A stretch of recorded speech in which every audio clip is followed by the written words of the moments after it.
All right. So basically for the easement by prescription, this is a type of easement, kind of like squatters' rights. When you've been using someone else's property for a period of time as defined by law or prescribed by law, you can sue the person to claim ownership of the property. So in order to win such a lawsuit, you had to have reached that prescriptive period before you sue them. So that's currently 30 years for improved lands, 60 years for unimproved lands. The use must be continuous, hostile, adverse to the owner's title, exclusive, and without the owner's approval. So when you've used it for that prescriptive period of 30 years for improved lands or 60 years for unimproved lands, now that's going to change at some point in time because there's currently nobody's going to win an easement by prescription in New Jersey because they also have the 20-year common law period on the books. So in the future, they're going to remove the 30-year and 60-year period, and it's just going to be based off of 20 years. But right now, for exams, we're going to study the 30-year and 60-year period. Now, when you've used the property for the amount of time as prescribed by law, that 30-year or 60-year period, you got to take the owner to court. That easement's not automatic where you automatically become the owner just because you used it for the prescribed period of time. You must perfect this easement with a suit for adverse possession. You must sue the person. So additionally, the use must be visible, open, and notorious. It has to be out in the open. It has to be obvious you've been using the property. That person can then take the owner to court to claim the ownership of the land, okay? You have to take them to court. Otherwise, you'll never become the owner. You have to take them to court. Now, if you weren't there for the full prescriptive period, but somebody else was there for part of that time, that time period can be tacked on. You could tack on one person's usage period to that of the other to reach that prescribed period of time. However, they had to have been successors in interest. Like they say here, a landlord and a tenant, ancestors or their heirs, landlords and tenants, or a seller and a buyer. There had to have been some sort of relationship between the parties in order to tack on one person's interest to that of another. I mean, if you were a squatter there, then you died, and then just some other squatter moved in and took their place. They're not successors in interest. Okay, so they couldn't tack on one person's time to that of the other. All right. So it's not easy to get a suit for adverse possession, even if there wasn't a conflict in the law right now. It's still not easy, as we heard the attorney talking about it. But it is possible to claim ownership of another person's land this way. Now, if somebody has been using your property for the prescribed period of time, they can take you to court and sue you anytime and win that easement. Can you prevent them from doing so? Because they still haven't taken that legal step that's required to perfect that easement. And so if you become aware that somebody's been using your property for that period of time, we just spoke about, somebody selling their property and another person buying it. If that new person that moves in, if they could claim that land because they were a successor in interest, is there a way that you could prevent them from doing so? Because once again, they would still have to take you to court to make that claim. You can. You could either take legal action against them, but that could take a little bit of time. So what I would do is, until you take that legal action, I would give them permission. That would reset the time clock of the prescribed period to 0. So you would just tell them, listen, Robert, I'm going to give you this time. I don't want no problems. I'm just going to let you use it from now on until I say cease. Or you could say, hey, listen, I'm giving you permission. Your fence is on my property. I'm going to give you permission until the end of the month to get it removed.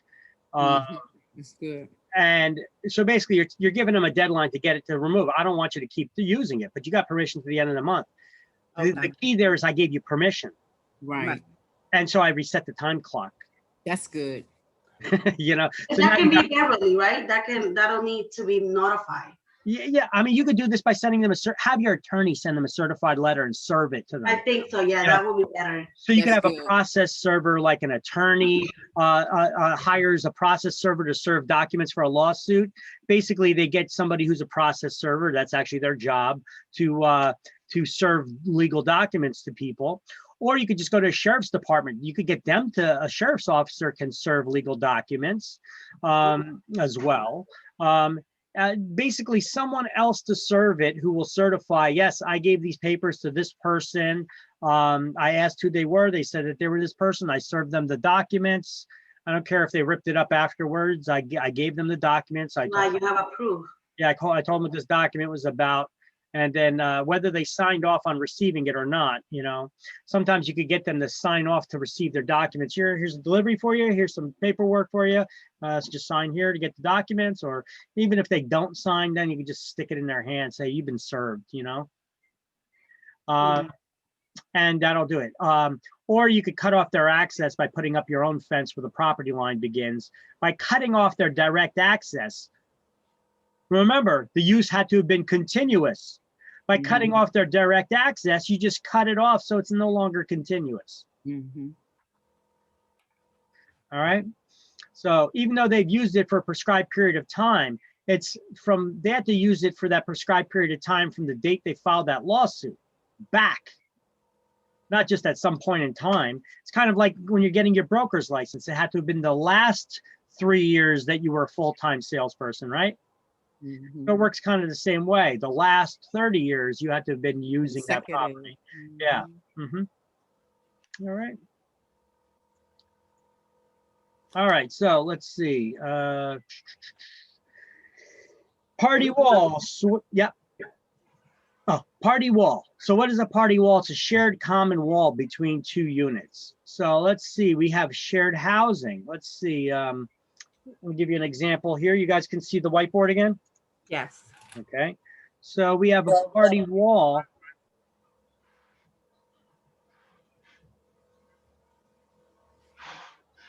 A party wall is like when you have a townhouse, right?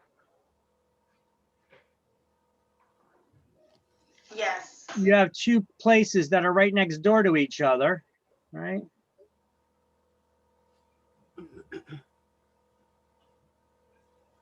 What is a townhouse? It's side by side attached housing, right?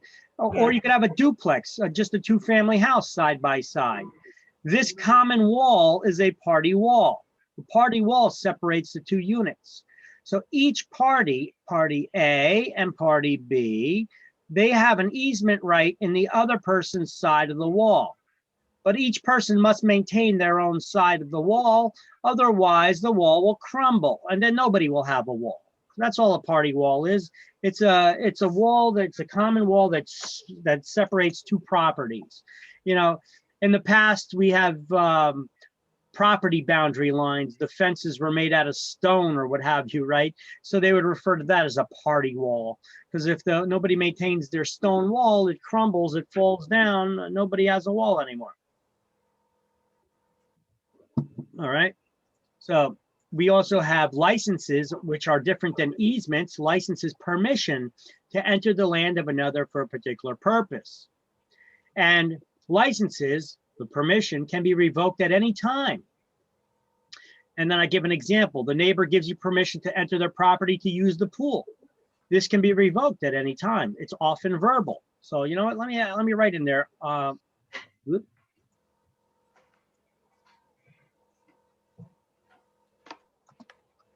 Often verbal. You know, I'm not going to write it at the end.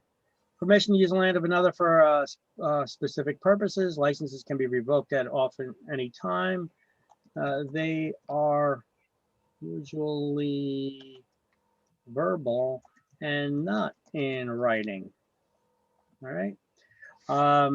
Whereas an easement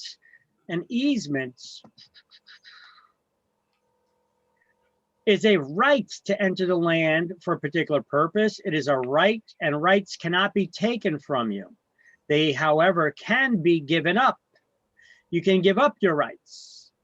The dominant estate benefits from the easement, so can give up their rights, and the servant estate cannot take them from you. Okay, so who's the one that benefits from the easement? Dominant The person. dominant one. Mhm.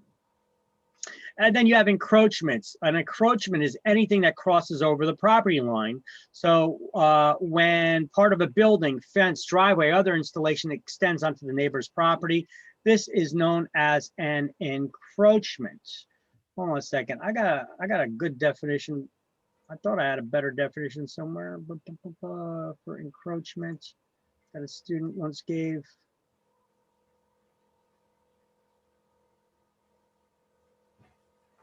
There we go. You guys see this one? Note for remembering the definition of an encroachment.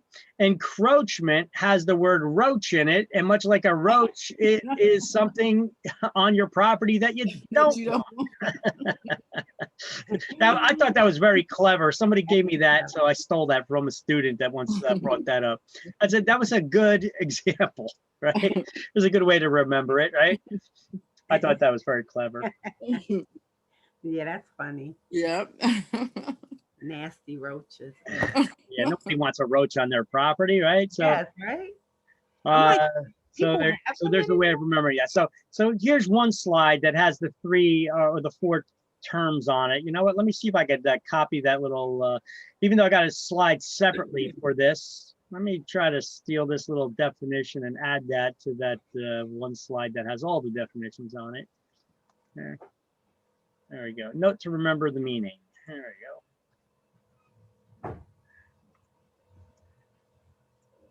There we go. All right.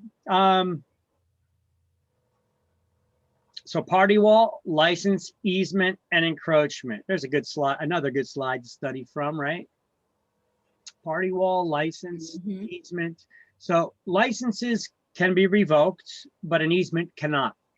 Often easements will be written into the deeds themselves. Or you'll see you'll see them on the survey, right? So, you know, let's even add that in there. Let's see if I could make a little room here and I could add that onto there.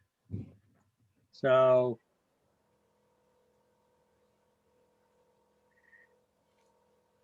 all right.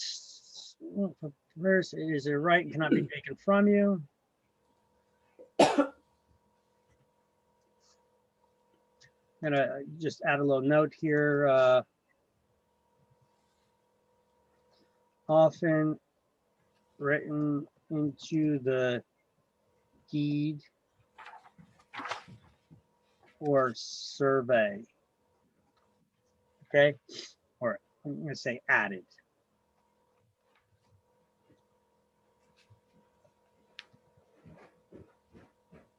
Onto the deed or survey. All right. So it's usually in writing somewhere like that. So when you have an easement right, it's often added onto the property. It'll be in paper somewhere. So if you go and you get a listing, ask the owner if they have a copy of their original deed or survey. So you could read it. You could see if there's any easements or anything on the property like that, or any limitations on the property. What do we call a property? It's based on a restriction. What kind of estate in land do they have that's based on a restriction? A restrictive deed, right? Isn't that? Well, restrictive covenants are what we call the restrictions that are put into deeds. But what do we call the deeds, the types of deeds that have restrictions in their restrictive covenants written into them? Oh, wait a minute.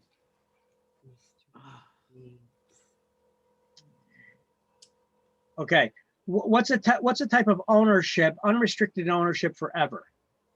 That's a fee simple. A fee Isn't it? simple? Yeah, fee, So it's fee fee simple or fee simple absolute it goes by, or Right. fee determinable, correct. So the fee determinable or defeasible fee estate is one that's based on a restriction. Yeah, It's restricted ownership deed. forever, but based on a restriction. Yeah, And then we also have a life estate, right? right. It's based on someone's life. What do we call a Yeah. life estate that's based on someone else's life? Mm-hmm. Oh, God. Per autre vie. A life autre estate vie. per autre vie. It's for the life of another. Yeah, French stuff. It's Latin. It sounds French. Latin? It's Latin. If it was French, it would be spelled P-O. Why they choose to use Latin though?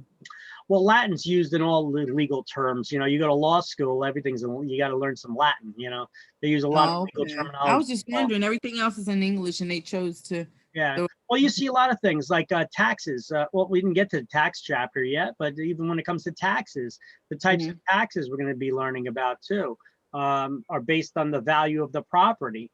And we're going to be learning some Latin terms there too. Well, just one Latin term. All right, so a license is permission. It's a privilege to enter the land of another for a specific purpose. It is not a right. It may be written or oral, and it can be revoked, like your driver's license, right? Hey, neighbor, come on. Feel free to come over, use my pool anytime you like.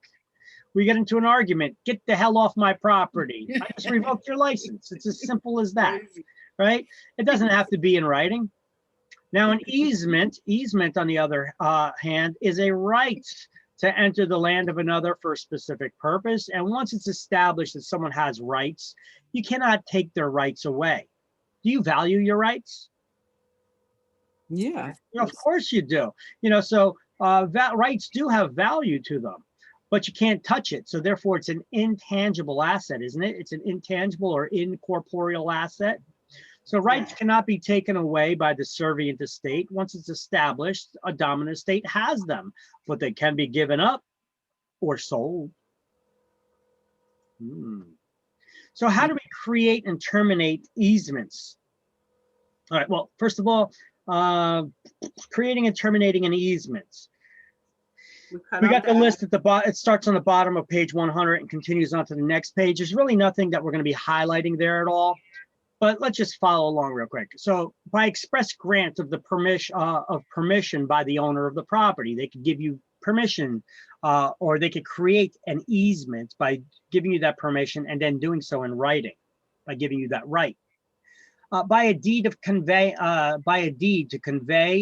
conveying the property ownership, they could also create that easement when they sell the property, creating an easement over the sold land. For example, let's take this picture, for example. God damn it. There we go. So if we take this picture, for example, let's pretend lot owner A owned all of this property. Here's lot B on the left, lot A on the right. Let's just say lot owner A used to own all this property. But he said, hey, I want to make some money. So I'm going to subdivide it. I have a huge lot here. I'm going to subdivide it over here. I'm going to turn it into 2 lots.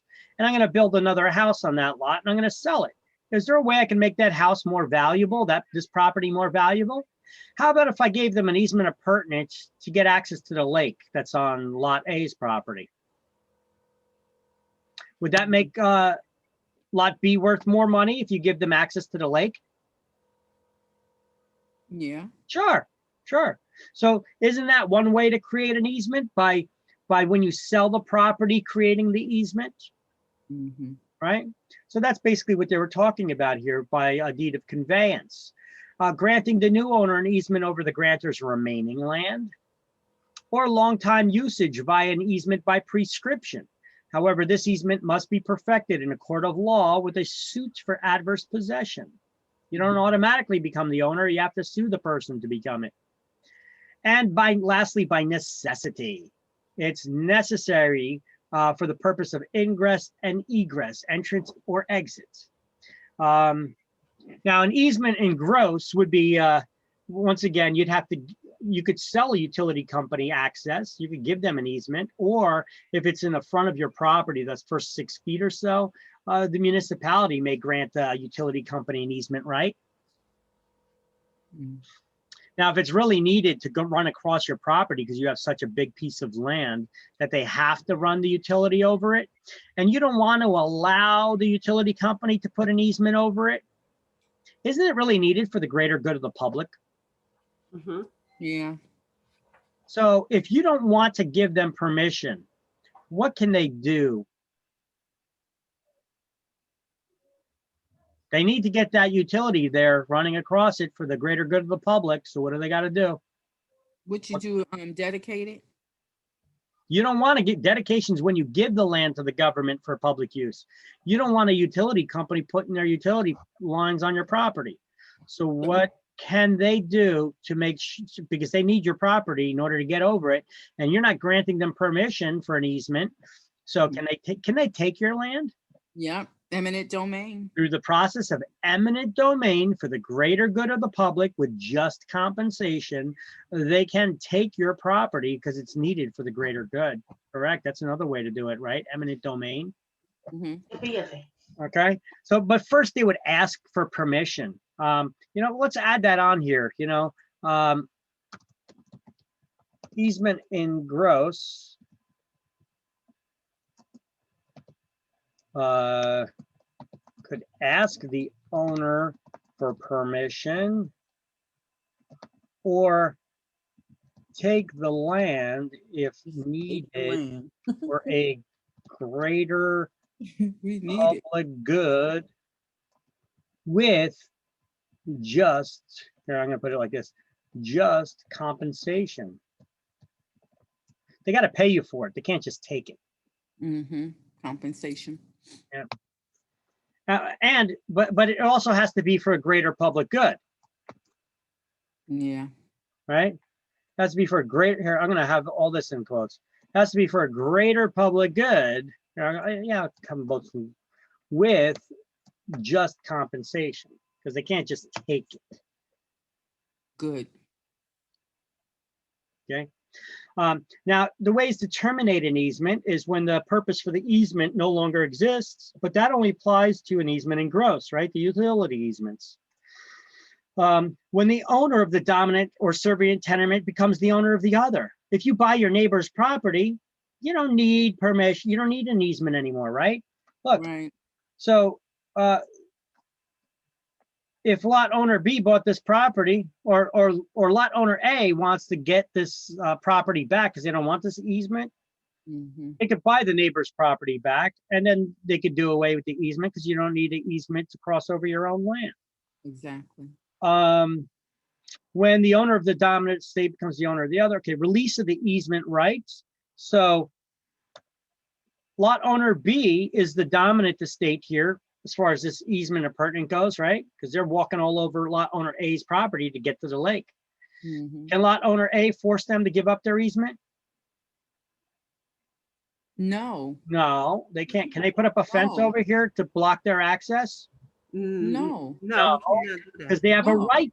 They have a right of they have access. a right. It comes with the land, right? Lot owner B, however, can give up their right to lot owner A. Right. But why would they want to do that? Really? Well, maybe lot owner A offered to buy it back from them. And if they're not using the lake anyway, Right. they may, right? So they could give up their rights, but they don't have to. Or by abandonment. But once again, with abandonment, good luck with proving that because you have to prove the party's intention was never to use it again. And how do you prove somebody's intent? You got to get in here somehow. Good luck with that. And courts have ruled that simple non-use does not constitute abandonment. Right. Okay. All right. So encroachment is anything that crosses over the property line. They built a building, a fence, anything over your property line that they did some kind of construction on it. Anything hanging over the property line is an encroachment as well. Anything that illegally extends beyond a land of its owner and covers some land of an adjoining owner or a street or alley, that's an encroachment. It's usually discovered by physical inspection, like a survey. That's where you could see the property line. Now you could physically see if something is going over the property line. And just your little note here, your entertaining note. An encroachment has the word roach in it, and much like a roach, it's something on the property that you do not want. That's cute. All right. Now, deed restrictions. So let's do some highlighting. On page 101, the very first bullet point that describes an easement in gross, I want you to write at the end of the line, only applies to easement in gross. When the purpose for which the easement was created no longer exists. You could just put easement in gross there.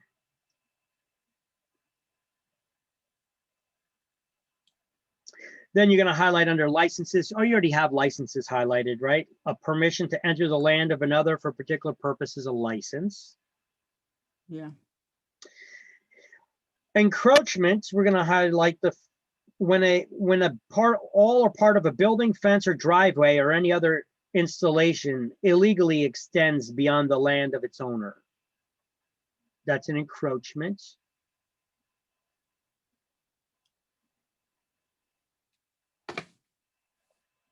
And then when it down where it says deed restrictions, we're going to put there, where it says deed restrictions, we're going to put / restrictive covenants, like I have written here in the slide, / restrictive covenants. Because what do we call restrictions placed in deeds? They're called restrictive covenants. What's a covenant? It's a legal promise. Okay, so this so happens to be a restrictive legal promise that was agreed to at some point in time by some parties who owned that property, or when they were buying the property, the owner put that as a restriction in the deed, one of the terms in order to sell the property. So we're going to highlight a deed restriction. Deed restrictions are restrictive clauses added into a deed by a property when a property is conveyed that are established by the seller to restrict future owners' use of the property in some way. And then at the end of that, after you highlighted all that, you're going to write fee determinable / defeasible fee. Do I have that written anywhere here? Yes, here we go. Types of, you're going to write fee determinable, just like at the last bullet point on this slide. Fee determinable or defeasible fee, page 94. I'm going to put that page 94 over here. Page 94.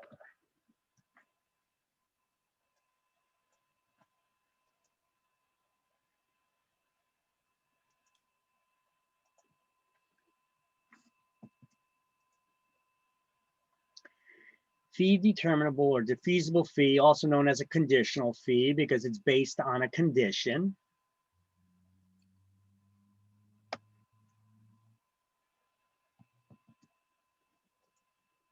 Conditional. And that was back on page 94 where we learned about this.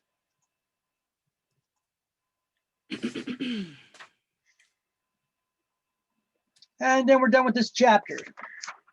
After you write that down.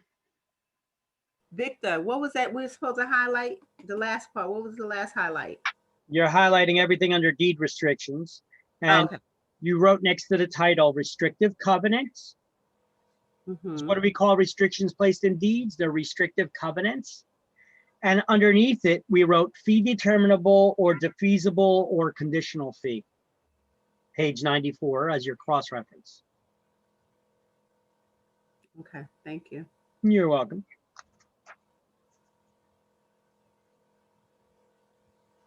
And let me know when everybody's done writing that. Then we can do our key terms to review. Key terms. Oh, One. All right. hmm.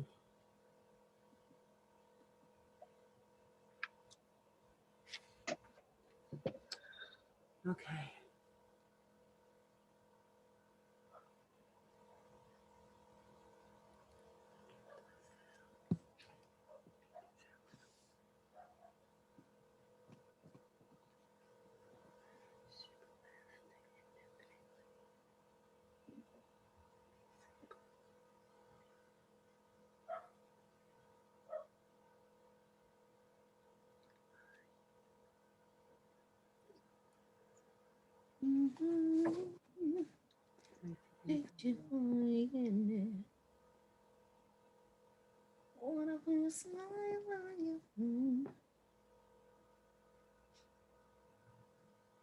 Everybody done writing that yet? Mhm. Okay. Yeah. So we're done with this chapter slideshow. Let me close that out. Back this out. Let me actually name this slideshow. So Low. wow. Silence that. Sorry about that. All junk calls anyway. And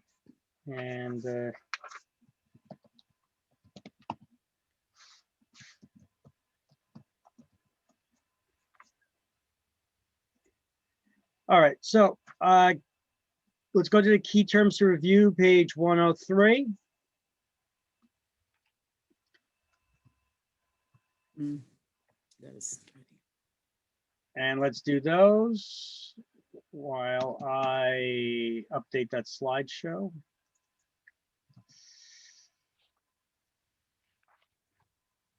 There you go, updated slideshow on the shared Google Drive. Okay, so now let's do the key terms one. A right sometimes acquired through usage.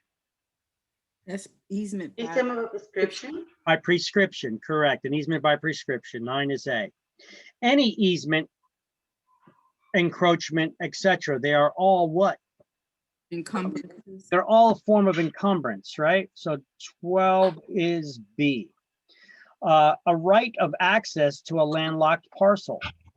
Easement by necessity. Appointment. How kind of easement? By necessity. Yes, 8 is C, easement by necessity. An amount of ownership. Estate and land. An estate and land, 13 is D, correct. A building intruding onto another's land. Oh, that's Encroachment, isn't it? 11 is E, the encroachment, correct. Because you don't want that, just like a roach, right? Property that benefits from an easement. That's the dominant. That's a dominant estate, Yeah. correct. 4 is F. Most complete ownership of land possible. Be simple. It is. 15 is G. Yeah. Also known as fee That's simple, what or you fee want. That's simple the one you absolute. So 15 is G. Husband's right in wife's property. Courtesy. Three is H, because men are courteous to women. That's how you remember it's the husband's right. 3 is H. Ownership lasting, cross out the word indefinitely there next to I. Cross out the word indefinitely and write forever or a lifetime. Okay. So I should be forever or a lifetime. And you know what? I need to make that notation as well. Forever or lifetime. Forever or a lifetime, correct. So ownership lasting forever or a lifetime. Is that freehold estate? It is a freehold estate. 16 is I. That's the whole category of estates. They last forever or a lifetime. It's page 103. 103, that was letter I.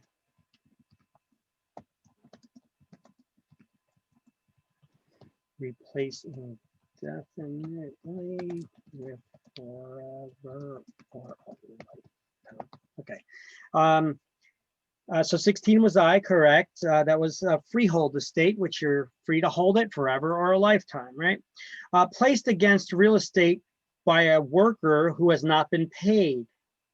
That's the construction lien. Construction lien, 1 is J. And what are construction liens also known as? Mechanics lien, correct.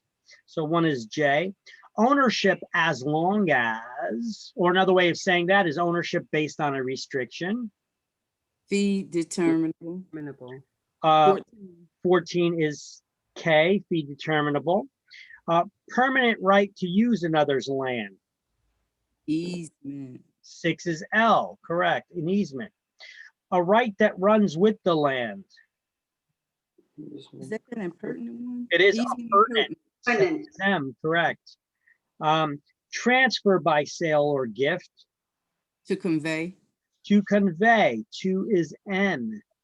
A right used for utility lines on another's land.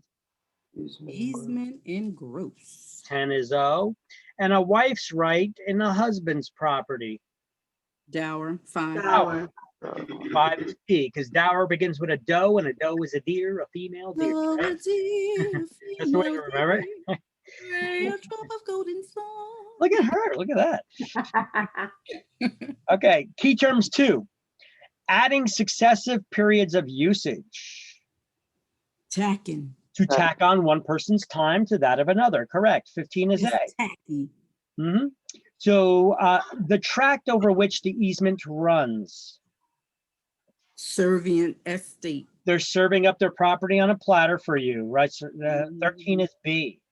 A temporary permission, License. a license for C. A claim against one parcel of real estate. Pacific. lien. It is a specific lien. 14 is D. Mhm. The order in which liens are paid, Priority. they are paid according to their priority. So 10 is E. The right to use and possess for a limited time. Mm. Leasehold estate. It is a Leasehold estate. leasehold estate. 3 is F. Complete ownership until someone's death. Life estate. 6 is G, the life estates, based on the person's life it is given to. A third party who will gain possible future ownership. The remainder man. 11 is H, a remainder man. It says eventual ownership, but it'd probably be better if they worded that possible Yeah. I future said the same ownership. thing. Yeah. Okay. Mhm. So, let me add that there too. 103, this was key terms 2, letter H, Possible. replace word eventual with possible future ownership. There's a couple of them worded kind of weird. Yeah, I know. They got throughout the book. I'm trying to, make notes on all of them so I could submit to the manufacturer, which I'm basically overdue now. So I don't know if they'll even accept it at this point. Well, I gotta send off what I got to them. Trying to perfect everything here. I may miss the boat. So Well, when's the next edition to come out? This is the 14th. I mean, it just Yeah. came out, didn't it? it did just come out, but they're already working on the next edition. So Oh, look at that. God. Yeah. So, hey, we already know that there's a new Attorney General's memorandum, right? Yeah. Yeah, I got to make a little note about that.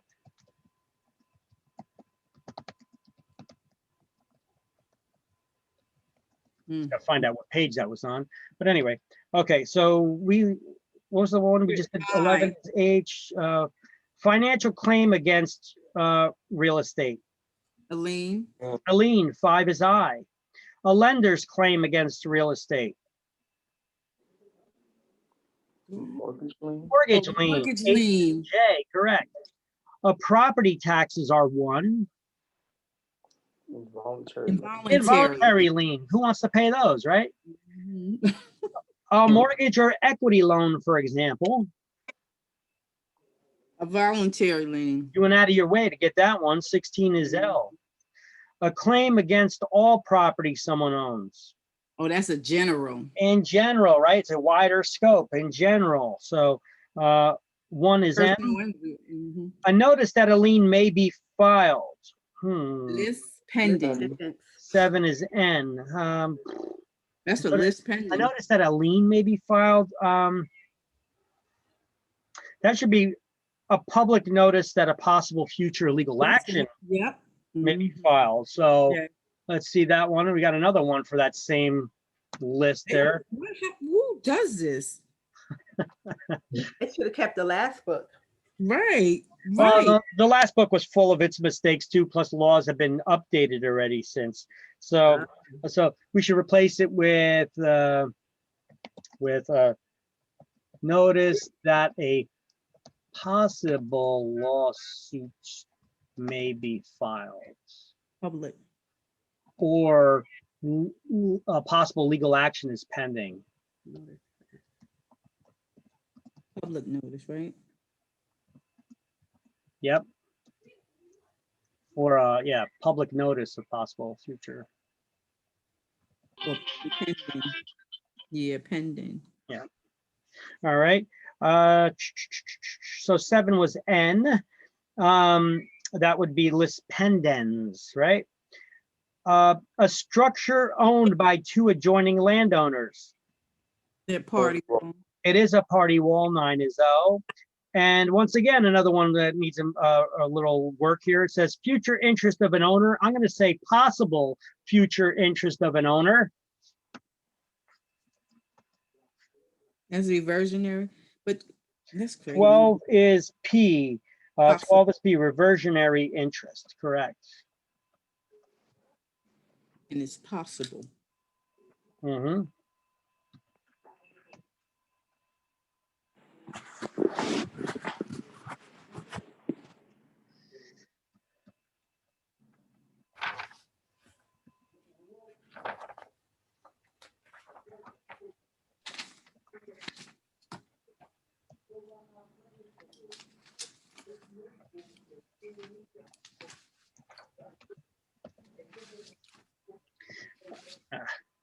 Okay, so chapter 7.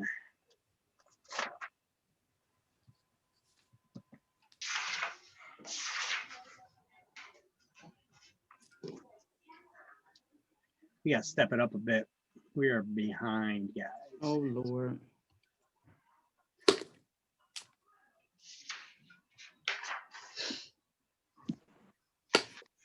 Okay, so chapter 7, ownership of real estate.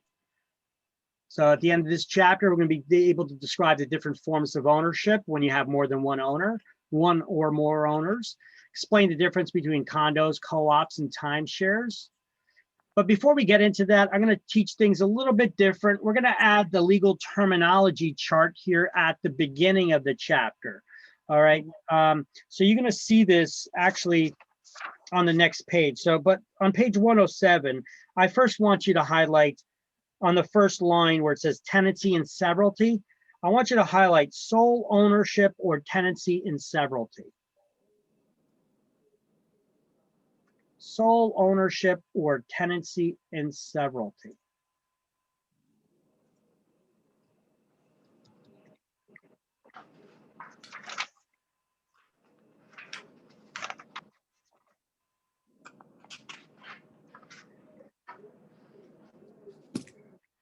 Let's see, so chapter 7 should begin with the remembering. Legal terminology chart. Okay. Before getting into types of tenancy. Okay, so when there's a property that's owned by one person or entity, it's known as tenancy in severalty, which comes from the root word of not several, but sever. When your interests are severed from all others, okay, that you're the sole owner, okay? So tenancy in severalty is sole ownership by one person or entity. I say entity because it could be a corporation, for example, which is an artificial person for taxation purposes, right? So the owner is free to devise the property to their heirs. So tenancy in severalty comes from the root word sever, not several. Your interests are severed from all others. It's sole ownership by one person or entity. An entity is an artificial for taxation purposes, like a business or corporation, right? So the owner is free to devise the property to their heirs. Okay, so remembering legal terminology, let's take a look at this chart at the top of the next page, 108. And above where it says person giving product, I want you to write OR like I have written up here. And above where it says person receiving the product, I want you to write EE like you see I have written up here in quotes. So we'll look at the root word, and when that root word ends in OR, it's the person that's giving the product. When the word ends in EE, it's the person who's receiving the product or whatever the root word is. So what does the word devise mean? It means to leave property by will, right? So the devisor is the one who wrote the will that's leaving the property.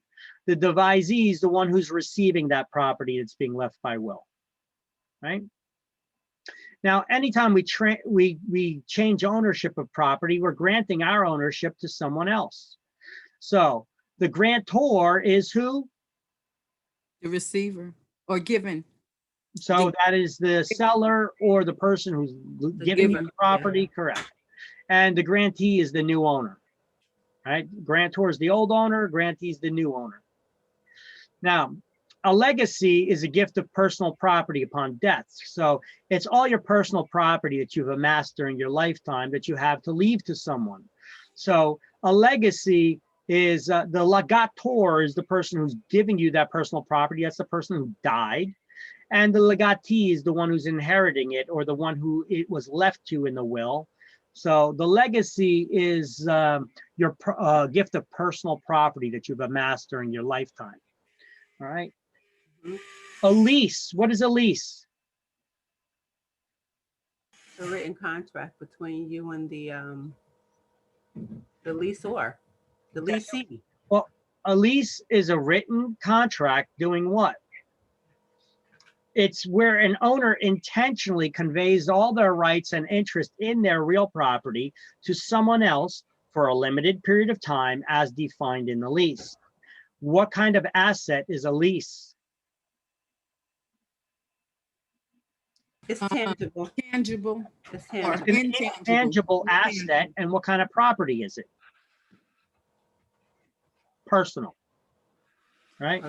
So, you know, let's see if I could squeeze, if I minimize these types in here a little bit, shrink them down to normal size words. Let's see, we could probably fit another one in here that a lease, here, we'll do this. Boom, boom. Intangible. We'll kind of do this thing here. Really? Took all that time to put an asterisk. All right. And down here, we're just going to make a little note that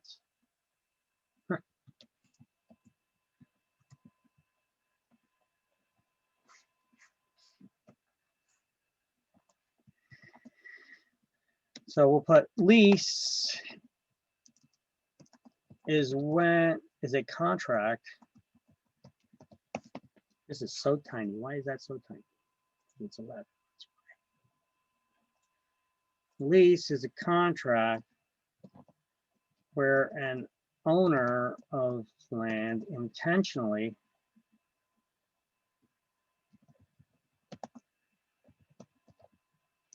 conveys all their rights and interests as defined in the lease to another person, tenant, for a limited period of time as defined in the lease, right? Of course, you know, they're not giving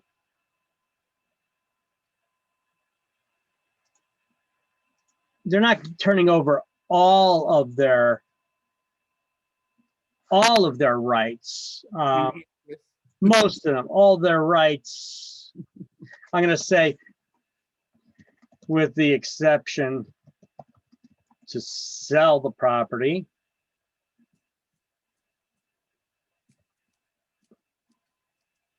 Right? Or okay. So maybe we should just put most of the rights. Yeah. You know, most of their rights and interest as defined in the lease to another person, the tenant, for a limited period of time as defined in the lease. Okay, yeah, that's more accurate of a description, right? And we could also add in there that a lease is an intangible personal asset. Or what's another word for intangible? Incorporeal. Incorporeal asset. Incorporeal, yeah. I always So say that. intangible or incorporeal asset. So Incorporeal. correct, incorporeal. Incor. A lease is an intangible asset that's considered personal property. It's an intangible asset considered personal property. Here we go. Let me reword that. Intangible asset that is personal property. It's not real estate. A lease is not real estate. The lease itself is it symbolizes your rights to occupy someone else's property for a limited period of time as defined in that lease, right? 14, oh, that's why it looks different.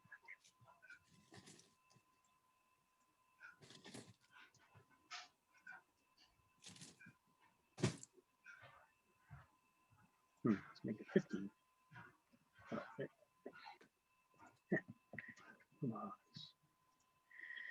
All right, and what is a mortgage? A mortgage is actually a promise to pay. Banks don't make promises, they make loans. So it is the borrower who's making the promise to pay to the bank in exchange for them to loan them money. So the borrower is the one that's giving their promise to the lender. So the mortgagor is the borrower. Here, let's sing that a little bit. This way we can remember it a little bit better. Who's the mortgagor? The borrower. This way we don't have to memorize that whole story, because then it's a whole another thing for you guys to remember. You know, well, it's the borrower that gives their promise to pay. So a mortgage is a promise to pay. So people often get this all mixed up.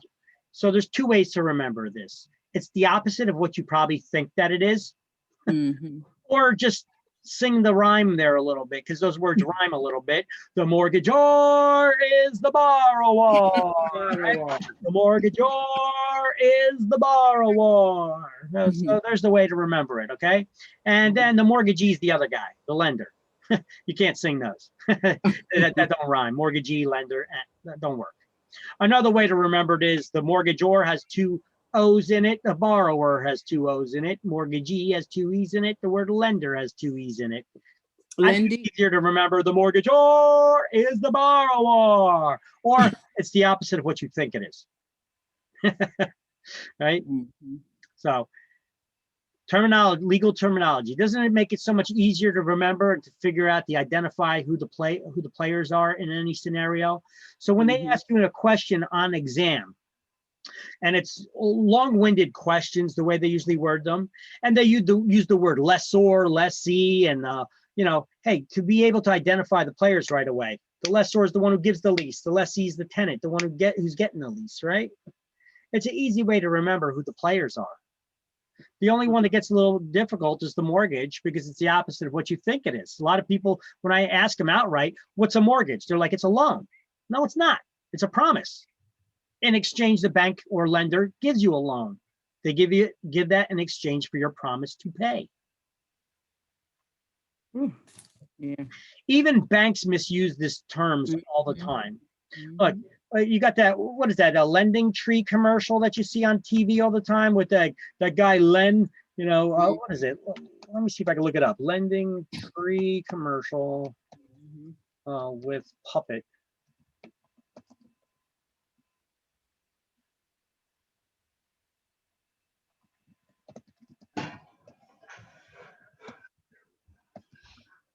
Let's see if we could, let me see if I could find this little commercial to play for you.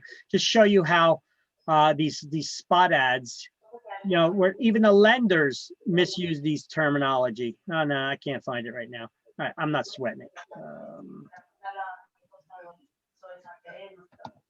Try searching on a different search engine.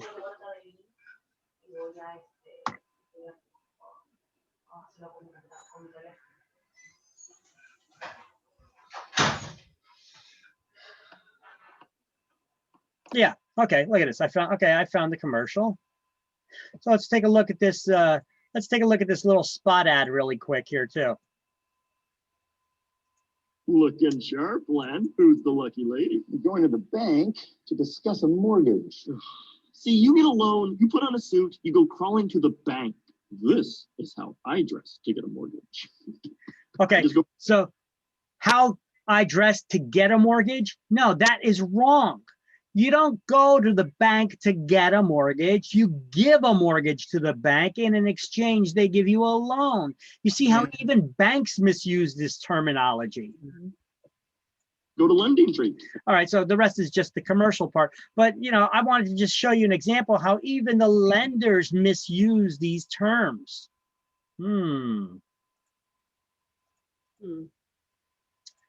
So the different forms of ownership that we have here. Tenancy and severalty, tenancy in common, joint tenancy. In order to create a joint tenancy, you have to have 4 unities in common. And then we're going to go over how to terminate joint tenancies. And then we're going to go over tenancy by the entirety. So these are the 4 types of tenancy that we must know. And these are the 4 types of tenancy that we're going to go over in a moment.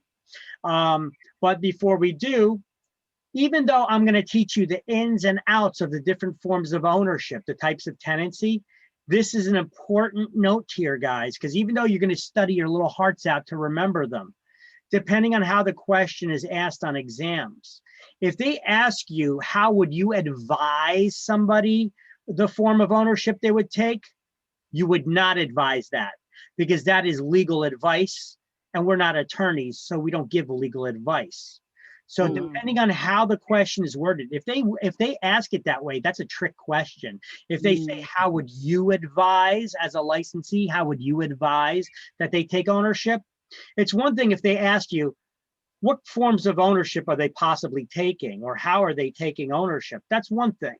Then you're going to use your knowledge to be able to deduce what form of ownership that it is.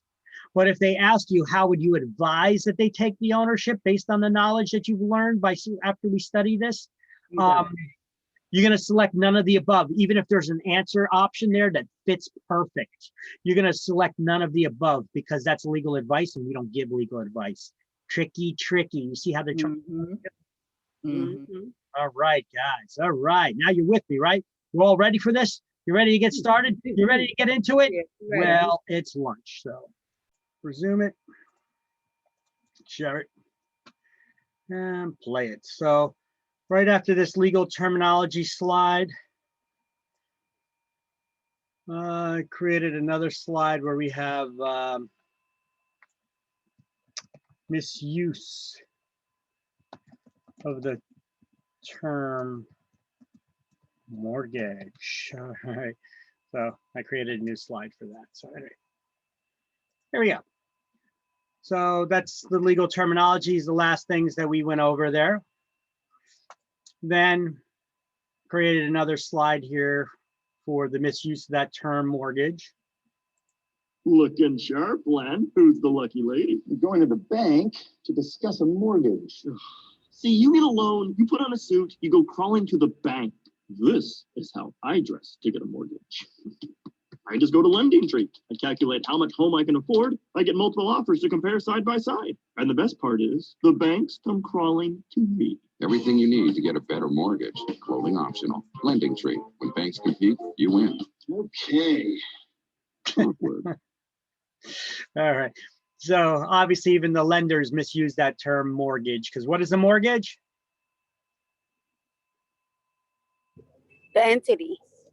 No, what is a mortgage? It's a promise to pay. And who makes the promise to pay? The borrower, not the lender. So a mortgage is a promise to pay. All right. So Looking sharp. forms of ownership. Okay, so we're gonna go over now the tenancy and severalty, tenancy in common, joint tenancy, those different ways to create it and terminate it, and the tenancy by the entirety. Okay, but these are legal advices. So even though we understand this, these types of, we're gonna learn and understand these types of ownership, we never give people advice on what form of ownership they should take. But we need to have an understanding of the different types of ownership, so that when we look at documents, we understand what it is that we're looking at. All right, so tenancy and severalty. Severalty comes from the root word sever. Your interests are severed from all others. All right, that means sole ownership, ownership by one person or entity. Ownership by one person or entity. Now, if you own a property with someone else that you're not married to, the default form of ownership is tenancy in common, or in commercial real estate, they refer to it as a TIC. For short, tenancy in common, or TIC. So it's a default form of ownership when there's two or more owners not married to each other, would automatically create a tenancy in common. Unless in the deed you specified you wanted to take ownership in another fashion. A corporation can own as a tenant in common. So a corporation can be a tenant in common if they have a partial ownership. Owners can have unequal ownership shares of interest. For example, I buy a property with you. We're not married to each other. And let's say you put up 75% of the cash and I put up 25% of the cash. Unless you specify that you're 75% owner and I'm 25%, we're automatically 50-50 owners in the deed. All right. So you would have to specify that we're not. Otherwise, if not stated in the deed, we're automatically 50-50. Owners can devise their interest. What does the word devise mean? Leave it to someone. It means to leave by will to heirs. They could sell their interest without the permission of their co-owner if they could find a buyer, right? Undivided interests, they have an undivided interest in the entire property. What does that mean? They have an undivided interest. They cannot physically distinguish a portion of the property being one person's or another's. They have a 50% example here. Let me type this in here. In the entire property.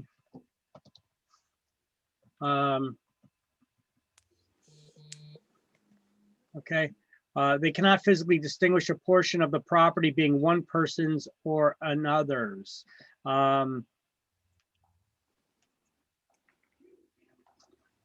They have 50% interest in the entire property, but can't physically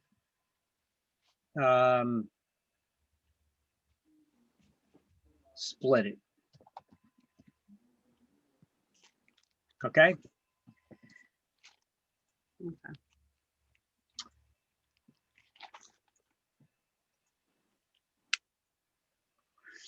So unless you buy out your partner's ownership shares, you're never going to own in severalty. What is severalty? It's sole ownership. Sole ownership. So you're always going to be a partner. Now, what happens if your partner dies? In what? In tenancy in common?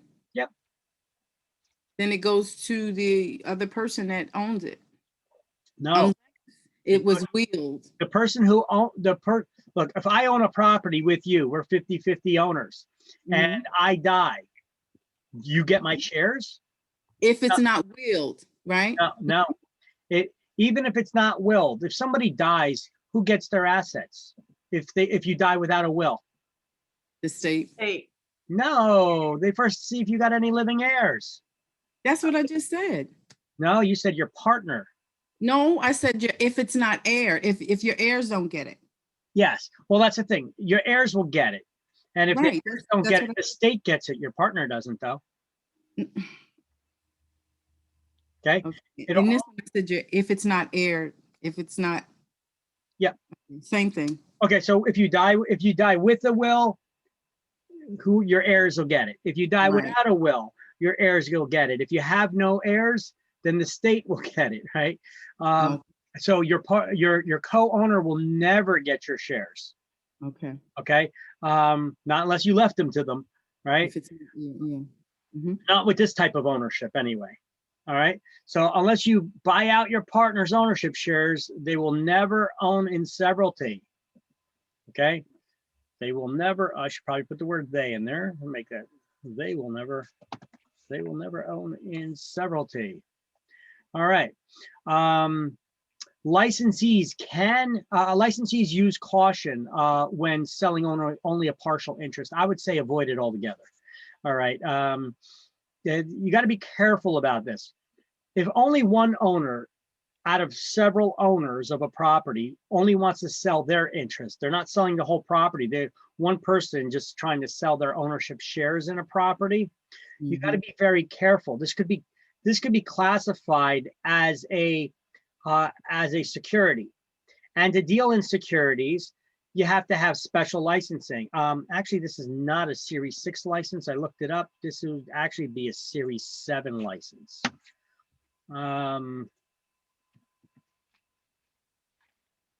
Okay, let's see. Let's just confirm that before I mark that down. Not that you need to know for exam that. Series 7 license is used for, let me just do a quick little online internet search. To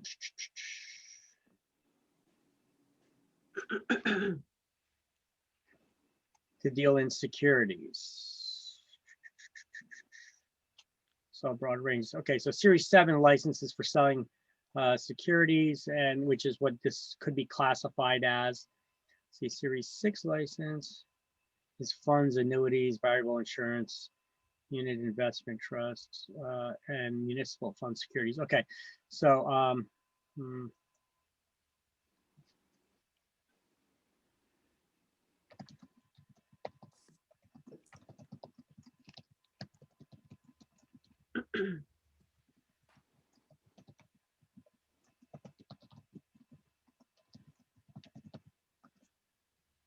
just want to do a Google search here, just so I'm giving you accurate information.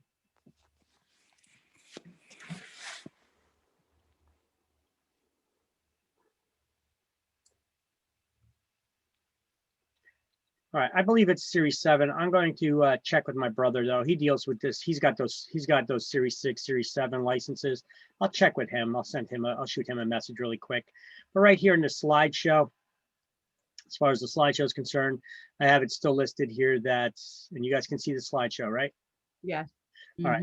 So I changed it from Series 6 to Series 7 license because I believe it's a Series 7 license, but I will confirm it and I will adjust it there. So licensees use caution when selling only partial interest from an owner, from one owner. It could be classified as a security, and when dealing in securities, you have to have special licensing and a real estate license, because it is real estate that you're selling, but it also could be classified as a security. So you may have to have both licenses or two individuals, one with each license, when selling a partial interest. So I would say avoid it altogether, because you don't want to violate the law in dealing in securities without a license. Now, when one partner wants to sell and others don't, ask them to buy you out or sell your interest on your own when you're selling only a partial interest of the property. But if the other co-owners can't buy you out or don't want to buy you out and you can't sell on your own, you can take them to court in what's known as a partition proceeding. It's a court proceeding to force your co-owners to sell the property. First, the judge will try to determine if the property can be physically partitioned, and if that cannot, then the judge will order the sale of the property, and then each co-owner will get their proportionate shares. This is a form of involuntary alienation. So partition is a court proceeding where one co-owner sues the other, forcing them to divide the property if possible, or sell it. All right. So that could be a question on exam. You need to know this word as well. I'm sorry, you said that can be a form of what again? Right here at the bottom, you see the slide? Oh, involuntary, okay. Yep, involuntary alienation. What's alienation? A transfer of property. And that can be done voluntarily or involuntarily. So a partition is a form of involuntary alienation, right? It's involuntary. Your co-owner is suing you, forcing you to sell a property you don't want to sell. Right? Right. Okay. So What is the default form of ownership with two or more owners not married to each other? Tenancy in common. Common. Tenancy in common, unless you specify you want to take ownership in another way. Now, tenancy by the entirety is ownership between married couples. So it's ownership by married couples, at least for the primary marital residence. Owners have the right of survivorship. So if your spouse dies, you automatically inherit the shares of your spouse who had died. New Jersey does not have common law marriage. That means if you're living with your significant other and you're not married for a certain period of time, you automatically become married. New Jersey does not have that. They do not recognize common law marriage here. When a couple divorces, what happens to their tenancy? Their tenancy by the entirety, it becomes a tenancy in common. All right, so then those rules would come into play. And then your spouse would have to sue, or your former spouse would force you to sell the property so that they could get their shares of interest, or they would have to buy you out. All right, that's what happens when you divorce. There is no right to partition.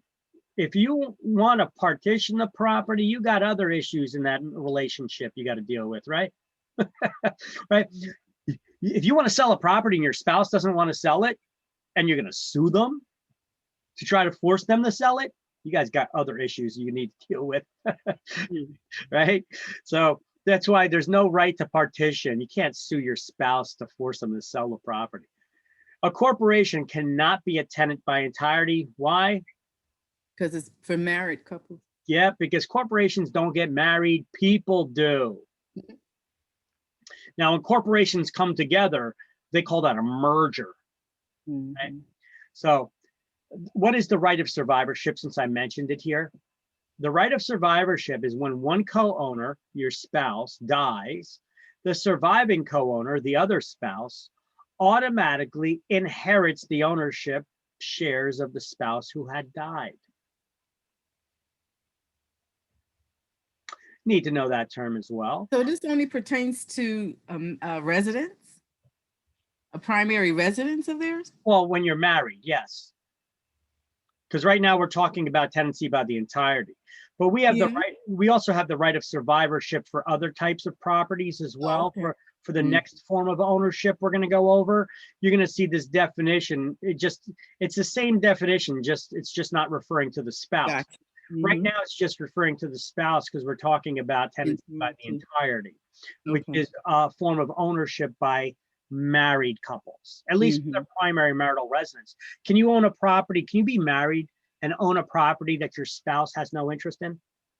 Yeah, you can. Of course. Yeah, you can. And if that's the case, if you own that other property with them, you don't own it by the entirety. You're tenants in common. In common. And then we have this one, which is a little tougher. There's a lot more to know here. First, before we get into this, you know what? Let's go over some highlights. So on page 107 of the first page of chapter 7, we highlighted sole ownership tenancy by tenancy in severalty, right? Then we turn to page 108 and we wrote under tenancy in common.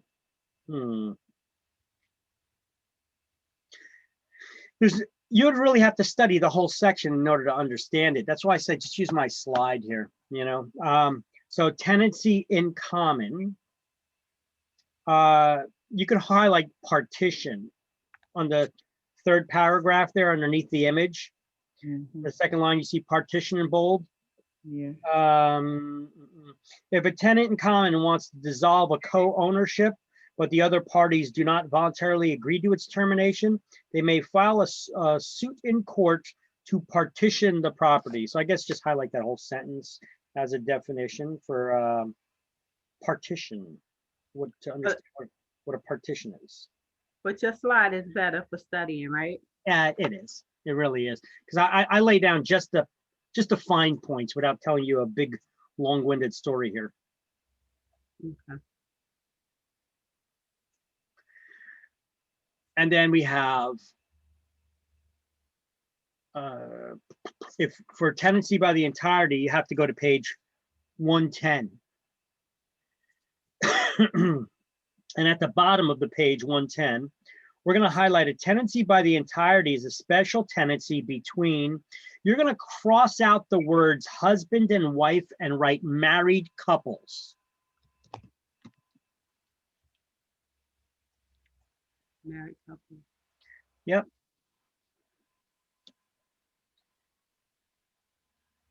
Because gay marriage is now legal in New Jersey. Right. Oh, it's legal in New Jersey? Yeah, Governor I was Christie. gonna ask that too. I didn't know that. Yeah, Governor Christie signed it into law when he was still the governor. He signed gay marriage into law. So what is it? It's a marriage or is it a union? I'm sorry? It's a marriage or a union? No, it's a marriage. Gay marriage is legal in New Jersey now. I didn't know that. Yep. Governor Christie signed it into law. So it's been into law for a couple of years already. Oh, okay. See, so now gay people have the same rights to be just as miserable in relationships as the rest of us. Oh my gosh. Funny. All right. Oh boy. All right. So now, so tenancy by the entirety is the between married couples. And I go over all the details on this slide once again. Now, joint tenancy. All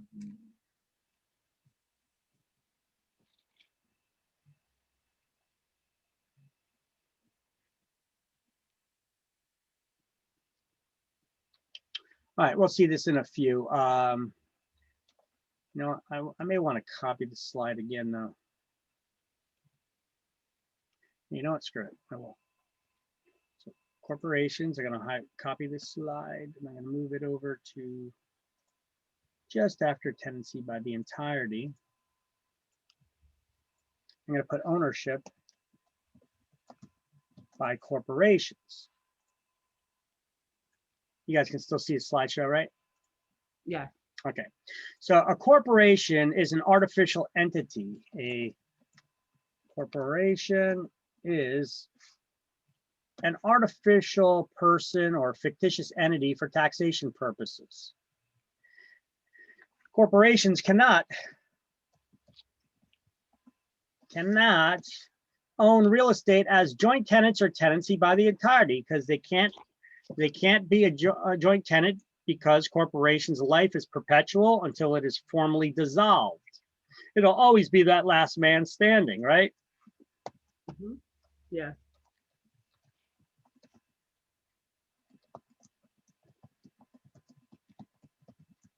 So to speak, right?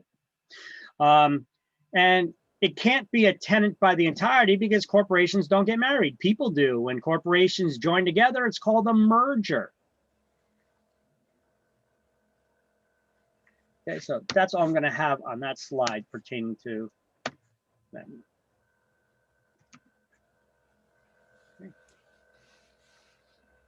So when you, let me ask you, Victor, so when you update these slides, it automatically go into the shared drive as updated? No, I update it after after we're done with the chapter or after the end of the day, I update it. Like I already uploaded the other one, that other chapter slide, because I made some modifications. I uploaded it into the shared Google Drive. So I'm not operating in real time. I have this slide on my computer and I'm running it from my computer. Because if I were to run it, I can run it from the Google Drive live and make those edits live. But if I do that, it's going to be much smaller on your screens. So it's just not good for teaching online remotely. Gotcha. So I'm better off running it full screen and then minimizing it. I'm sorry, then saving it to the Google Drive. Okay. Gotcha. So so what are the ways that a corporation can own? Can only own real estate as a partnership, tenants in severalty or tenants in common if a partial ownership. Okay. What's that on the bottom? Partner, oh, partial ownership. Yeah. So these are the only ways that a corporation can own real estate. As tenants in severalty, that's if they own it entirely by themselves, or tenants in common if it's a partial ownership.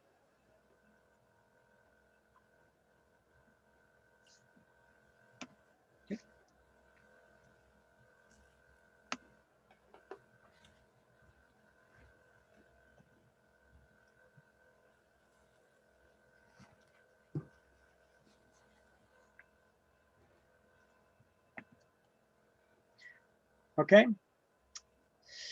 So now we're going to go to joint tenancy.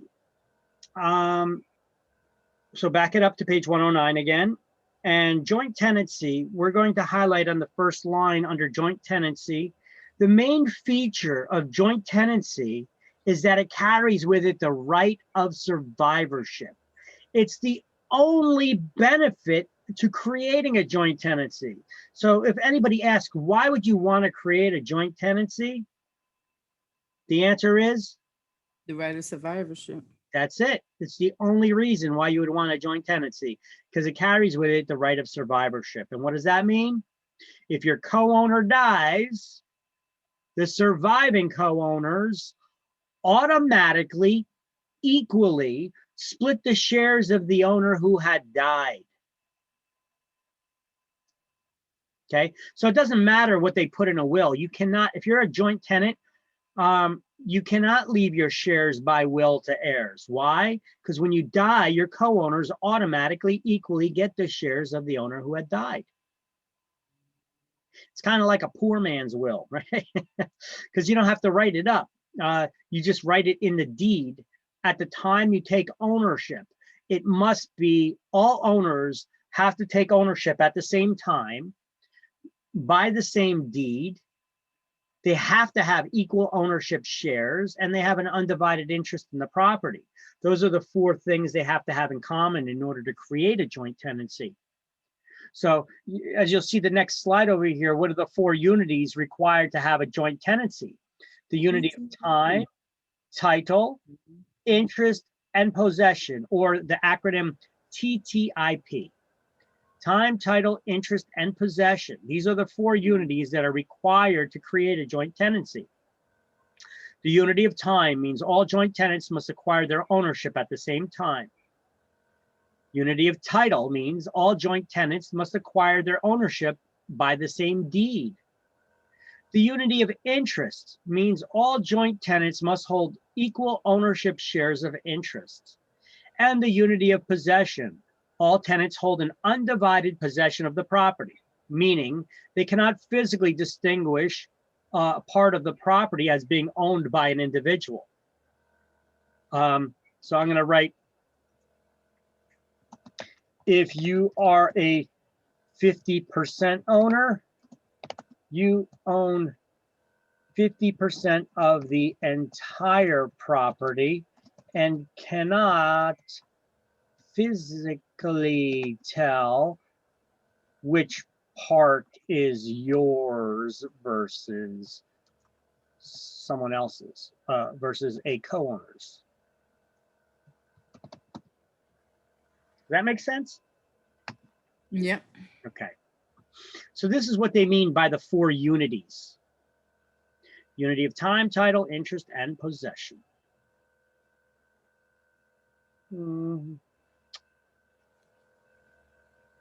So you could get questions on exam as simple as, what are the four unities required for a joint tenancy?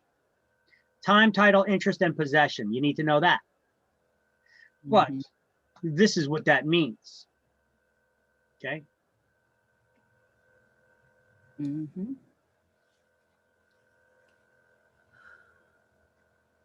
So you have written up here, eventually, as all the co-owners die, ownership's divided among the surviving co-owners, which will eventually leave one owner as a tenant in severalty. As a tenant in severalty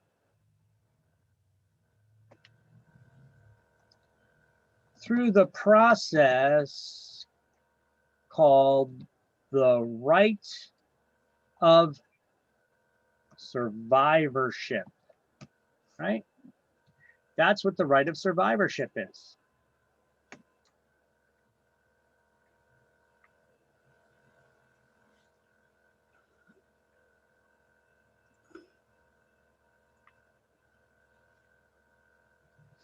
Okay, let's back it up to this slide again. So let's look at all these details, the way I have it broken down here. So to create a joint tenancy, it must be specified in the deed. Ownership is to be taken in that form at the time of purchase. Otherwise, what's the default form of ownership? Two or more owners not married to each other? Tenancy in common. Tenancy in common, right? So joint tenants cannot be married. You know, what's the only benefit to having a joint tenancy? Equal shares and survivors, the right of survivorship. Well, the right of survivorship, that's the sole benefit. That's the only benefit. But wait a minute. Yeah. What do we call the ownership by married couples? Tenancy by the entirety. Don't they have the right of survivorship too? They do. Right? They also have the right of survivorship.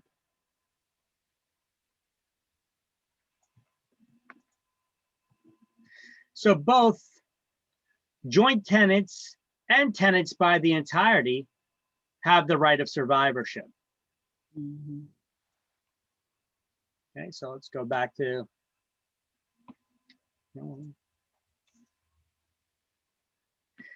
all right, so a corporation can never be a joint tenant because of its perpetual existence. It'll never die.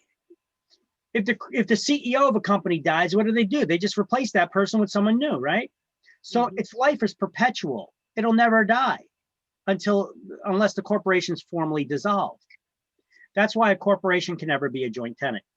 It'll always be that last man standing, so to speak, right? So all owners must have equal ownership shares of interest in the property. The only benefit to having a joint tenancy is the right of survivorship. So if one co-owner dies, the surviving owners automatically equally split the shares of the owner who died. The owners cannot leave their interest by will to their heirs.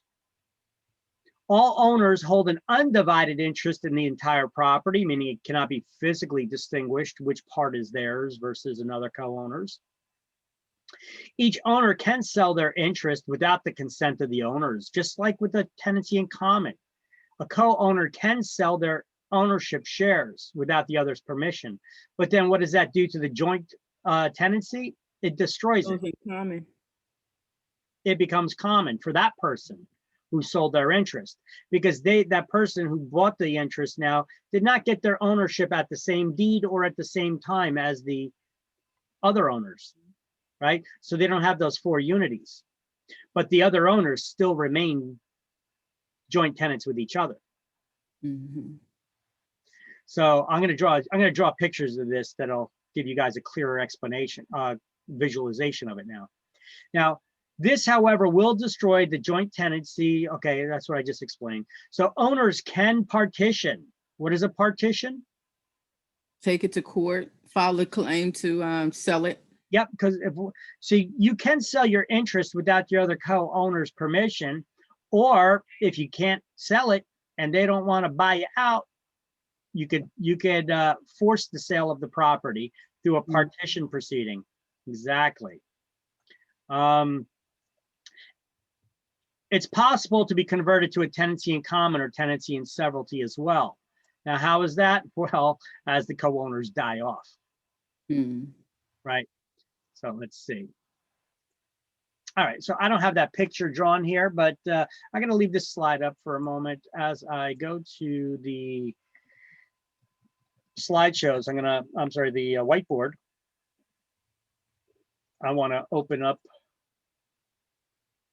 find the right slide for you, and then I will put that up there. So there's a good slide for you right now, the one that you're watching in front of you. So take that picture of it as I look up types of tenancy. Actually, I'm looking for joint tenancy explanation. Here we go. Here's a slide for joint tenancy. Or the whiteboard for joint tenancy. Let me get it to the right position and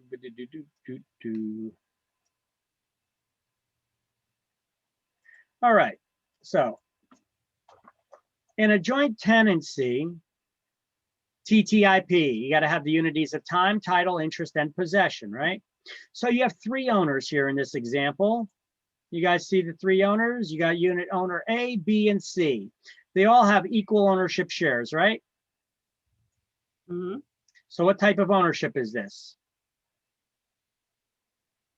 We have up there joint, but that I But thought yeah, that would be tenant in common. Wait a minute, you kind of confusing here. okay, you have 3 owners. They have equal ownership shares. What type of ownership is this?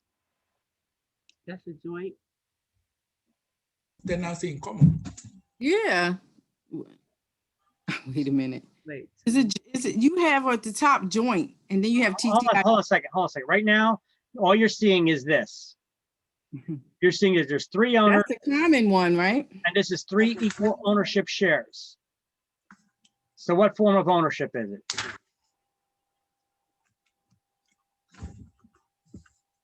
Is it the common, tenancy in common? It's kind of confusing what you just did. What you did. All I'm doing is I'm showing you a circle with 3 owners, owner A, B, and C, that all have equal ownership shares. They all have 33 and They're a all third. joint. They have their. I say joint because I said joint tenancy. it's joint tenancy. They have 3 equal shares. Okay. I don't have enough information to tell you that. Mm-hmm. Okay. It could be joint tenants, but it could also be tenancy in common. If it doesn't say, then it's automatically tenancy in common. Because you have to specify in the deed at the time you're taking ownership that you want to be a joint tenant. Otherwise, can't 3 of us just buy a property and have equal shares together and be tenants in common? Sure we can. Yeah. If we want to be joint tenants, we'd have to specifically write that into the deed. Otherwise, by default, we're tenants in common. Yeah. You see what I mean? Just by simply looking at the ownership shares, that's not enough to tell you what kind of ownership it is. Okay. I'm gonna automatically think it's in common. You should. If it doesn't say otherwise, that's why I was like, that's confusing. Yeah, yeah. You should automatically think that it's tenancy in common unless there's specific wording that says the otherwise. Yeah. All right. But if I just put up this diagram and I ask you what form of ownership of it is, need more info. Yeah. Right. What's my next question? Well, in the deed, did they specify they wanted to take ownership as joint tenants? If not, then it's a tenancy in common. Okay, because you can't have 3 married people together, owners together, and tenancy in severalty is 1 owner. Yeah. So there you go. By default, right? Yeah. So we got to do a little thinking on the process. Okay. Now let's just pretend that all 3 owners, they own as joint tenants. They specified in the deed that they're taking ownership as joint tenants. So they have the 4 unities in common: unity of time, title, interest, and possession in the property.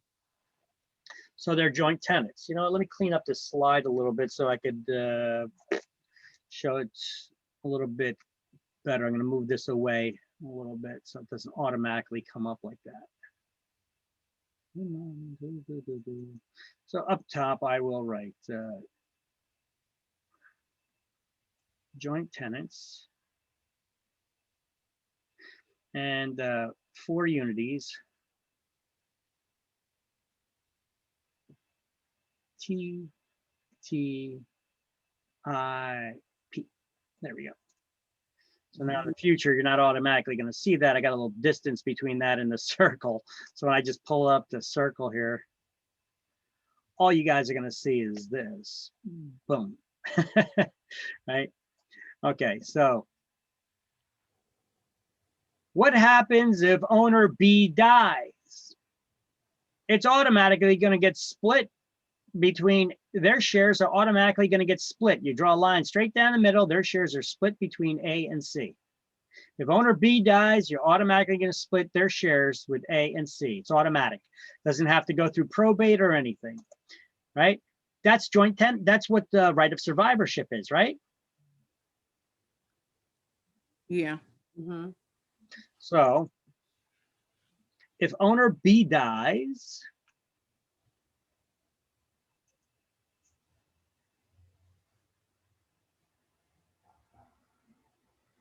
if owner B dies,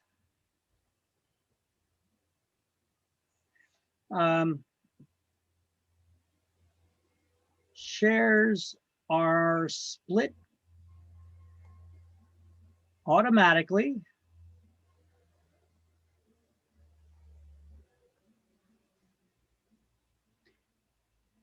and equally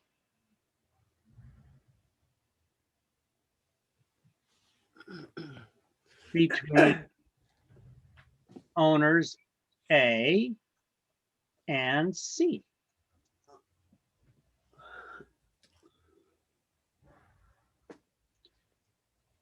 Right?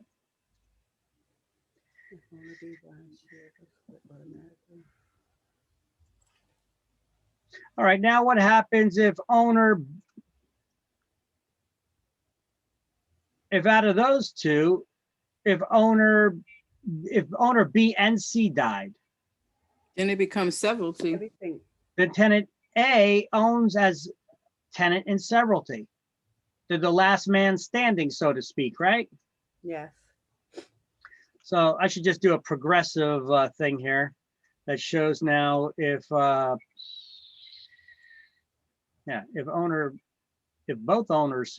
co-owners die. So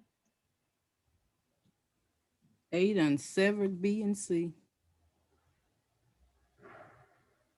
yeah, both co-owners B and C die. A becomes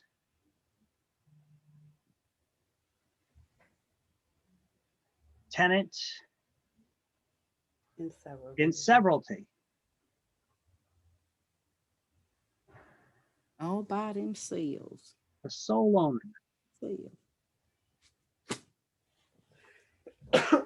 Right? So that's how the joint tenancy basically works.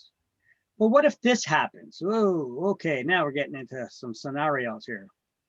So what if owner C over here, they get sick and tired of A and B's crap and they sell their ownership to D?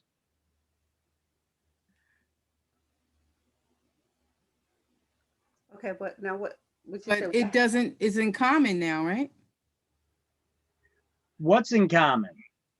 That title now, it's no longer the joint tenancy. Hold Because on, TIP. hold on. Owner D is now a tenant in common with A and B. However, A and B are still joint tenants with each other. Okay, that makes sense. Okay, so now if A or B dies, do I have another drawing here? Nope. So now if A or B dies,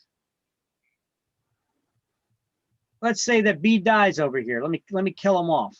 Okay, so B just died. Now A owns 2/3 and D owns He still owns his 1/3. And So it's all tenancy in common now. And that's all tenancy in common. There's no more joint tenancy. Mm-hmm. So now can A leave their shares by will to their heirs? Yeah. Yep. Yes, they can. Okay. Because A and D do not have the unity of time, title, interest, or possession. Right. Right? Mm-hmm. Hmm. Yep. All right. Interesting, eh? Yeah, this a doozy right here. So this this one can be a little more complicated when you're looking at it, right? Mm-hmm. You just have to remember that TTIP thing. They have to have been there and did it at the same time, signed that title at the same time, have the same interest, and their possession is actually equal. So if somebody else come aboard, they haven't been there to be at the same time and to do the title at the same time. So so they don't have the unity of time and title, but they do have the unity of interest. and possession. Right. So that's what knocks all of that tenancy, the jointness out of it. There you go. There you go. That's it.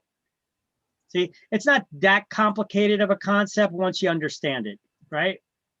It's pretty basic. But the thing is, what you got to remember are the 4 rules, the 4 unities required to have a joint tenancy. Everybody will have to be there at the same time. Same time. Interest and possession. When they purchased, Which that takes us back to this slideshow. We need to memorize TTIP. What does time, title, interest, and possession mean? Time, all joint tenants must acquire their ownership at the same time. Title, what is title? Ownership. All joint tenants must acquire their ownership by the same deed. Interest, all joint tenants hold an equal ownership share. We can't have them having unequal ownership shares. Because look, if I just showed you this,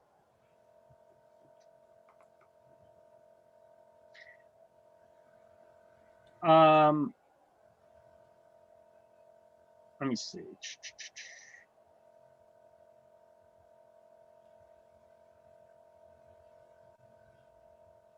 If I showed you owner A, B, and C, what kind of ownership is that? It has to be in common. That's got to be in common because they do not have equal ownership shares. Yeah, that pie is way off. He got a little slice. Yeah. He got a little slice. Yeah. This is always gonna. This is a tenancy in common. That's a tick. Yeah, that's an unequal scale right there. That definitely is. That definitely is, without a doubt. So this guy's got 50%, and B and C, well, they got some less amount. That they're splitting the other half, but not even equally, right? Here. Actually, I already have this written down somewhere. Hold on a second. Forgot. I got this one all the way written over here. Right. Oh, yeah. If you have these 3, come on. Oh, it's going a little slow here. So if you got 3 owners like this, I could tell you right off the bat that that's not joint tenancy. Right. You don't have the 4 units in common. It's not equal. It's not equal. You know, right? Now it's not joint tenancy for a different reason than what we showed you previously. This one's not joint tenancy because they don't have equal ownership share. So not joint tenants.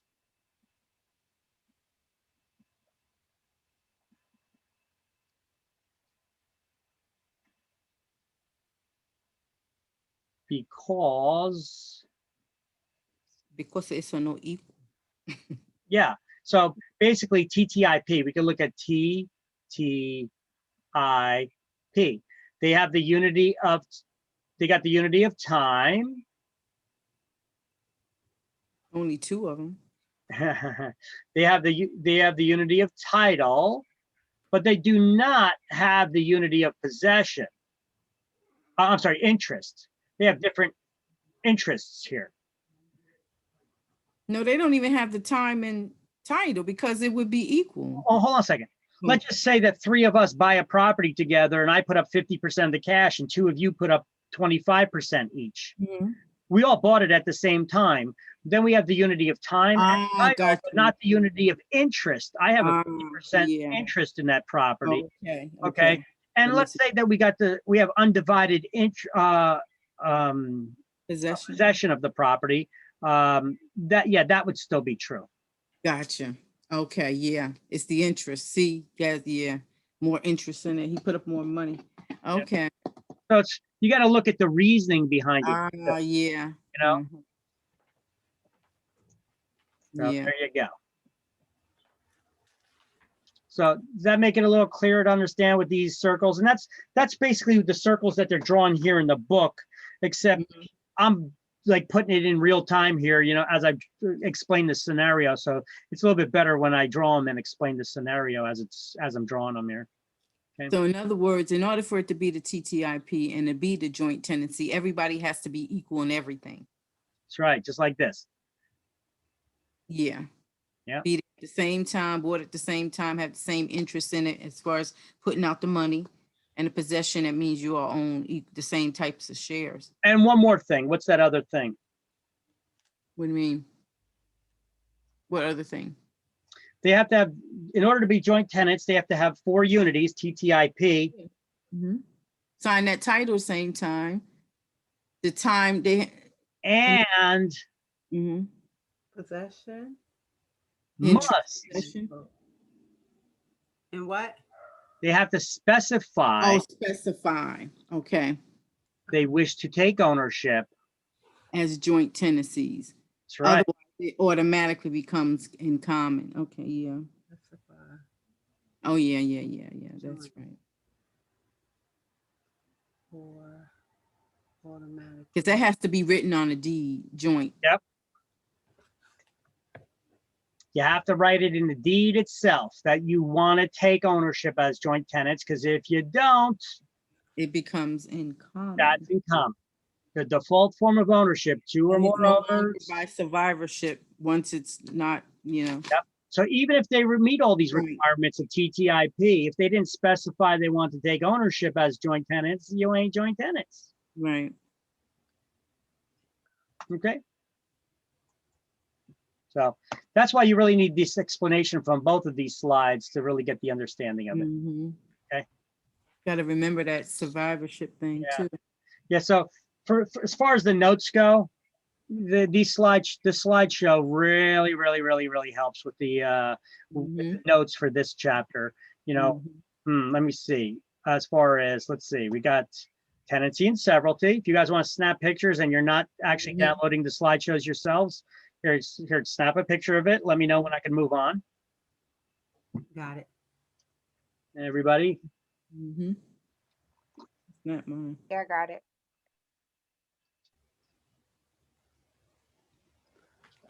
Tenancy in common.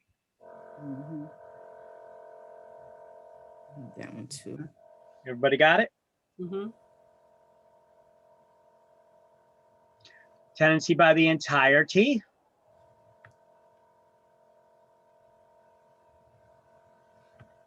Everybody got it? Yeah. Well, a corporation can only own as Severalty and you can see at the bottom, corporation can only own and common, or common. Because the other two are sole because they can't get married. Right. And they'll always be the last man standing, so to speak, right? Oh, wait, let me get that one. Yeah. Okay. Then we have joint tenancy, the poor man's will, as I like to call it. All right. Because basically it works that way, right? I mean, when somebody dies, the survivors automatically inherit their shares. But you get the added bonus that they don't have to go through probate. So estate taxes don't need to be paid. What? All right.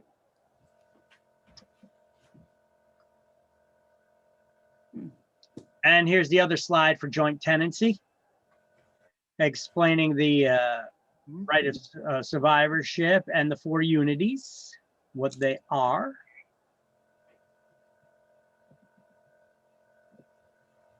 And then I'll change the slide again.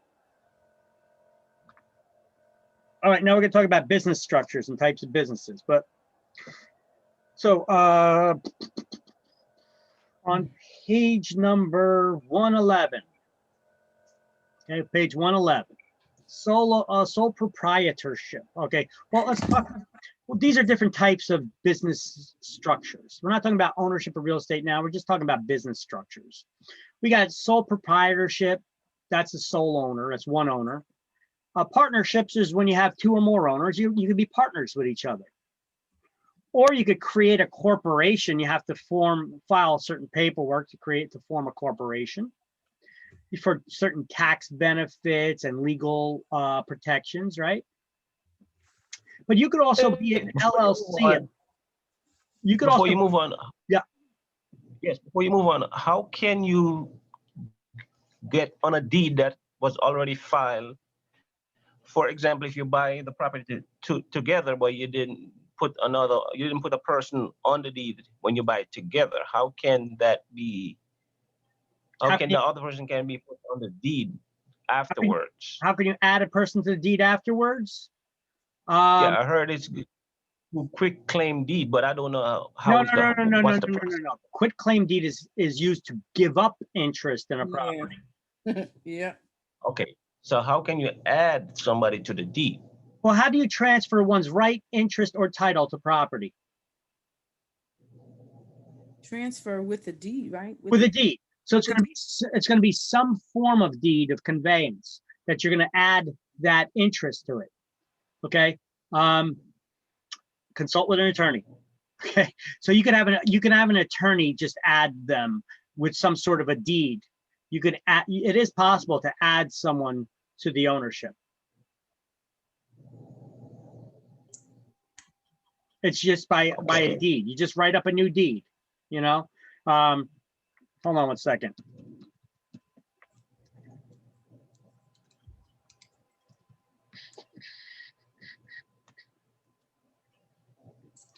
I got to open up hold on a second. In order for me to show you, I got to minimize. I got to shift around a couple of windows here. Just give me 1 second.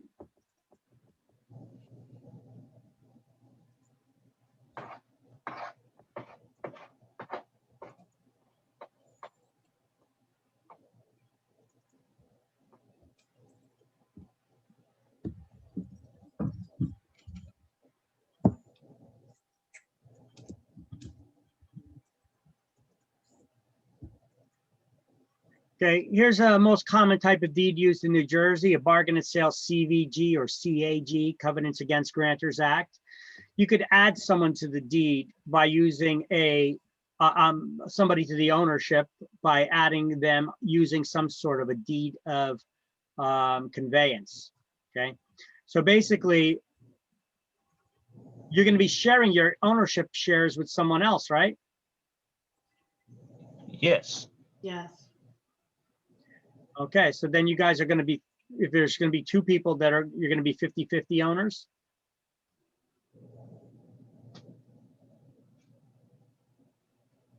Right? And then there has to be some sort of a consideration that's offered too. So here's just a type of deed. Here's a blank deed, but I suggest that you guys do use an attorney before. Here, I'll put it, I'll share this. Hold on a second. I'll share this with you guys in the chat window here. Here's a blank deed, but I suggest that you get an attorney to, I suggest you get an attorney to do this if you're going to be transferring the ownership.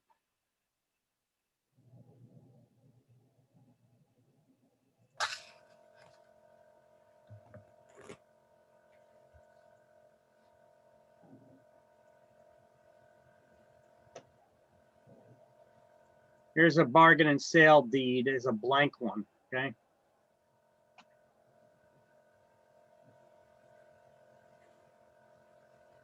That I just shared with you guys in the chat window. But if you're gonna do it, have an attorney do it. I just shared a deed with you so that you guys can have a copy of it, but I don't know if that one's valid in New Jersey or what have you. I'm not an attorney, I don't use deeds. I never created one, I always use attorneys to do it, okay? So I don't know if that particular deed meets New Jersey specifications, just so you know out front. All right.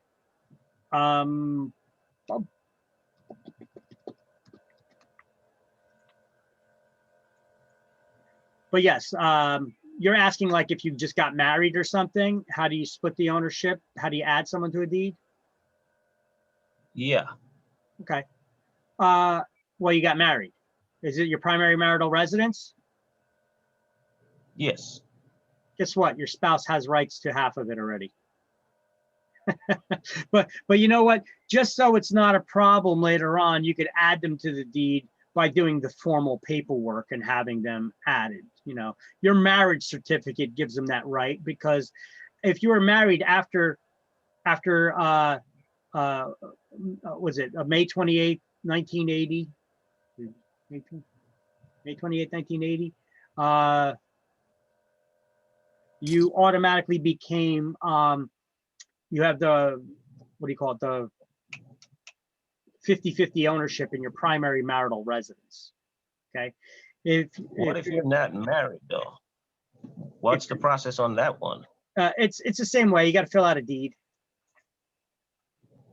So you could add them by a deed. That's how we transfer one's right, title, or interest, like shares of interest. If you want to split them, you have to do it through some sort of a deed of conveyance to convey that interest to another party. Okay, so you could add somebody to the ownership by a deed, but I would suggest having an attorney do it for you. Make sure it's done right. It shouldn't cost too much to do. All right, a limited liability company, that's a LLC. It's not a limited liability corporation that it stands for. It stands for limited liability company. This is the way that an individual or maybe a couple of partners can get the corporate protections of a corporation while still getting the tax benefits and of a single pass-through. So it's easier, less paperwork than a corporation, but you still get the legal protections of a corporation, right? And the income only gets taxed once. All right, a syndicate is not a formally created entity. You don't got to go file paperwork with the state in order to create a syndicate or a joint venture. A syndicate is a joining together of two or more people to carry out a business project. When the project is done, the syndicate's done. Joint venture is the same thing, except instead of two or more people, it's two or more groups get together to carry out a business project. When the project's done, the joint venture is done. Then we have a real estate investment trust, which is a REIT, R-E-I-T, real estate investment trust. They get the same tax benefits as mutual fund investors. And we're going to go over what it takes to create a REIT and all that stuff. Now, so if you have a business partnership, all partnerships have at least one general partner. So what's a general partner? It's one who works the day-to-day activities in the business, and they can be held liable for any additional debts that the business takes on. Okay, so in a general partnership, all the co-owners are general partners. A limited partnership has at least one general partner, and the rest are limited. They're limited in their liability, that the maximum extent of the money they could lose is their initial investment in the business. Make sense? The limited partners don't work the day-to-day activities in the business. For example, you want to start a business and you go get a loan from the bank of mom, right? Mom, she don't care anything about your business. She just hopes that you're successful in all your endeavors, right? But like it or not, mom lets you that money. She's a co-owner now. She's a partner with you in that business, right? So if you take on any additional debts and make some bad business decisions, can mom be held liable for it? Can she be responsible for paying off any additional debts that you take on? No. No. Only the general partners are. The worst mom can do is lose her money that she initially invested in your business. Okay, so mom is the limited partner in that example. Okay, so for exams, know the difference between general partnership and limited partnership. What a general partner is and what a limited partner is. What can a limited partner lose? Only their initial investment in the business. Now, corporation is a fictitious entity for taxation and legal purposes. Corporation cannot own as joint tenants or tenants by the entirety because they cannot get married and their life is perpetual.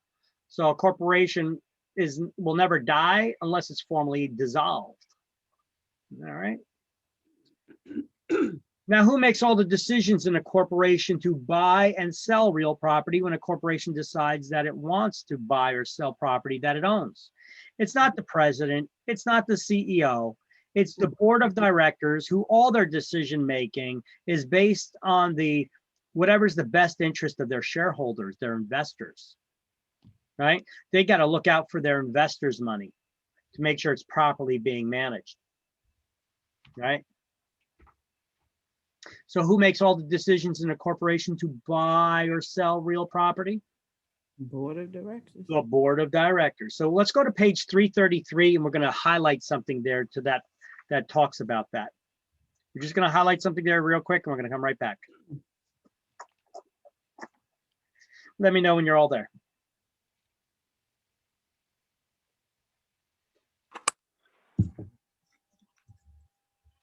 Yeah. Over there. Okay. So where it says execution of corporate deeds, we're going to highlight number 1 in that list. A corporation can convey real property only upon a proper resolution passed by its board of directors.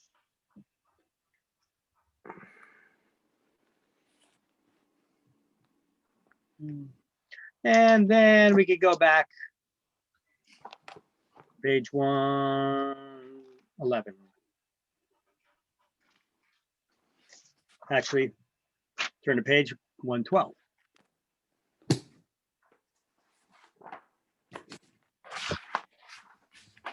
I already explained the difference between syndicates and joint ventures.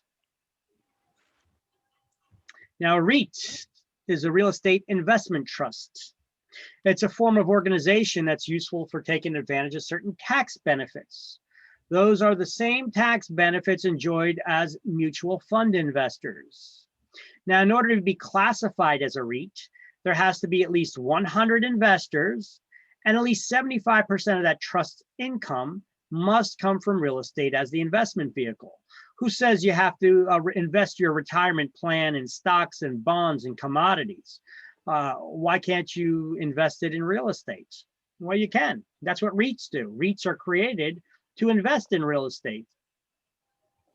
So they're usually stable investments that do a long, steady payout. Like a REIT would spend millions upon millions of dollars to buy like a large apartment complex. Those are profitable, right? Yeah. Yeah. Yeah.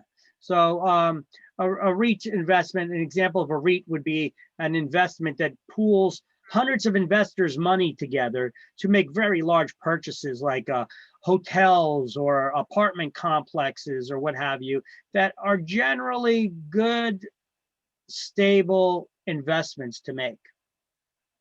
So let's turn to page 301 and we're going to highlight something on page 301.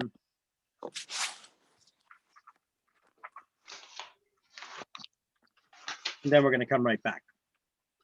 Okay. So on page 301, at the top of the page under real estate investment trusts, we're going to highlight real estate investment trust REITs. Real estate investors can take advantage of the same tax benefits as who? Mutual fund investors. Mutual fund investors. So after you're done highlighting that, we could come right back. So you could bounce all over the book or you could just study the slide. This is a question on an exam sooner or later. Hint, hint.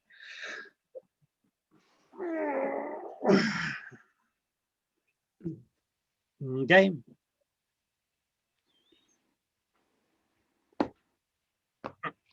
All right, condo ownership. So before we go on to that, on page 112, we on page 112? Mhm. Under other forms of ownership, we're going to highlight next to last sentence, or pretty much in that last sentence, we're going to highlight a real estate investment trust REIT is a form of organization that's useful for taking advantage of the same of certain tax benefits. And then we'll just write page 301 as a cross-reference for that. Or you could write underneath there, page 301, the same benefits as mutual fund investors. But either way, it's page 301.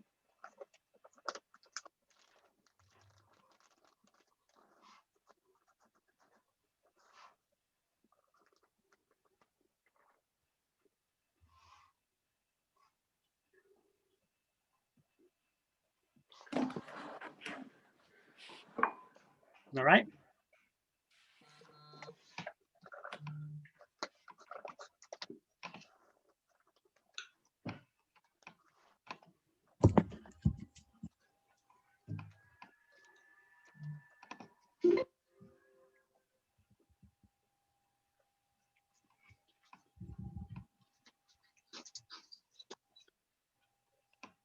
Let me know when everybody's got that. Yeah.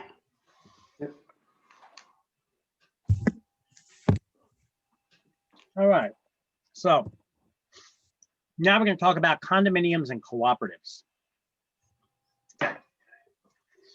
So when you buy a condo is like, instead of having to purchase a large piece of land that you could build a house on, so you'd have to have a plot of land and then build a house on it. You could build a lot more homes in a smaller area if you build multifamily. So these individual attached housing that's owned separately by each person would be known as a condominium, or condo for short. So each person does not have to buy a large swath of land to own property. Instead, all the owners have a ownership share in the property, the underlying property, the land that the underlying land that the structure is built on. So therefore, if you have a lot of people that are buying that want to live in the same area, you can build a lot more units with having less land than building individual standalone homes for all those people. So therefore, you could see there's some cost savings involved there. And they also share in the common elements, you know, like the hallways, basements, any recreational facilities like gyms or swimming pools, tennis courts, things like that, right? And they share in the fee to manage, that's used to manage and maintain these common area elements. So you can see there's some savings that could be involved by having this type of ownership. The only downfall of it is, though, that you also run by certain bylaws, some certain rules and restrictions that are set up by the homeowners association, to which everybody is going to be a member of. Whereas if you just had fee simple ownership of your property, you're not bound by any restrictions. Now, this is not a fee determinable or defeasible fee estate. You could own a condo in fee simple, but what do you own in fee simple ownership? Two things. Everything from your paint on the interior walls inward, because you can't bust open the walls and start messing with the pipes, because those pipes are used by other units as well. So those are common area elements. And you have an ownership share of the proportionate undivided interest in all those common area elements, because you can use them. You just can't start breaking the walls open and start messing with them, right? Because everybody has a shared interest with that. So the management of the condominium would take care of any issues with the pipes. Now, the HOA is the homeowners association. If you own a condo, you're a member of the homeowners association. But do you buy in a condominium complex so that you could get involved in like your own mini government to start making decisions on managing a complex with other people and such?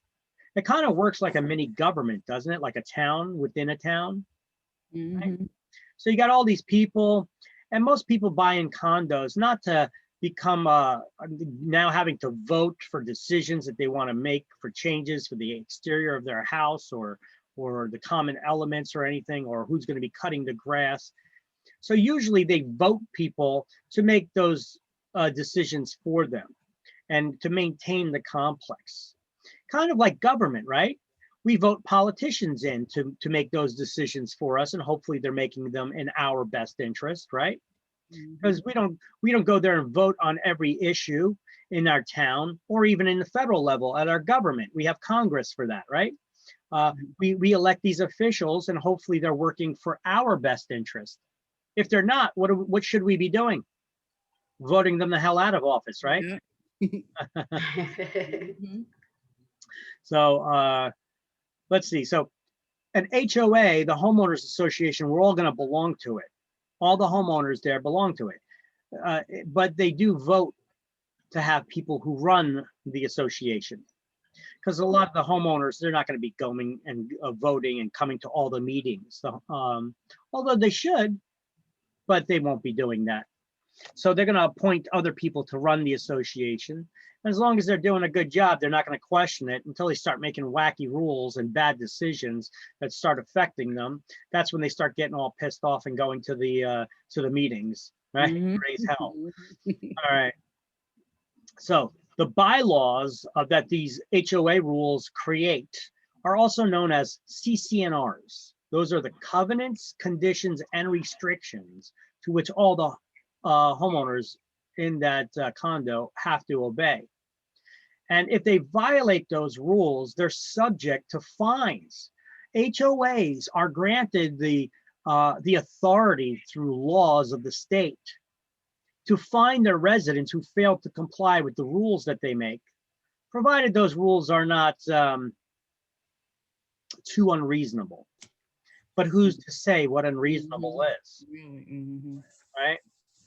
I mean, do you agree with all the decisions that your politicians make that run the country or your state or your municipality?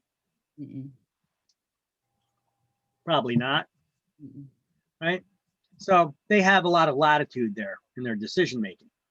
But some examples of these rules that they create are like, you can't display a for sale sign in front of your unit or even inside your unit in the front window. They may not allow you to put a flower up or a flag up on your balcony. They may have rules against those things, right?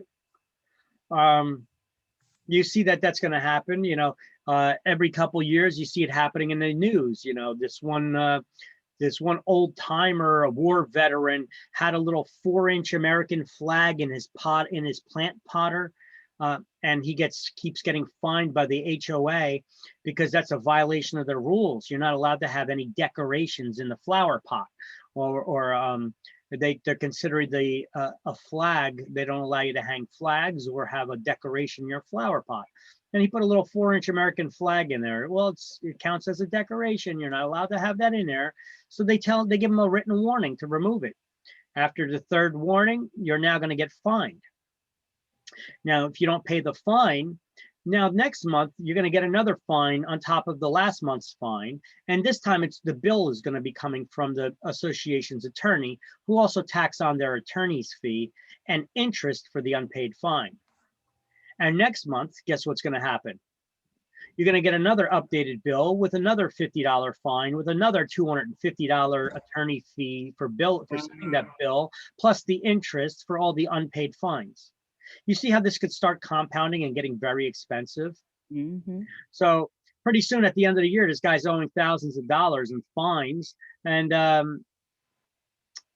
how can the association collect them? They could enforce it, the payment of those fines through the process of foreclosure. You can get foreclosed on by the HOA, by the homeowners association, because of your failure to pay the monthly association fees or the fines that they give. So usually sometimes you see this stuff on the news and people write in, they're like, oh, that's messed up. And they donate money to help the old timer out so he doesn't lose his home. You know, you guys may have heard it on the news from time to time, but you know, in one ear, out the other, you know, but there's people that, you know, would write in and they would donate and help the guy out. Then a couple of years later, he finds himself in the same position because he's still got that American flag hanging in there. Gosh. Okay. But they could also put up rules like can't paint your front door a wacky color, or no oversized or commercial vehicles are allowed to be in the common area parking lots. Can't have any bumper stickers or car wraps, vehicle wraps, if you're going to be parking in the parking lot.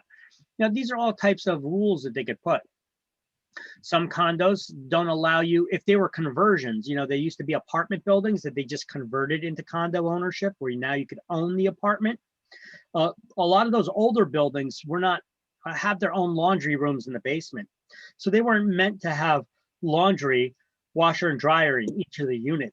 So somebody who puts a washer and dryer in their own unit it could be putting an undue burden on the plumbing systems that are in that building because they weren't made to withstand that. So they could cause clogs and all kinds of issues. So they could put HOA rules that in those older buildings that were converted, they could put rules in those HOA rules that say you cannot have a washer and dryer in your unit. Yeah. Yeah. Look, sometimes these rules and the people who are over there that are members of the HOA, they got nothing better to do than stick their nose in your business to enforce those rules. You know, sometimes those people can run it like they could run a real tight ship. They could run it like a bunch of Nazis, you know.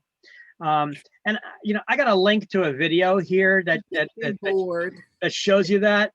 It's from a commercial. But you know what? Here, I'm actually gonna build it into the slide. So I'm gonna put a condo. Here's a goof of the invasive rule enforcement. We're gonna keep that up there.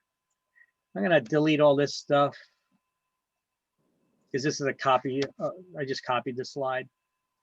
All right, and let me remove that as a bullet point. And I'll show you. I'm gonna show you guys this. Even though I got a link to it here, I'm gonna put a video in the slide here that you guys can watch. Actually, do I already have it in there? No, I don't. Okay. So I'm going to build this video right in. That's crazy because some people choose condos to have less responsibilities and less headaches, and they get in places like that. Well, they do, you know, and what they're doing is they're giving that responsibility to the HOA. But when those HOAs make rules that you don't agree with, you know, now we got to, here, you guys familiar with this one? No. Well, let's watch it. Yes. Amazing school district. The HOA has been very involved. These shrubs aren't board approved. You need to break down your cardboard. Thank you. Violation. Violation. I see you met Tip. Yep. At least Geico makes bundling our home and car insurance. That's how I save much money.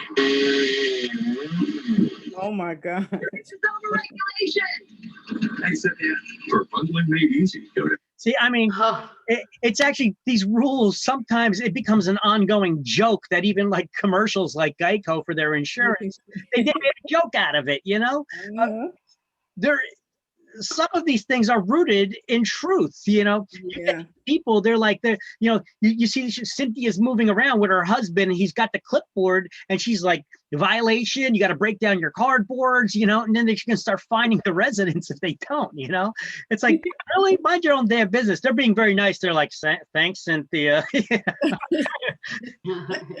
Yeah, I was on vacation for New Year's. Then the day before on New Year's Eve, I was sent an email from I guess the property manager saying I have to take down all the decorations.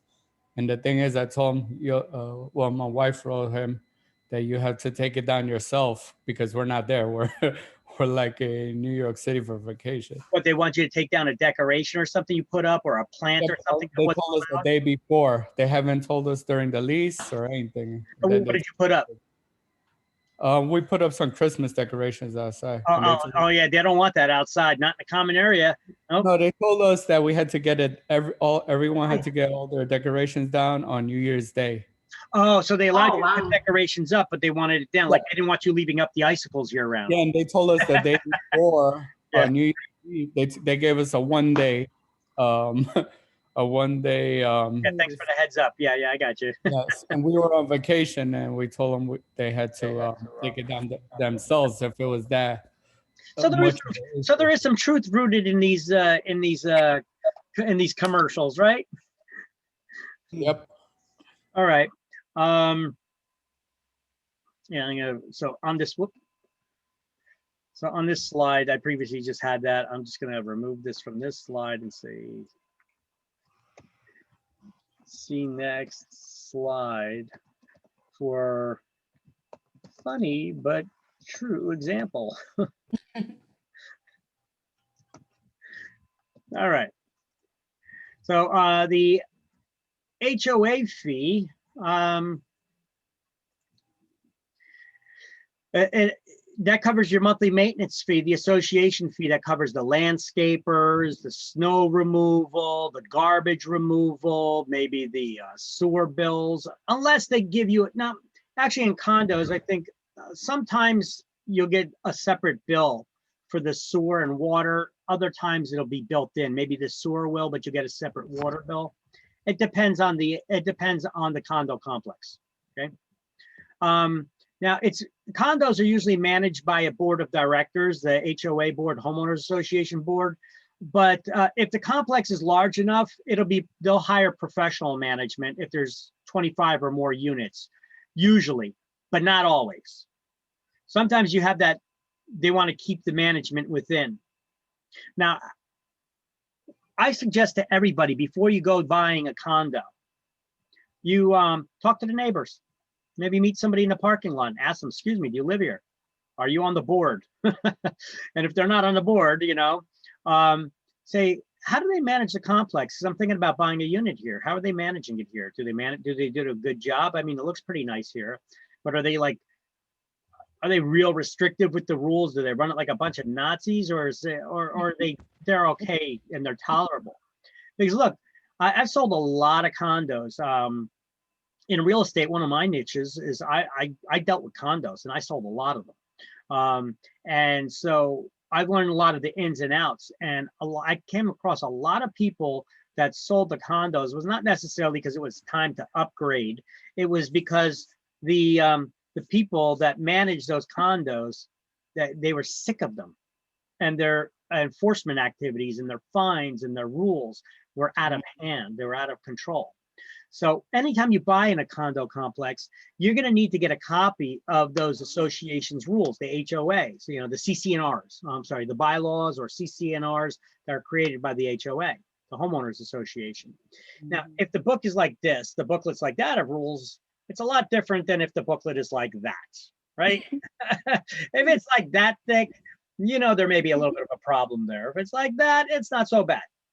And you should also get a copy of their financials prepared by their accountants, by the complex's, the HOA's accountant. And then you examine them or have your attorney examine them. There is those monthly maintenance fees, those HOA fees that are collected every month, go to maintain the complex, but some of the money goes into what we refer to as a reserve account. That reserve goes for emergencies and repairs, like if there's a hole in a roof and now all of a sudden the roof needs to be replaced, or this year we have unexpectedly large snowfalls, so you're gonna have to pay more money for the landscapers to come and salt and remove the snow more often, right? So if an HOA does not have at least 2 to 3 months of operating expenses to operate the entire complex in the reserve account, you can almost guarantee that they're going to be raising that monthly HOA fee soon, and it's probably getting mismanaged. And that happens sometimes. Look, just like our city hall, the city hall get mismanaged? Sure. You guys ever go down to city hall?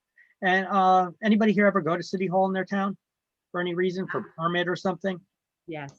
Yes. And those people behind the desks and such, did you ever run into them and you ever notice that it's like maybe this one lady's working there and so are her kids? Mm-hmm. Mm-hmm. They call that nepotism. Nepotism. They do it a lot. It's supposed to be illegal, right? Yeah, those jobs are supposed to be put on a public board and it's supposed to go to the best candidates. Well, then how is it that all the family members end up getting the job down at City Hall? How come they end up finding out about it first and they get those jobs and it was just posted on the board and whoop, that job's already filled? It's nepotism. Somebody's breaking a law because it's supposed to get put on a public job board first. They don't care. They work their way around it. They put it on the job board, but they already hired whoever they needed to. They're just meeting the requirement. All right. So, when you get a condo, you're receiving a deed for those two things.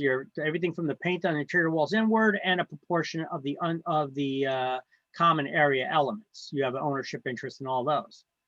Now it's regulated, condominiums are regulated by the state's Horizontal Properties Act and the Condominium Act. And certain tenants may not be evicted during conversion. So basically, if they bought an apartment complex, an apartment building, and they want to convert it into condos, certain people may not be evicted during those conversions. We're going to have a separate slide just for that. Now, owners of a condo have certain tax advantages that are identical to those of home ownership, right? So if you buy a condo, you get the same tax advantages as a single detached homeowner would. Uh-oh.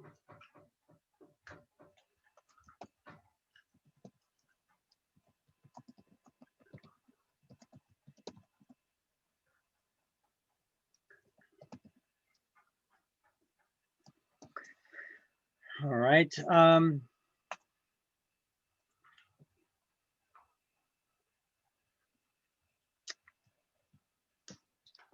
Condos can be any architectural style.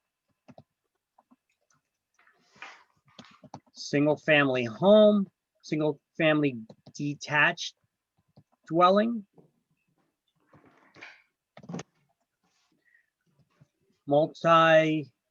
multi-unit attached, high rises, garden apartments,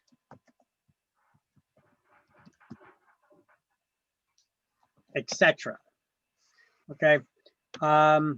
Simply looking at the architectural style of a building would give you no clue as to whether the form of ownership is a condominium, a co-op, or any other form of ownership.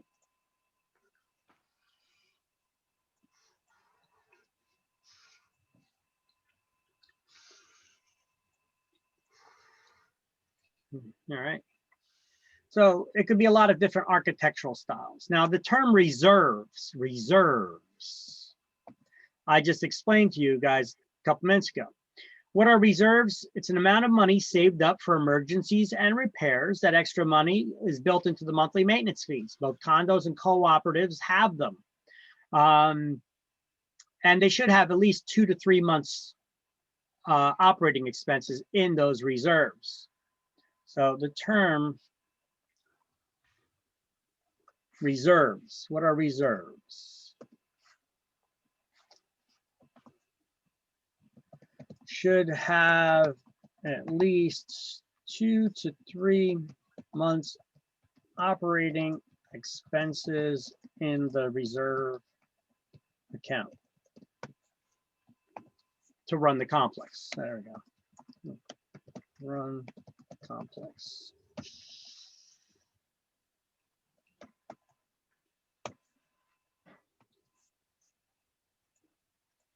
This is how you could tell if they're mismanaging or not. You know, let's say that they're doing some of that nepotism, right? How does that work? Well, when you're not over there part of the board, you know, you elect people to run the board. They got nothing better to do with their time, that they want to be the managers. They want to be the big shots. Oh, I'm in charge of the board, you know? Okay. So you elect some people up there and they're like, well, my wife's an attorney. We should put her as the attorney on reserve for the complex in case of a lawsuit or any need for an attorney. So boom, they automatically choose her. Well, my husband owns a landscaping business. We should select him to do the to do the landscaping of the complex. And see, when they start appointing contractors this way instead of pricing them out to get the best deals, well, now you have some issues. You may be overpaying for services that are not as good, right? And so the complex isn't being managed as well. It's not being maintained as well. And they're spending money like it's going out of style. That's what nepotism gets you. So what we will do is under the 4th paragraph, under the growth of condos and co-ops, we're going to highlight the term condominium and cooperative refer to forms of ownership. And looking at the shared housing complex gives no clue as to whether it's a condo, a co-op, or in some cases, PUDs. That's a planned unit development. Ah, damn it. Actually, you didn't even need to highlight that. So I got written next to mine in the book. I highlighted it by mistake. I said, don't highlight it. Never mind. Either way, it's good to know. It's good to know. That's what I wrote over here. Okay. In the next paragraph, under condominium ownership, here we will highlight, buyers of a condominium receive a deed conveying fee simple ownership of two things. Their living unit from the paint on the interior walls inward, and a proportionate undivided interest in the common area elements. That's it. That's it. Then they go on to explain what those common area elements are. You know, basements, hallways, stairwells, the parks, the tennis courts, swimming pools, IMAX movie theaters you could even find in some condos. You know, maybe they have a hall that could be shared and rented between people for parties and stuff, right? All right, page 113. In many respects, condos are regarded in the same light as a single detached house. Title can be held in severalty by the entirety or as a joint tenants or tenants in common. The unit receives an individual tax bill and can be mortgaged just as a house would be. The owners place a separate insurance policy on their living space. Income tax advantages are identical to those of single-family homeowners. And the owners are free to sell the property, lease it, give it away, or leave it to their heirs. Each unit's a financial entity on its own, and if an adjoining unit is foreclosed, it doesn't affect your neighbors, which is different when we talk about cooperatives. Okay, so condos and cooperatives, we're gonna start seeing the difference between the two in a moment. Right now, we've just been talking about condos. So how do we establish a condo? Highlight in New Jersey, the creation of condominiums are regulated by the Horizontal Properties Act. Oh, I skipped the whole paragraph here, didn't I? I'm sorry. Back it up.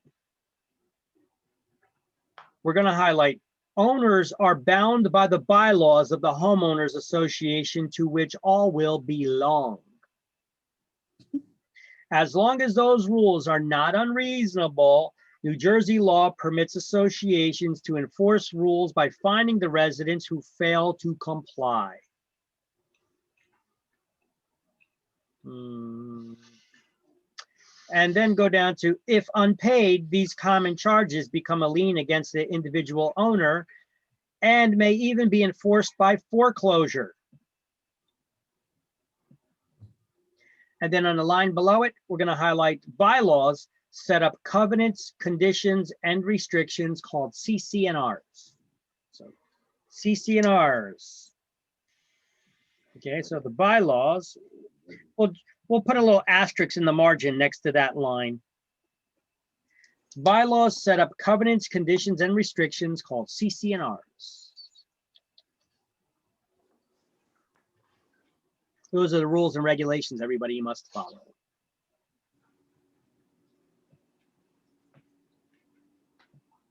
All right. Now let's get into the deal with condominium conversions. So the next paragraph, you already have highlighted the first line, right?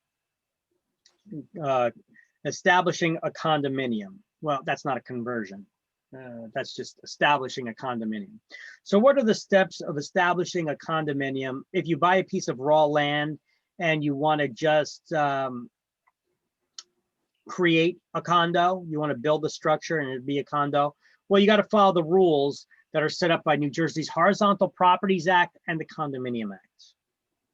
Okay, so let's read those rules a little bit. So first, the owners of the property would execute and record a master deed, and they file it in the public record in the county where the land is located. Many items have to be contained in or attached to that master deed, including a legal description of the land, graphic descriptions of the buildings, basically the architectural drawings, and any other improvements have to be noted that would be attached, with which identifies the individual units by either letter, name, or a number, and specifies a percentage of the common elements, if any, are going to be included in the ownership of each of the individual units. You know, sometimes you could get in the same condo building, you know, within a complex. Let's just say I own a unit in a building. and my unit looks exactly like someone else's. Mine can be worth more than theirs. And the reason being is maybe I have a deeded parking space, or I have additional storage in the basement area that comes with my unit. So those things would add value to my unit, right? If I have a storage unit and a deeded parking space that I own, right? So included in the ownership of each unit, a description of the common elements and a provision for an association of unit owners and a starting out list of the bylaws are what's required in order to create a condo. Now, what if we do a conversion, turn the page? If we buy an apartment building or a more multi-unit house, and then we want to deed and sell each unit as a separate entity, can we do that? Sure. However, so put a highlighted box around the entire section of condominium conversion. We're going to highlight in there the first paragraph that says the landlord who desires to convert a rental apartment building into a condominium must obtain approval from the planned conversion by the state of New Jersey at least 3 years and 2 months before the conversion may start. Continue highlighting. Certain tenants with disabilities and those aged 62 or older may not be evicted from a condo conversion. Now, we're not going to have to highlight the rest of it, but it's all in a highlighted box already. Here are the tenants that cannot be evicted. So certain tenants, if we look at the slideshow I have here, certain tenants may not be evicted during the conversion. If they meet all of these criteria, they may remain as tenants for 40 years. If they're 62 and older or certain disabled persons, they had to live there for at least 2 years before the conversion began, and their income is no more than 3 times their county's per capita income, or in any case, no more than $50,000 a year, they could remain as tenants for next 40 years. Then you cannot evict them until they're 102. And at that point, you're just mean.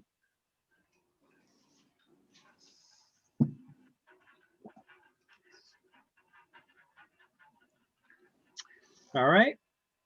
So I tell you that little story for a reason, to tell you you can't evict them until they're 102, because I try to get you to remember that little bit of a story.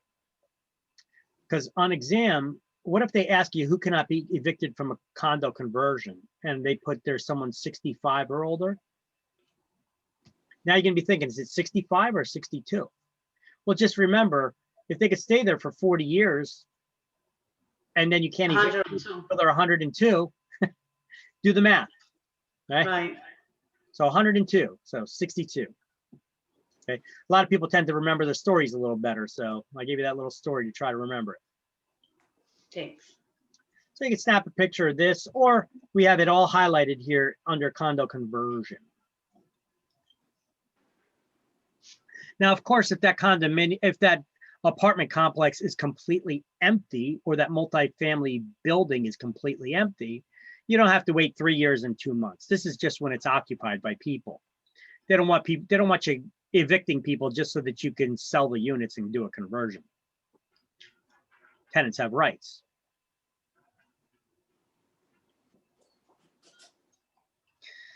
So what is a co-op?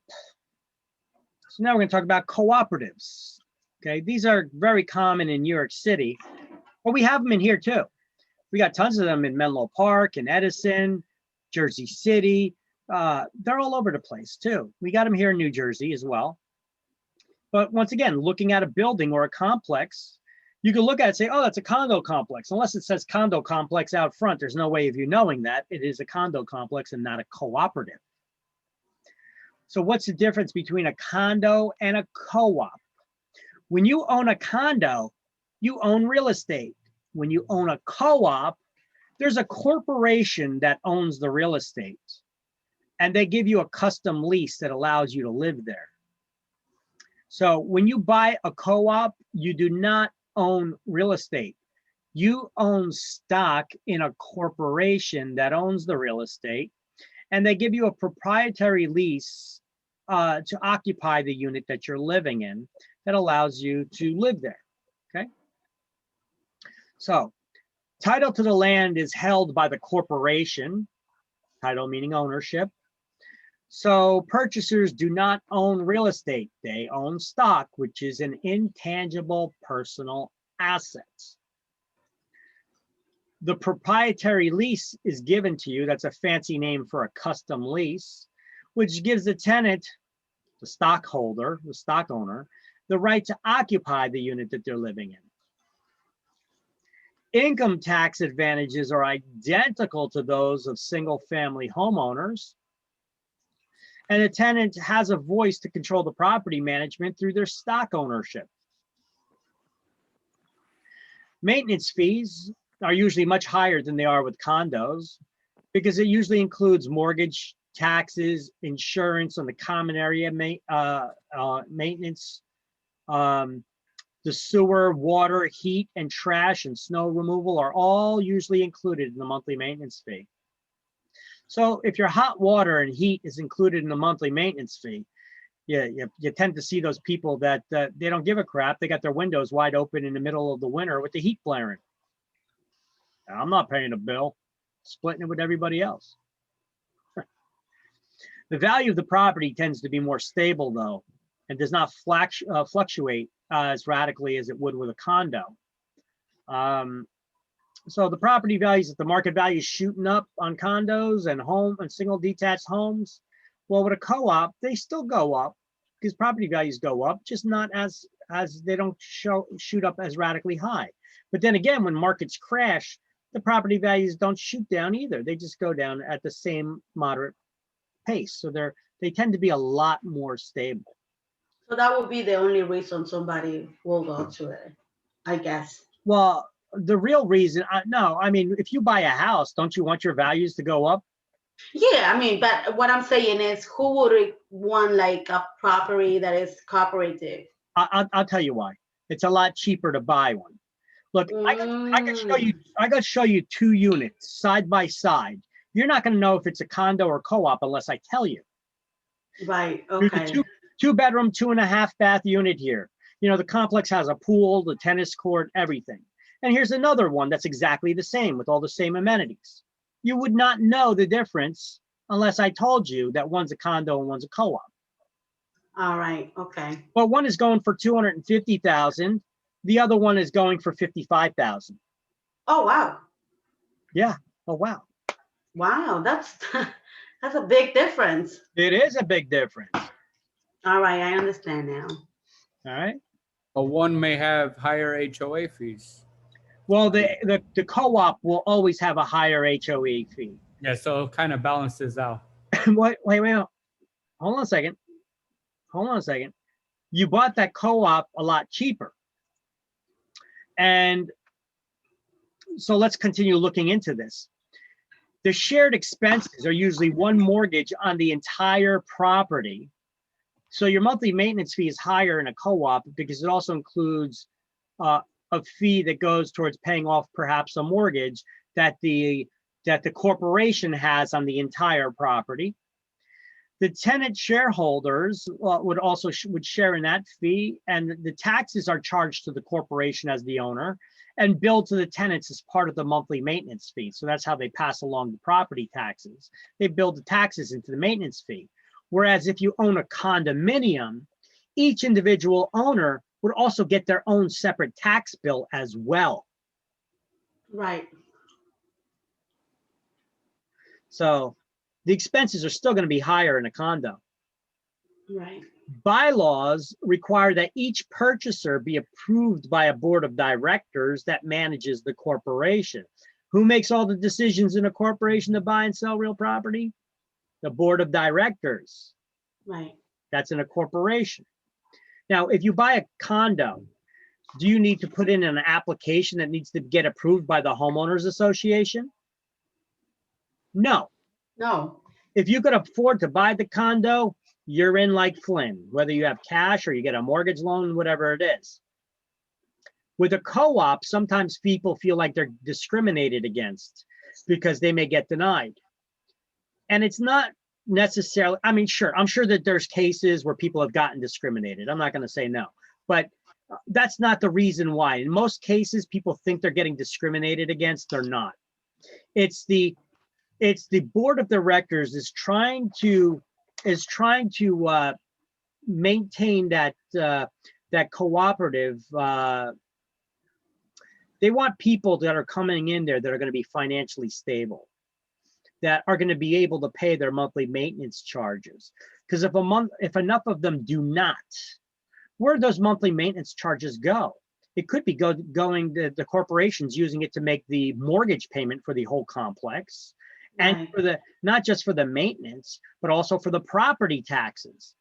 And if some people are not paying their monthly maintenance charges, it could affect the corporation's ability to pay the taxes or the mortgage for the entire complex. And the entire complex can get foreclosed upon if enough people are not paying those important charges. Oh, wow. So even the co-owners, I'm sorry, even your neighbors who are also owners in there who have been paying their monthly maintenance charge could get affected. But usually it's not going to get to that point that the whole complex gets foreclosed. What'll usually happen is they'll just raise everybody else's monthly maintenance charge to make up for those who are not paying. But to try to avoid that situation from even getting there, they're usually kind of strict on who they allow to rent, or I'm sorry, to buy there. They have a minimum credit score requirement of 620 usually. Okay. Because anything below 620 is considered subprime. Okay, it's considered a poor credit score. Okay, so 620, I've actually seen one that had a minimum credit score of 640. They wanted you to have it a little bit higher. Most co-ops do not allow renting your unit. Because who takes better care of their unit? The owner or the renter? The owner. The owner does, of course. And also, if there's too many renters there, people may have difficulty in obtaining financing for their units. Wait a minute, can you get a mortgage loan to buy a co-op? What is a mortgage? What is a mortgage? It's a promise to pay. It's a promise to pay, yes. So you make that promise to pay to the bank. In exchange, they give you a loan, right? Well, what exactly is that promise to pay saying that you're making? Well, it says this: lender, if you lend me your money so that I can buy this real estate, I will pledge this property as security for the loan. That in the event that I don't make my monthly mortgage payments, my loan payments back to you, that you could foreclose on me to regain ownership of the property, sell it at auction, and use the proceeds to get your money back. When you buy a co-op, what are you buying? Stock in a corporation. So do you own real estate? No. You own stock in a corporation, and they give you a proprietary lease that allows you to occupy the unit that you're living in. So you're not going to get a mortgage loan to buy a co-op. You're either going to get a personal loan from a bank, or you got to use cash. So you got to have cash or use a personal loan. You're not going to have a mortgage loan. All right. Now, so most co-ops don't allow renting because people can have other people who try to buy in there can have trouble obtaining financing if there's too many renters.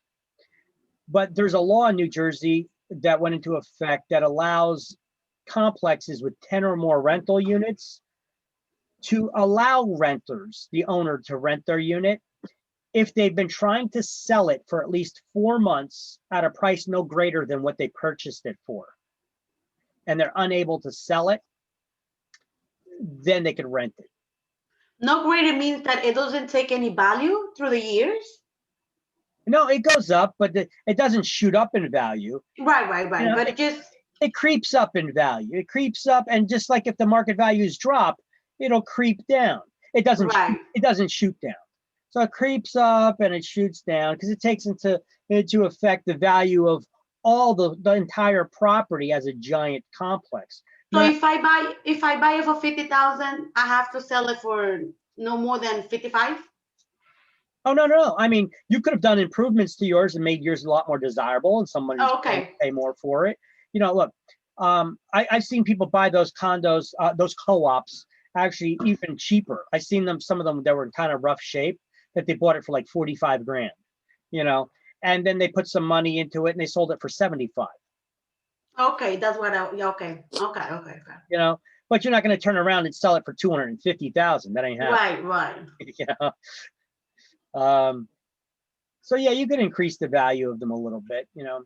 But I tell you what, if I'm a real estate agent and I'm selling your co-op, I'm going to charge you much higher commission than I would charge a homeowner.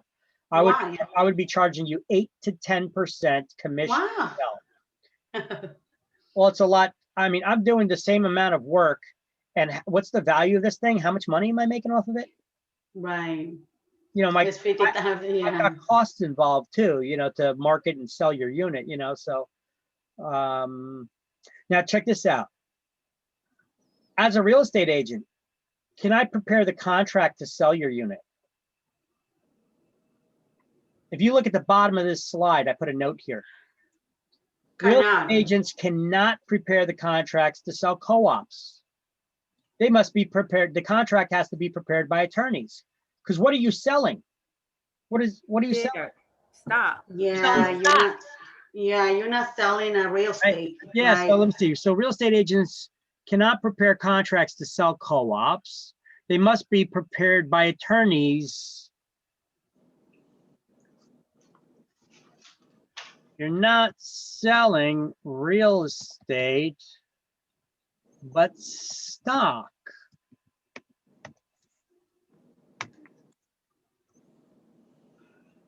All right, here, let me put it another way. You're selling stock, but not real estate. You're selling stock, not real estate. There you go.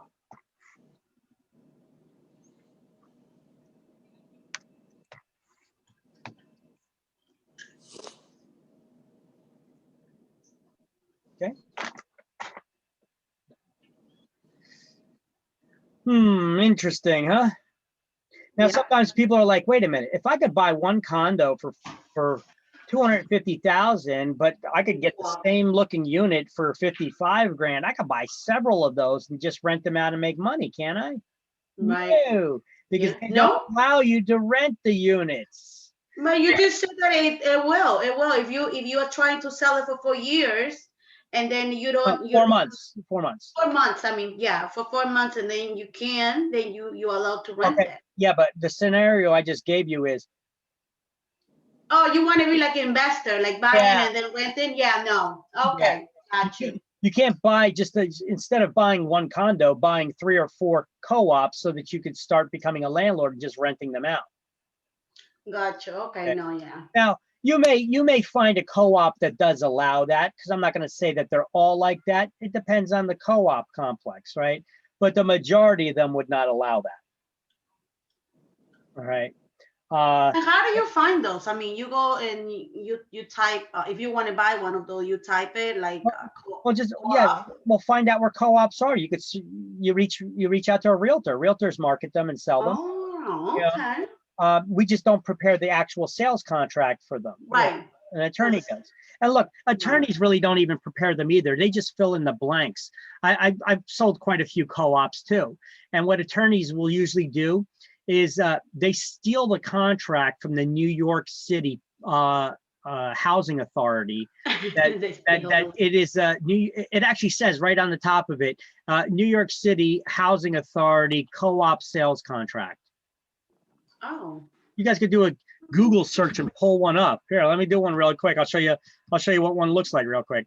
So let's see, New York City co-op sales contract. Okay. Do they normally seem to have them more in New York than here in Jersey, the co-ops? Yeah, because the price of the real estate in New York is insane. So let's see. Let me see if I can pull one up really quick.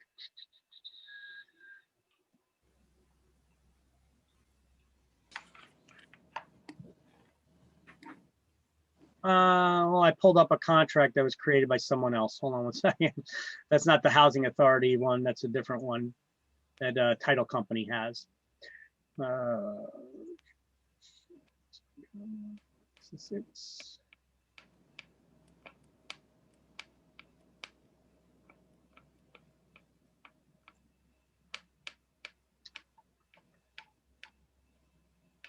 I got a Word document. It's opening. Yes.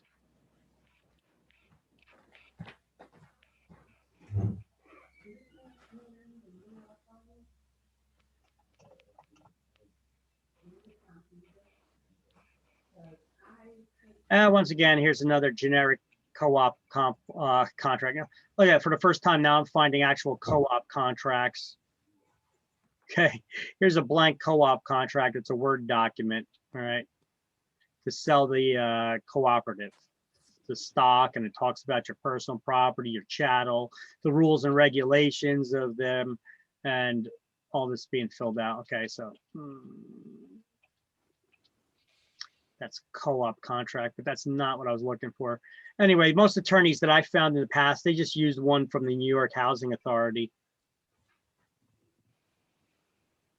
Minor residential, co-op.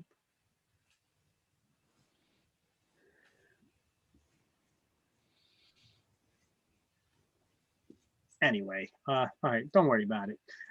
We can't fill it out anyway. An attorney does. So that's all that really matters, that you know that. All right. So when you own a co-op, what do you own? You own stock. You own stock in a corporation. So how do you get to live in the unit that you're living in? You kind of lease it. It's like a lease. And what do they call that custom lease? What's that fancy word for a lease? Proprietary lease? It's a proprietary lease. Okay. Proprietary is just a name for, it's another fancy word for custom. It's a custom lease, okay? It's a proprietary lease. So let's do this. Go to the book on page 114 under cooperative ownership, and let's do some highlighting, all right? The last sentence in that first paragraph, we're going to highlight each purchaser of an apartment in the building receives stock in a corporation and a proprietary lease, which gives the purchaser the right to occupy their apartment.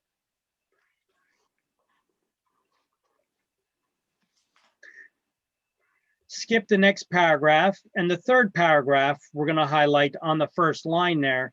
Co-op owners do not actually own real estate. They own stock, which is considered personal property. You said the third paragraph? Yep, under cooperative ownership. It's on the first line. I just didn't highlight the first three words. I started at co-op owners do not actually own real estate. They own stock, which is considered personal property.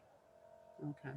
Then in the fourth paragraph, the next paragraph, you see that line that has the word reserves in bold? We're going to highlight that line. An accumulation of substantial funds of reserves for future repairs and emergency payments. So what are reserves? Future repairs. Substantial funds for future repairs and emergency payments. Okay, so like on this slide I have, reserves are an amount of money saved up for emergency repairs, and it's extra money that's built into the monthly maintenance fee, right? I like yours better. It gives you a little guidance on how to work in the industry too, what you're looking for. Why do you want to know this?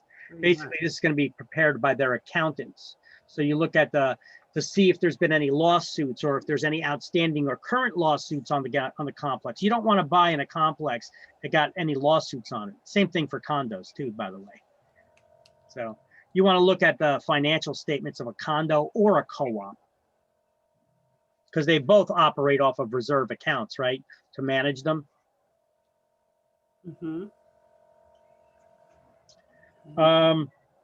Next paragraph, we're going to highlight, once again, skip the first couple words on the first line, and we're going to highlight the owner of a cooperative has all the income tax advantages of the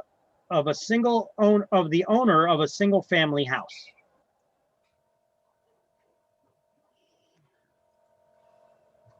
Can you say where is that again? I'm sorry, I lost it. It's the paragraph after the one with reserves. The fifth paragraph. Yep, the first line, you're skipping the first 4 words there. After you're highlighting after the comma. The owner of a cooperative has all the income tax advantages of the owner of a single family house.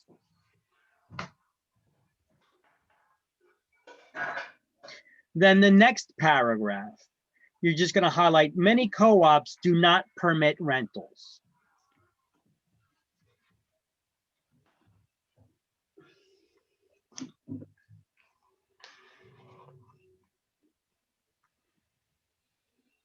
And that's it for co-ops. Well, not really. I put together a slide here now to show you side by side. I put together this slide for you guys so that you could compare a condo to a co-op side by side. Hold it. Give you a nice little visual guide here. Okay. So so condo versus co-op. With a condo, do you own real estate? Yes. What about a co-op? No, you own stock. No, It's considered personal property, right? yes. So with a condo, do you get a mortgage bill? Yeah, unless you Yes. bought cash, right? You get a mortgage. With a co-op, you can't get a mortgage loan. No. You use a personal loan or cash. Do you get a tax bill in a condo? Yes. Yes. Get a tax bill with a co-op? No. No. It's built into the monthly maintenance fee. Maintenance fees, yes. The HOA fee in a condo? Yes. Do you get an HOA fee with a co-op? Yes, but it's higher. Yeah.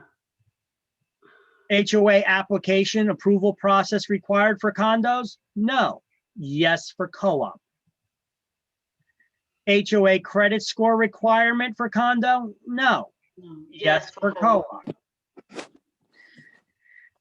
Condos are managed by an HOA, co-ops are managed by a board of directors. Do you have to carry insurance for a condo?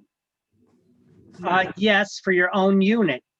Oh, yeah. In a co-op, you get renter's insurance. Can it be rented? In condos, Yes, for a condo. Co-ops, I got a little Some of asterisk them. there, you know. It really, Not really.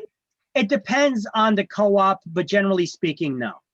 Mhm. You can't buy with the intent of renting it, you know. Income tax advantages are identical to those of single-family homeowners. Yes, on the condo, yes on a co-op.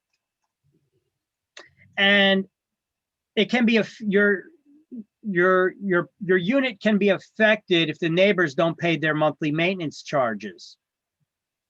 No on a condo, yes on a co-op. They could drive your monthly maintenance charges up, or the whole complex can get foreclosed on if enough people are not paying their monthly fees. And then I just made the little note down here at the bottom. Can be rented in complexes with 10 or more units if you cannot sell at price no greater than the initial investment for 4 or more months without success. Check your board's rules. All right, there you go.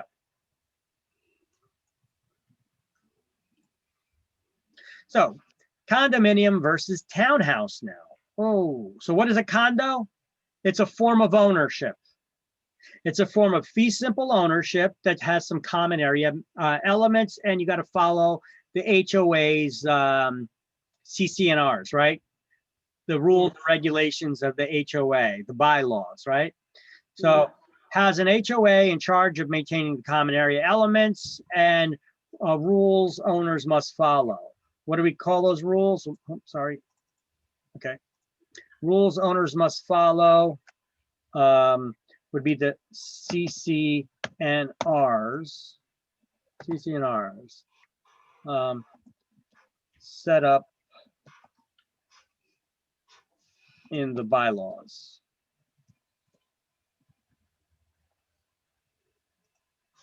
All right. Now, what do you own when you own a townhouse? Well, a townhouse is not a form of ownership. It's an architectural style. It's a multi-level attached housing. That's a townhouse. They share a common party wall. Townhouses could also be condos. They could be owned as fee simple. So there's no HOA, no monthly maintenance charge. You got to maintain your own unit on the outside as well as the inside. And usually you cannot tell. Usually. But sometimes you can. I got to get you some pictures of where you can tell. But anyway, what am I looking for? NJ townhouses. For townhouses, don't you have to pay association fees too? Only if they're part of a condo. Like I said, you could have fee simple ownership of a townhouse. See, townhouse is just an architectural style. Okay, here that's attached housing. You see, here's units. They're all attached housing. Here's one unit. Here's another unit. These are two units here. Here's one unit. Here's another unit. Here's another unit. It's attached housing, right? These are townhouses. These are just different examples of townhouses. See, there's a lot of different looks to them, but it's multi-level. So here's one unit here. Here's another unit here. You know, it's multi-level attached housing. That's what a townhouse is. Here's a two-family house. You see this side by side, this two-family house? There's only 2 units. It's a two-family house. This It can be also first and second floor. No, No? because it'll be, each unit is multi-level. Okay. So, All right. so like in here is a 2-unit townhouse. Usually if they're side by side like this, we call them duplexes. It's a duplex. A duplex is side by side. 2-family house side by side. Okay. See, they're split right down the middle. Okay. Yeah. Now this is a townhouse. The architectural style is a townhouse, but is this a condo?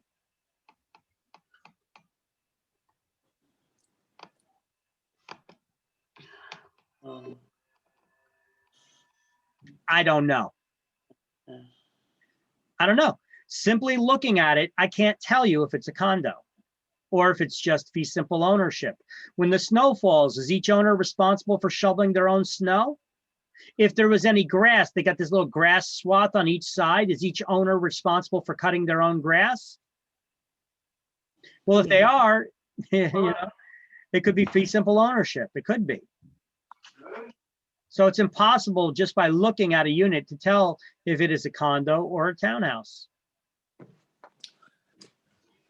I'm sorry, if that townhouse is a condo or fee simple ownership. Often townhouses are also condos, meaning that there's a homeowners association that manages it. Here's one, Traditions. This is in, I think this is in South Plainfield actually, or Edison, Traditions, I believe. I could be wrong. I don't know. So those are townhouses. All right. So do not mix up the architectural style with the form of ownership. Sometimes people call us and say, hey, listen, I want to get a townhouse, but I don't want any of those condos. I don't want to have to worry about, I don't want to have to worry about the, you know, the cutting the grass or shoveling the snow. What is this person asking me? I know what they're asking me. They're asking me that they want a townhouse that is a condo. The thing is, sometimes people got a picture in their head, and this is the picture that they get. The apartment style condo, where you have people living above you and below you. Mm-hmm. That's what they don't want. So they're thinking about an architectural style, but what's coming out of their mouth is describing a form of ownership. I don't want a condo, but I want a townhouse. Okay, well, they're 2 separate things. Townhouse is an architectural style, condo is a form of ownership. What you're telling me is you want a townhouse that is a condo, where there's going to be management that shovels the snow and cuts the grass and maintains the external of the building.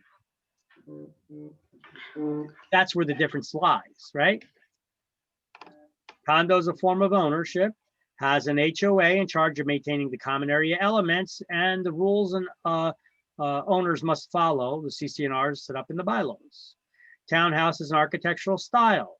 It's multi-level attached housing that shares a common party wall. Townhouses could also be condos. Often they are condos. The owner doesn't have to cut the grass, remove the snow, maintain the siding, roof, etc., the exterior. They could be also fee simple ownership without an HOA, and then the owner is responsible for maintaining all the exterior. Okay. So highlights under townhouses on page 115. 115, the term townhouse is used to describe an architectural style.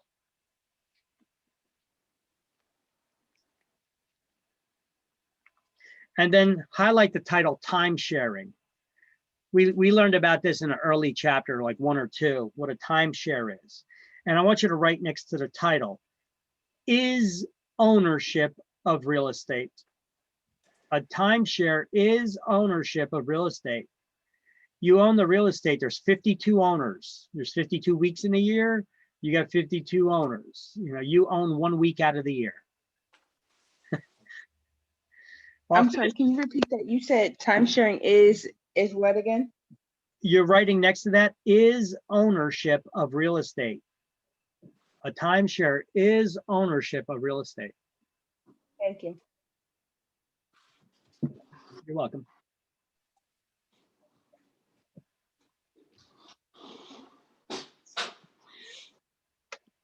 Turn the page and we're done with this chapter. Victor, quick question. Yes. With the timeshare, so you only get 1 week out of the year because there's 52 owners, correct? Well, there's different types of timeshares. I mean, you can possibly find a timeshare that's 2 weeks or even a month. Okay. I've seen timeshares on cruise ships where you could own a cabin on a cruise ship, but it's a timeshare. Yeah. But you know, cruise ships, they go out, they're out for weeks at a time, right? So Yeah. you could, you know, you would have to own it for like a month or 2. So then if that's the case, you're owning it with, there's 12 owners, you know, 12 months in the year, right? Okay. All right. So let me take that picture. Actually here, I still got a couple more slides here, even though we're done with the chapter book. I got an architectural style guide. I got a link to it on the Realtors website. I also have this on our Facebook page. Oh yeah, look at that graphic, advanced graphics, huh?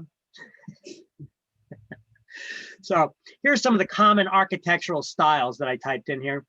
We've got Cape Cods, colonials, Victorians, ranches, a raised ranch. You guys know what a raised ranch is? I'm going to show you some pictures of raised ranches. A raised one-level house? It is. That's got the garage underneath it. Here's some pictures of raised ranch style homes. Okay, it's a single family, it's a single level house that's either raised up and it has the garage underneath it. Okay, and the basement is halfway out of the ground. On this picture, it looks like it's fully out of the ground. Here's a better picture. They have the garage here on the side. You see it's underground. Okay, on this one right here, it's got the garage. It's coming in here from the side, but the house is one level, and then the basement is half of it's like above ground level. See, these are all, they kind of look like they kind of look like bi-levels. They kind of look like a bi-level house, except that first level is halfway under the ground. So that's what was it called? Ranch? It's a raised ranch. Raised ranch. Okay, I've seen those houses, yeah. It's raised. Yep, these are raised ranches. You see how the basement is like halfway out of the ground? You got windows above the ground level here, but half of it is below ground level.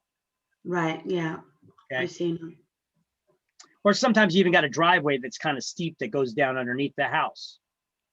These ones are all level driveways that you've been seeing here in all these pictures for these raised ranches. It's a one level house but it is raised up a bit. So it does have a above ground, partially above ground basement. Because you could have a ranch style house that's just everything's below. If it does have a basement, it could be below ground, or but not all ranches, not all ranch style houses, ranch style homes, not all ranch style homes. If you just put in the word ranch, I get up farms. See, ranches are just single level houses. Okay, there's no second levels on them. These are attics. Okay, so single level homes. These are good for people who don't have the ability to climb stairs well, right? Yeah. You want a house that has all the you could access the entire house through one level. They just take up more space if you want a bigger house, right? Yes. Take up more land. I don't like this stuff. I mean, it's beautiful, but I don't. Yeah, some of them are very nice. You know, it's just a matter of, you know. Especially you have a lot of land to span. I mean, you can build a really beautiful house. Yeah, I mean, you don't need to be climbing stairs up and down stairs all the time. You could just have a real big house like this, you know, the ranch house. This is good for people who are, when you get older, you know, your knees give out on you, you know, you can't climb the stairs, people can't bound, you know. There's a lot of reasons. These could be very desirable homes, okay? And people who can't, you know, climb stairs, or when they get older, this is great for older people, the ranch. Also, if you have a small child, you don't want them to be up and down the stairs. Down the stairs, yep, exactly. So that would be an option. Yeah. You don't got to worry about child-proofing stairs and them falling down the stairs, right? All right. We have split levels. Split level home is basically, there's no big stairwells inside the house. As soon as you walk into the house, you could go half a stairwell to the basement, half a stairway up, you're on one of the floors, and then you could go another half a stairwell up another level, you know. So there's stairs all over the house, but they're not like long stairwells. You got small stairwell here, small stairwell there, but they're split. The levels are split all over the place with stairwells, okay? A bi-level house is bi meaning two. It's a two-story house with no basement. That's a bi-level. Tudor style, got to really look at that one. Tudor style home.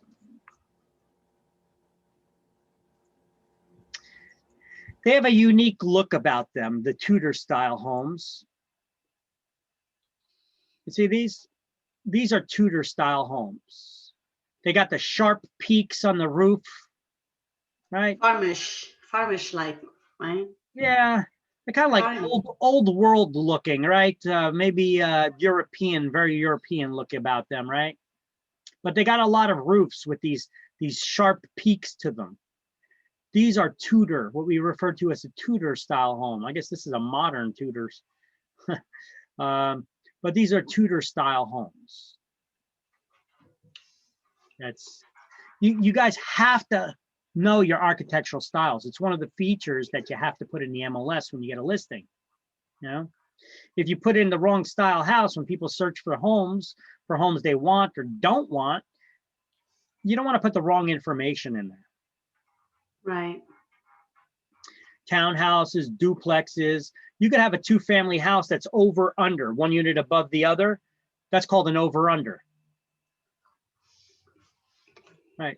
So there's a lot of different style homes. Okay, these are some of the basic, especially these ones on the left-hand side. There's some of the more common ones we find here in New Jersey, but you could find some of these as well. So you guys should look up these architectural style guides. And here's a style guide on realtor.com that it's not great, but it's better than nothing. I'm trying to put together a style guide for us that's a little bit better, and it's good for New Jersey. Here's an architectural style guide that they put on realtor.com. I put the link to it there in the slideshow. That shows you the Art Deco, bungalow, Cape Cod. Cape Cods can have a lot of different looks. They could have garages attached or detached. They could have second level and basement, but they usually have bedrooms and bathrooms on the first floor and possibly on the second.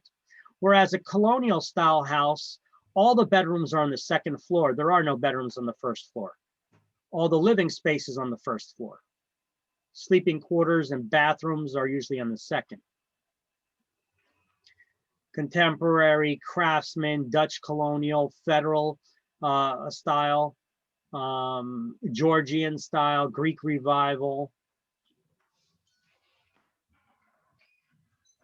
Queen Anne. Sometimes we see those in areas like Rahway, but they got a lot of Victorians there too. Second Empire. I've seen one or two of these in Rahway. Salt box. Split level, Victorian, Tudor. All right. So we got a basic guide there. And then they even show you about structural elements and what their names are. When you see them with like window type arches, flat, Gothic, Moorish, Roman, segmental, Tudor, different types of columns, Corinthian, Doric, Egyptian, Ionic, Romanesque, you know, different types of dormers on roofs. See the different shapes to them? They all got their own names.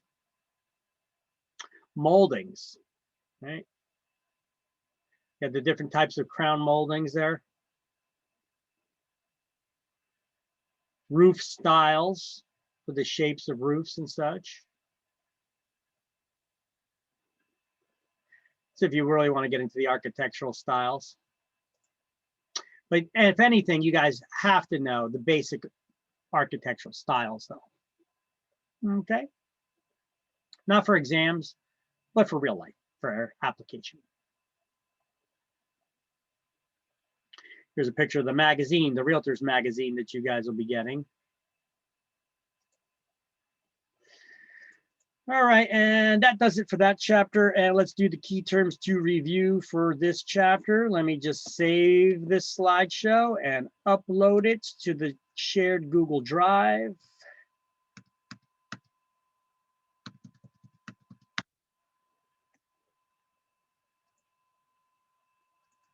And that was chapter 7, right?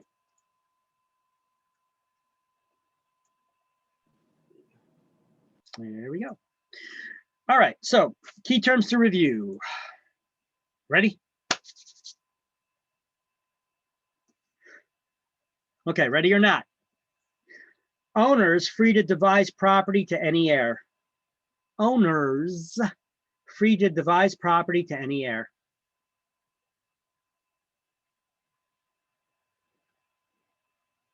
Can you guys hear me? Are you there? Hello? We're thinking. Oh, okay. Well, thank you for answering me at least. Okay, owners free to devise property to any heir. What does devise mean? Devise, I think, yeah. To leave property by will. I mean, heir is also a little example. So owners, that being plural, what kind of ownership is it that you have where there's two or more owners that could leave their property by will to heirs? Tenancy in common. Tenancy in common. 11 is A. Legal entity considered to be an artificial person.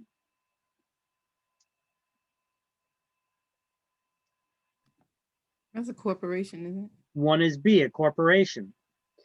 Business owned by one person or entity.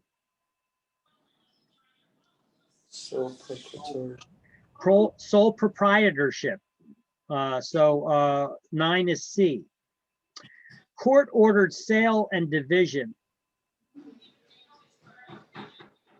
Partition. It is. 6 is D, partition. Process which co-owner automatically receives share of co-owner who dies. What do we call the process? Right of survivorship. 8 is E, the right of survivorship. The group with each partner completely liable.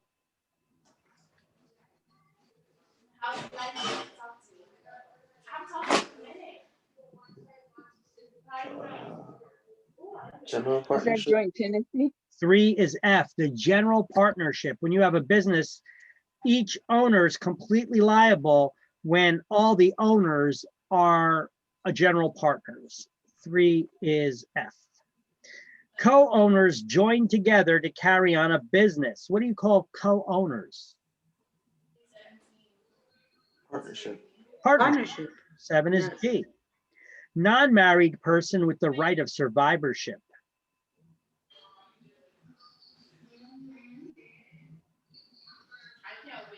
Joint tenancy. 4 is H, joint tenancy. Person named in a will to inherit real estate.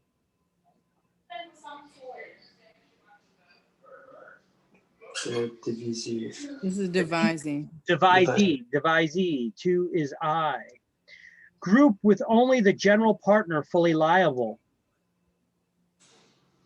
I love it. That's the limited partnership. It is a limited partnership. 5 is J. Ownership, a word for ownership. Title. 13 is K. Real estate ownership by only one. Tenancy and Severalty. In severalty. Yes, tenancy in severalty. 12 is L. Special ownership by married couples. General ownership.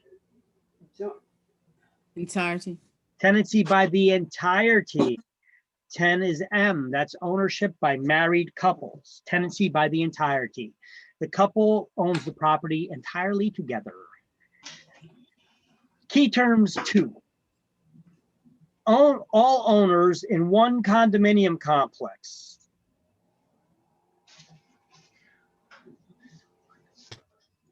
homeowners association.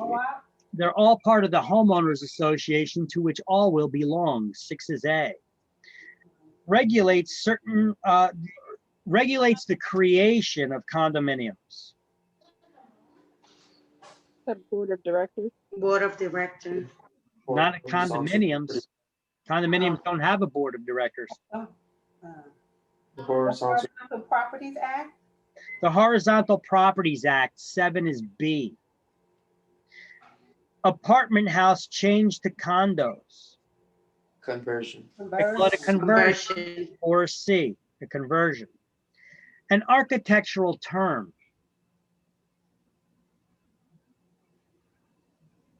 Townhouse. Common element.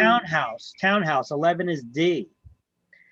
Apartment whose buyer receives a proprietary lease and stock in a corporation. Co-operative. Co-op. 5 is E, the co-op or cooperative. Co-op owners' rights to live in the apartment. Proprietary lease. 8 is F, the proprietary lease. A group elected to manage a cooperative. Board of directors. 1 is G, the board of directors. Fee simple ownership of a living unit. Condominium. 3 is H, the condominium. Money set aside for future repairs. Reserves. Reserves. 9 is I. Ownership for part of a year. Time sharing. 10 is J, time sharing. Stairwell, roofs, etc. that are owned by all. Common element. Common element. Those are the common area elements. 2 is K. And that concludes chapter 7. Whew. Yep. Chapter 8.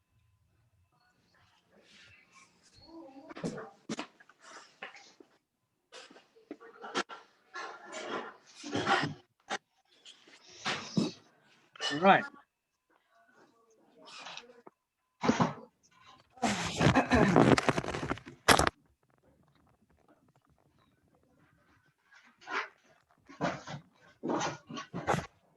Real estate taxes that we're going to talk about. At the end of this chapter, you're going to be able to describe the differences between general real estate and taxes and special assessment taxes. Explain the taxation process. Taxation is the power of the state and local governments to levy liens, to impose tax liens to pay for the operation of the function of government. Hopefully they're spending our money wisely, because if they're spending it like a drunken teenager on a binge, they're going to need more money because they're going to run out of it quick, right? Yeah. Drunken college kid, let me put it that way, not teenager. They're going to run out of money quick, right? So hopefully they're using our money wisely. Otherwise, they're going to come back to us for more, right? When you're not earning the money, it's easy to just put your hand out, right? Yes. Gimme, gimme, gimme. And if they give you the power to say, gimme, gimme, gimme, that ain't good. So taxation is that power of the government to impose taxes to pay for its operation. Now, taxes have priority over other previously recorded liens. What sets the priority of the repayment order of liens? Or wait, what determines which liens get paid back first according to their priority? And what establishes that priority? How they were recorded? The date that they were recorded in the public record. With the exception of taxes, they could jump to the head of the line. And exception for taxes, they could jump to the head of the line. And what other one does not matter by the date that it was recorded? Contractors liens, mechanics liens, they're retroactive back to the date that the materials were delivered or the work began. All right, so there's two classifications of taxes. There's two classifications of taxes. You have the general real estate tax, which in Latin is known as the ad valorem tax. Ad valorem is Latin for according to value. So this tax is based on the value of your home. And a special assessment tax, which is an improvement tax. Let's highlight last sentence, first paragraph. Annual taxes levied on real estate usually have priority over previously recorded liens. And then we're going to highlight the number 1 and 2 in that list there. The general real estate tax is the ad valorem tax, and a special assessment tax is an improvement tax. You get questions on both of those. What is the general real estate tax? Ad valorem. This is the general property tax that everybody pays. How is that tax based off of? It's based on the value of the property. And a special assessment tax is what?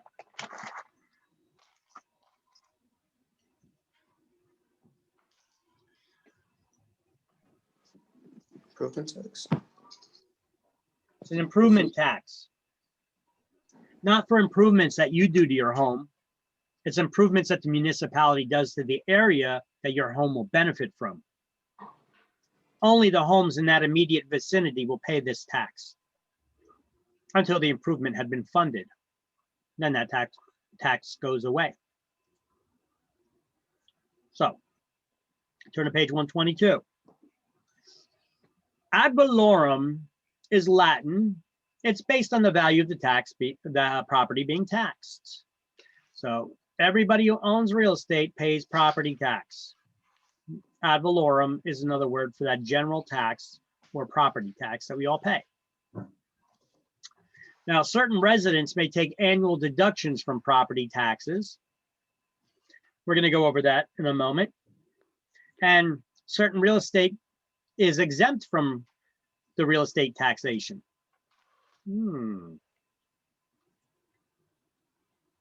So here are the people that get tax benefits.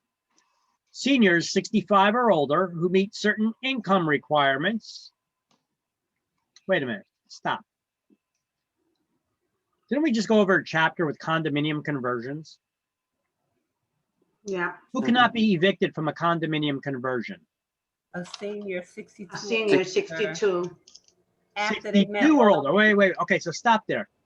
How come with a condominium conversion, a senior is considered 62, but when it comes to not having to pay as much in taxes, they jack up the age to 65?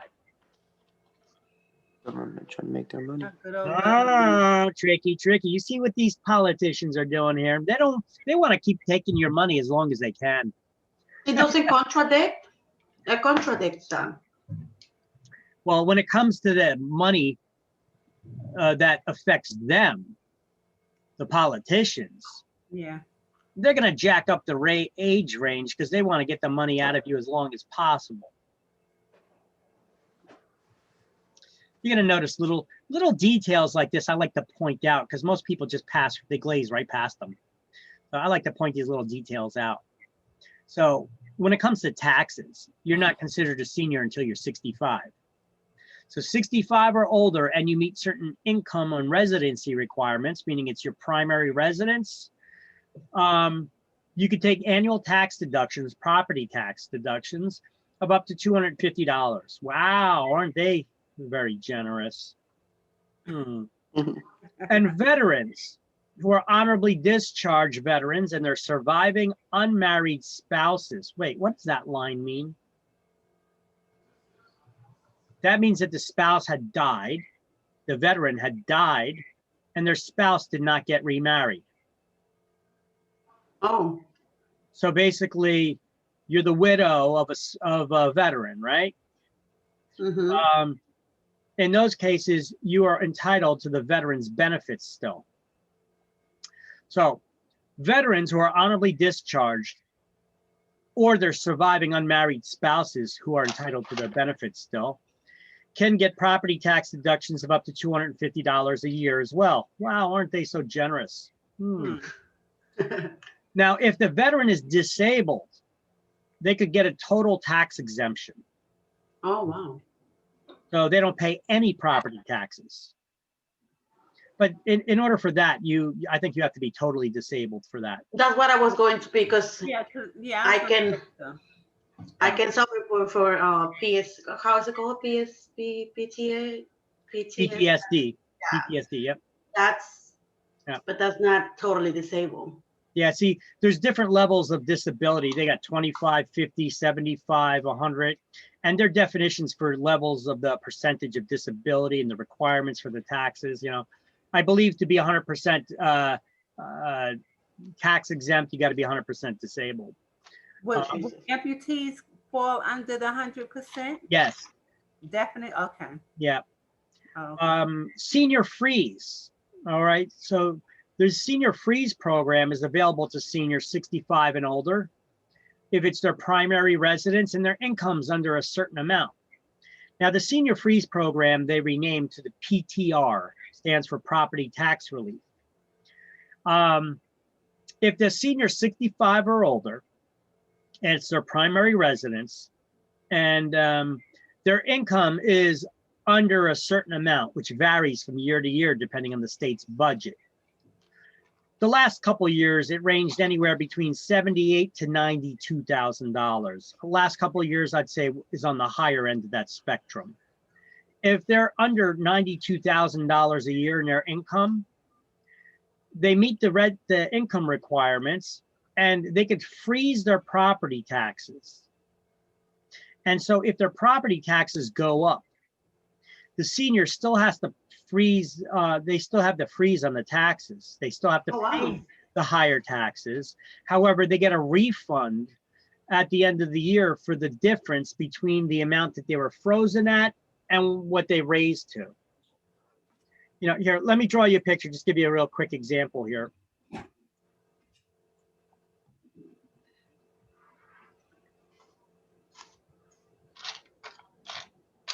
Tax map.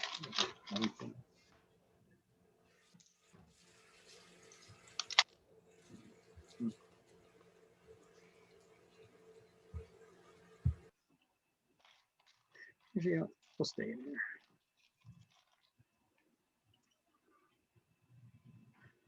So let's say that we have a senior tax freeze. Let's see, we'll put you off here to the side.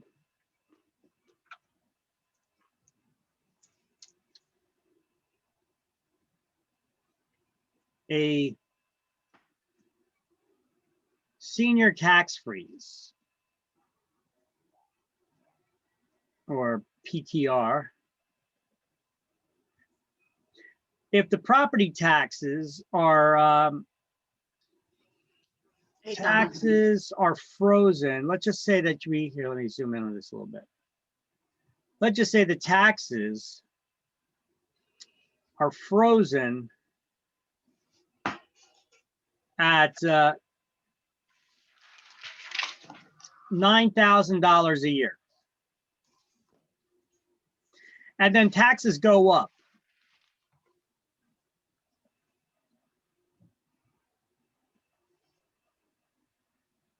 They go up to $10,000 a year.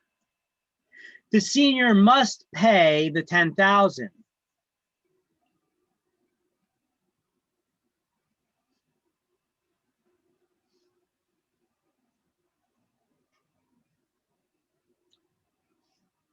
But will get a rebate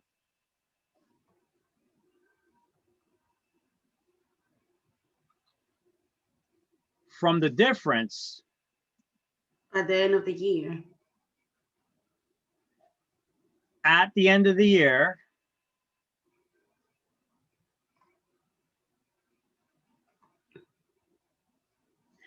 if the state has the money in their budget. Huh. But hold on a second. The state doesn't have that money in their budget. That's why you're laughing, right? Yeah. Don't worry, the senior will still get it. If the state does not have the money in their budget, the senior will get a credit for that $1,000 the next year. Okay, that's good. So either way, they're going to get the money. I'm just thinking of my stepfather. He just bought a house. He's 64. Okay. And I don't think he knows this. So you know I'm what? gonna tell him. Yeah, you better, because they won't tell him.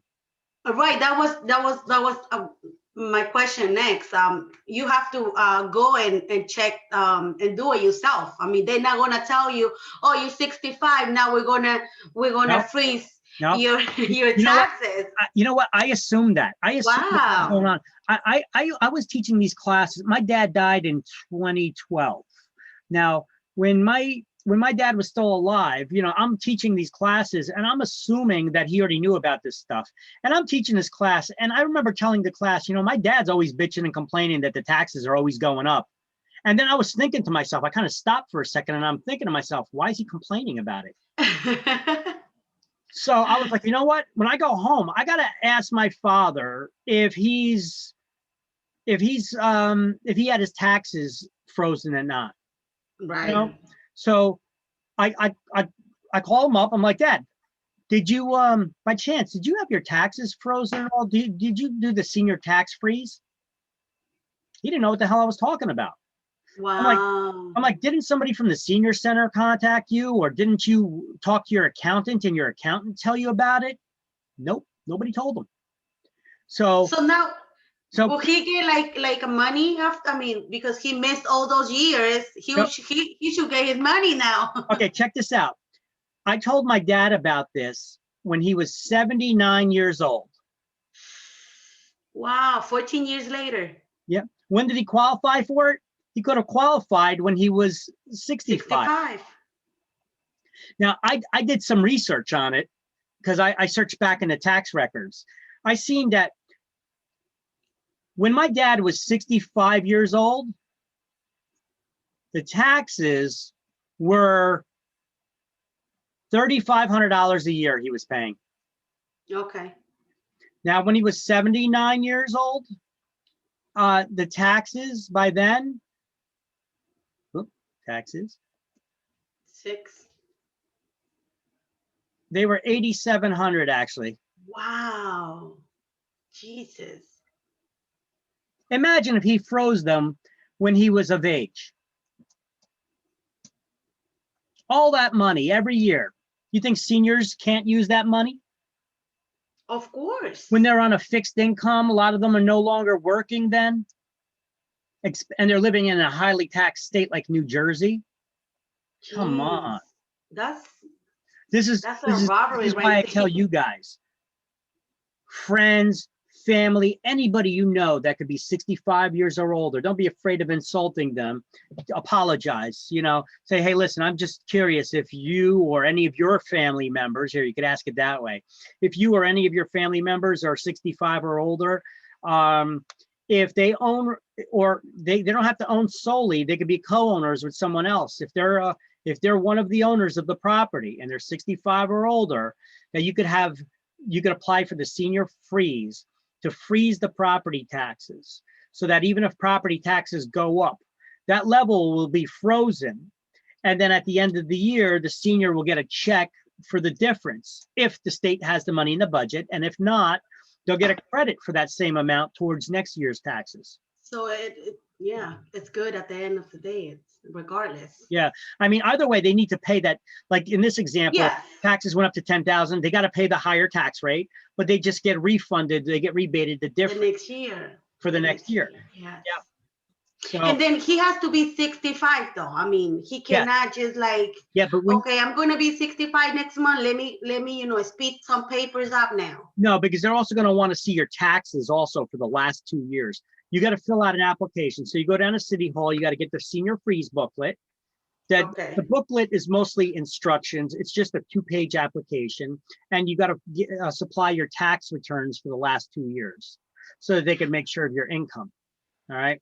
And then as long So as he has to be living in the house at least for 2 years. He was renting this property for 4 years. no, it doesn't matter. No. It doesn't matter how long you live there. He just bought the house like 2 months ago. Yes. If he's a senior and he just bought the house, he should file for the senior freeze.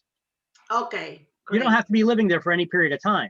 It's your primary residence. You own that house, you file for the senior freeze, because the only requirements there are your age and your income. Good. Okay. Okay. I'm so excited now. You file for this. So I went down to that tax window to get the senior freeze booklet from the tax window, you know, where you pay the taxes. Now, this is the runaround that I got. I asked for the senior freeze booklet, and the lady that was down there, she looked at me like I had 3 heads, like I had no idea what she was talking about. Like she had no idea what I was talking about. I was like, yeah, I want the senior freeze booklet, you know, for when you turn 65 years of age or older, you know, you get your taxes frozen, so you get rebate for the difference. She's like, there's nothing like that. I'm like, yeah, there is. It's called the senior freeze program. No, there's nothing like that. So I turn around and I start walking out. And I was like, wait a minute. I turn around, I walk back to her. I was like, this is bullshit. Can I talk to your supervisor? I am the supervisor. I'm like, oh, yeah, exactly. I hate That's how I was like, oh, you know, and I was like, well, listen, I work in real estate. I know there's a senior freeze program. I'm here to get the booklet for my father. He's a senior. This is bullshit. I know there's a program like that. That's what you're right. Yeah. So there was 2 girls working under her over there in the back, and she looked over to them and she was like, hey girls, do you know of anything called a senior freeze program? And she said it just like that. And I'm like, are you for real? So the 2 girls, they just looked at each other. They never even answered. They just looked at each other. And she continues. She's like, senior freeze, senior freeze, senior freeze. And she's like staring up at the ceiling, senior. Oh, you must be talking about the PTR program. Oh, Pete, that has a name. You have to call it by a name. You knew exactly what I was talking about because they changed the lingo on it, because they changed what they wrote on the cover of the booklet. It still says on the booklet too, senior freeze. It just says PTR, property tax relief, senior freeze. You know, but they changed the official name to PTR, property tax relief. I explained to her fully what it was for though, you know, and she's acting like she don't know what I'm talking about. Now, if this was a senior citizen that went down there, they would have denied them. They would have walked out the door and forgot all about it. They're like, oh no, there's nothing like that. I asked, you know. Oh. So you got to fight for these things, because you get the. But that's why those people are behind bulletproof glass. Right? Exactly. Yes. Oh my God, man! You just want you know what I was talking about. So that's a shame. But so if you guys know anybody, it's a senior that could take advantage of this program, ask. You know, it doesn't. And that's in all the city halls, right? Every city in New Jersey. Okay. Yep. Okay. This is a state program. Okay. For senior freeze. Okay. Does it matter like if they're retired or not? No, No, don't matter. As long as one of the owners is a senior, 65 or older, and their income is under a certain requirement.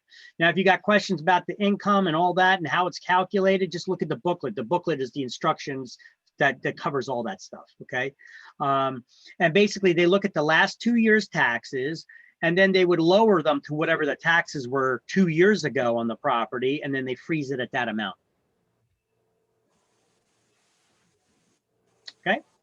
All right. Now, before I did that, if I still thought that they were overtaxing the property already, I would first do a tax appeal and then file the senior freeze. Okay. Yep. Smart. And you do the tax appeal through your attorney, right?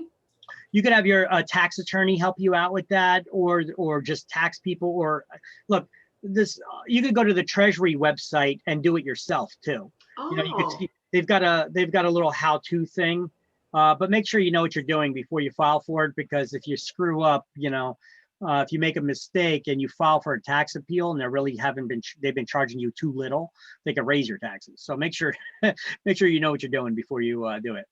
All right. They got a little guide on how to do it on the Treasury website, the New Jersey Treasury website, Treasurer's website. Here, let's go to the book on page 122. Underneath all the bulleted list, we're going to highlight ad valorem is Latin for according to value.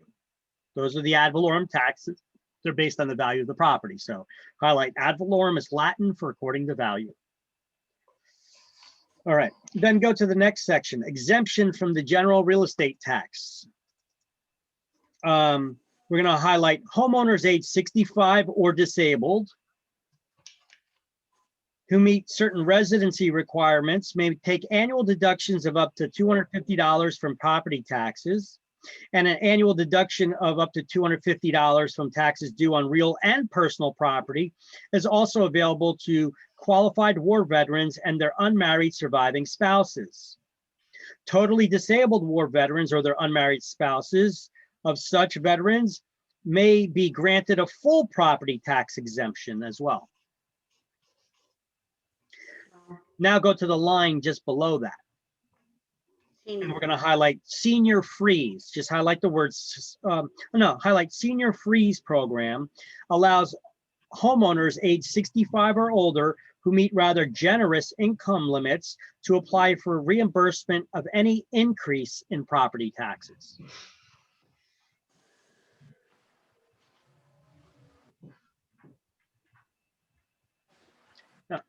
I'm actually going to clarify that here in that slide. Oops, sorry.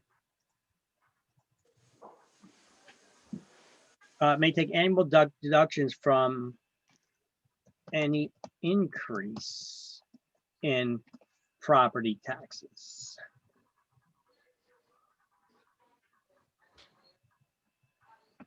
Okay.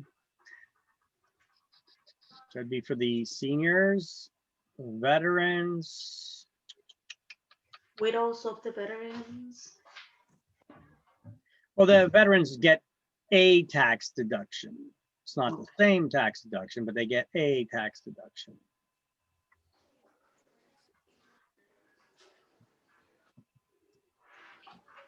Okay.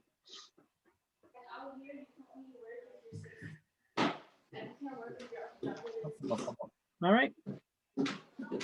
Now, I have a link here. I got a couple links over here directly to the U.S. Treasury, the New Jersey Treasury website, where you could get the booklets for the senior tax freeze, for the how to do the tax appeal and all that stuff. Okay, you don't have to go down to your local tax window and deal with those people down there who will, you know, give you the runaround like I got. You could just get the booklet right from here. Great. Thank you. They don't make it right available to you. They require that you log in, I think, now in order to get some of the information. Let me see, because I got some of the direct links here. Okay, so prior year tax reimbursement freeze forms. Okay, here's a list of all the different kinds of forms that you could get. All right, so here's where that took you. The Division of Taxations on the website.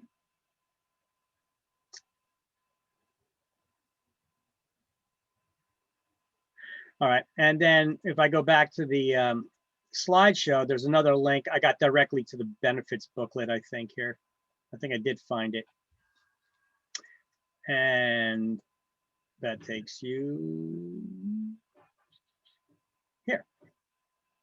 Property tax deduction, so you can get all that information. Nope, this isn't to the booklet. This is just a flyer. New Jersey property tax benefits, general abatement and exemption information. Here's about all kinds of exemptions and stuff that are available for different people. If you're in an enterprise zone, all kinds of other stuff. Actually, my stepfather just confirmed he's 65. He's going tomorrow now. I thought he was 64. No, he's 65. Jeez. Well, look at that. You're helping them out. Yes. So look, this class is already paying for itself, isn't it? Yes. No, there's a lot of information that I didn't know. I mean, sad that I cannot remember every detail of the names of it. Put his name on that website for unclaimed property too, and see if you find anything in his name. Yeah, that's smart. Yeah, I already told some of my friends, so I'm gonna ask them. Yeah. To share some. So if you go to the Treasury website, you could find out some booklets that are also available. Here's another link I have in that same slide that talks about homestead rebate programs, tax deductions and abatements, appeal your property assessment, the senior freeze program. This link is on that slideshow. It's the first link that's on a slideshow. So look, if you want to do a tax appeal in New Jersey, click there. In Union County, it's easy. If you're in Union County, everything's online, where you could do everything through the system online. You could even look up the comps online. But it's helpful if you have a real estate agent that could search the better comps to use, that you could, because you could select their comps. I like to be able to pull up the pictures too of the property, and I like to pull up the cheapest one. Because sometimes so an agent can do that then. What's that? An agent can help you out looking at how much your taxes. I mean, well, just ask them for a CMA. You want to find the worst comps for your property to find the cheapest value for it. But they have to be properties that are similar to your property, though. Okay. Okay. Square footage as far as architectural style and such. Okay. And then you want to find the ones in the worst condition. And then you look up the comparables, because on this online form to do that tax appeal, they'll have some comparables there. You want to find those same ones that you looked up and select those ones. So you want to find the shittiest comps you could find on a property, basically, right? So that you could get the lowest value on it. All right. And then you look, here's some guide on how to do the tax appeal for yourself, you know. Here's some, this is all information, the New Jersey property tax list search. Where does that take you? Never been there before.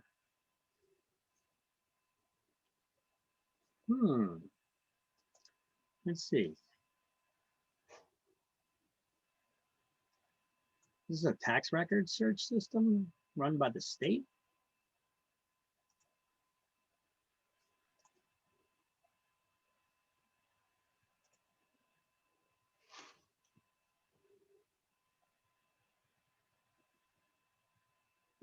Pretty much. Let me just click on one of these at random. Oh, it pulls up the taxes on each property. Lot sizes, the classification. Oh, this isn't a bad link right here, actually. Huh. Let me take this search. I'm gonna save that to my favorites up here for agent resources. Not a bad resource right there. Anyway, I have that link right here on the slideshow, which apparently you guys never came off the slideshow, so you're probably not seeing what I'm even seeing. So anyway, so this link up here is not a bad link over here. It gives you all that information about the for doing property tax appeals, senior freeze, all that. This link right here takes you to that. And then I guess it'll be easier since it's COVID. You can just do everything online. Yeah, it's probably easier. You don't got to deal with those jerks down at City Hall, because it'll take you. You guys see the web browser right now? Yeah. All right, so it takes you, that first link on that slideshow takes you right here. You got the booklets for doing the senior free. Well, actually, no, it takes you right here to this page. And you scroll down a little bit and you can see senior freeze program, homestead benefit program, other deductions for rebatement for veterans and such. And you could appeal your property taxes. And this is a guide about that. So here, so let me send this to you in the chat window right now. Send it to everybody. But it's also on the slideshow. But let me send it to everybody. There you go. So you got it right away. Okay.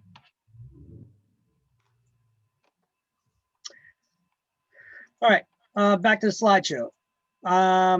Tax benefits are also available. Okay, so that link is also available on the last line under exemptions from general real estate taxes in the book. You see the website link there too? PT benefits brochure.pdf. I have that link right here, PT benefits brochure.pdf. It just tells you about all the different benefits, but really this is the link that'll take you to all of them. Okay. Great. Okay. Thank you so much. You're welcome. I hope you save a bundle. Yes. All right, tax benefits for farmland. Okay, farmland qualifies for huge tax benefits, and it should, because look, the farmer doesn't make a lot of money at the level of a farmer. At that level, the food does not make a lot of money at the farmer's level. You don't see a whole lot of rich farmers running around. In order to have your property, to get the farmland tax break though, listen, farmland, agricultural property, if it were taxed at the same rate as residential property, we wouldn't be able to afford to have farms in New Jersey. And farms are slowly dwindling away because our politicians are trying to hit them up, you know, but people fight against that. You know, we need more tax breaks for the farmer. As a matter of fact, you see these people from Hollywood, you know, the Bruce Springsteen and Bon Jovi, you know, some of these celebrities. They're like, hey, the farmer's the backbone of America. We need more tax breaks for them and keep their tax levels low. As a matter of fact, we should be giving them money to help them run their farms. Now, what they don't tell you is that those guys have farms. All right. So farmland, in order to be considered farmland, you have to have at least 5 acres of land exclusive to the home site. What does that mean? It means in addition to the land that the house is sitting on. Let me see what I have here in this picture here. No, don't have it. So in order to be considered farmland, you need something like this. In order to be classified as farmland in New Jersey, you got to have at least 5 acres in addition to the home site. So here, this is your entire property. So here's your house. Not counting the land that the house is on, you have to have all this should be at least 5 acres. There should be 5+ acres. Not counting land houses on. Wow. That's a house. All right. Then you could qualify is qualified for farmland. As farmland.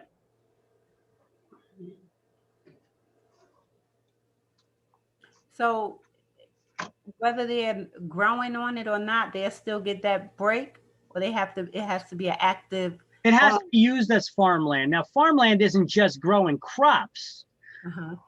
You know, we're the Garden State and we're known for crops, but do you know that the Garden State is also, I think, we're there in the top 3 states that have the most horses of any state in the country?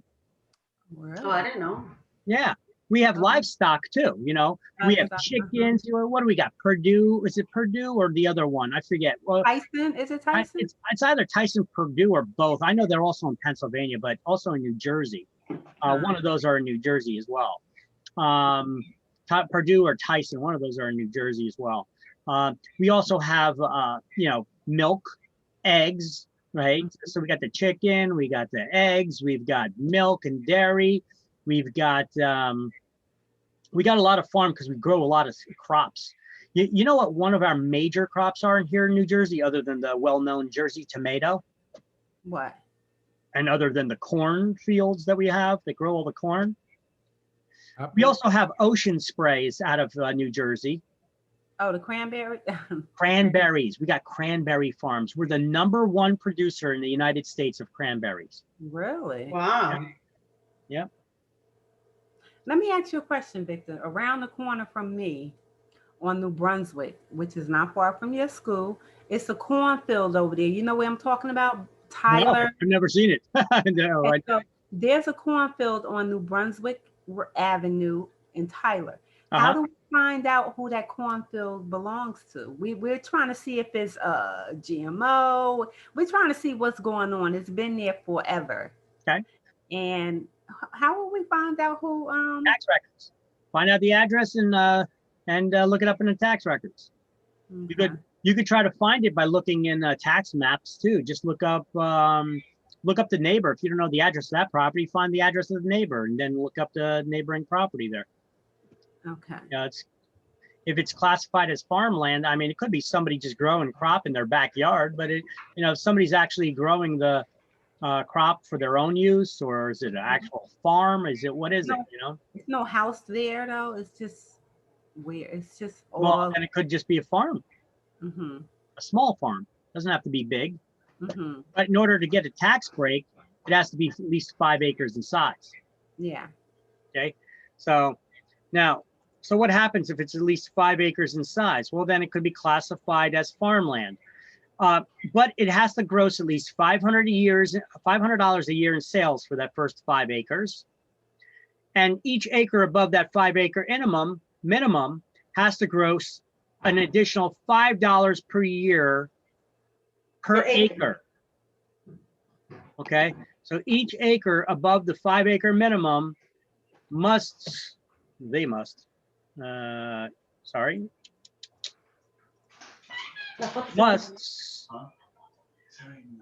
gross $5 per year in sales, and only 50 cents per acre in wetlands. For wetlands. Or woodlands. For wetlands and woodlands above that 5 acre minimum.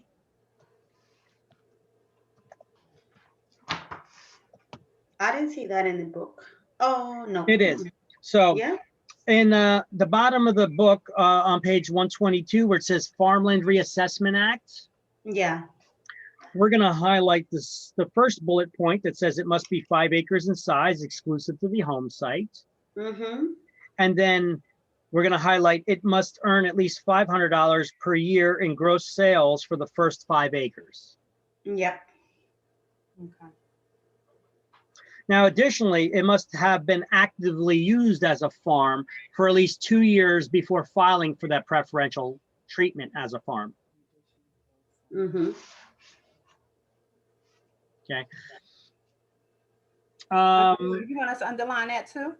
No, you could just 5 acres per year and grossing $500 a year. Okay. I think that's what you need to study there in order to be considered farmland. Now, who else gets favorable tax treatment in New Jersey other than the farmland? Religious organizations, these are 100% totally exempt from property taxes. All right, these ones. 100% totally exempt from property taxes would be religious organizations, charitable organizations, nonprofits, 100% disabled persons, and 100% disabled veterans and their surviving unmarried spouses. Okay, so let's highlight underneath the bullet point that sentence that says that. Most properties used for religious, charitable, and other non-for-profit purposes are totally exempt from property taxes.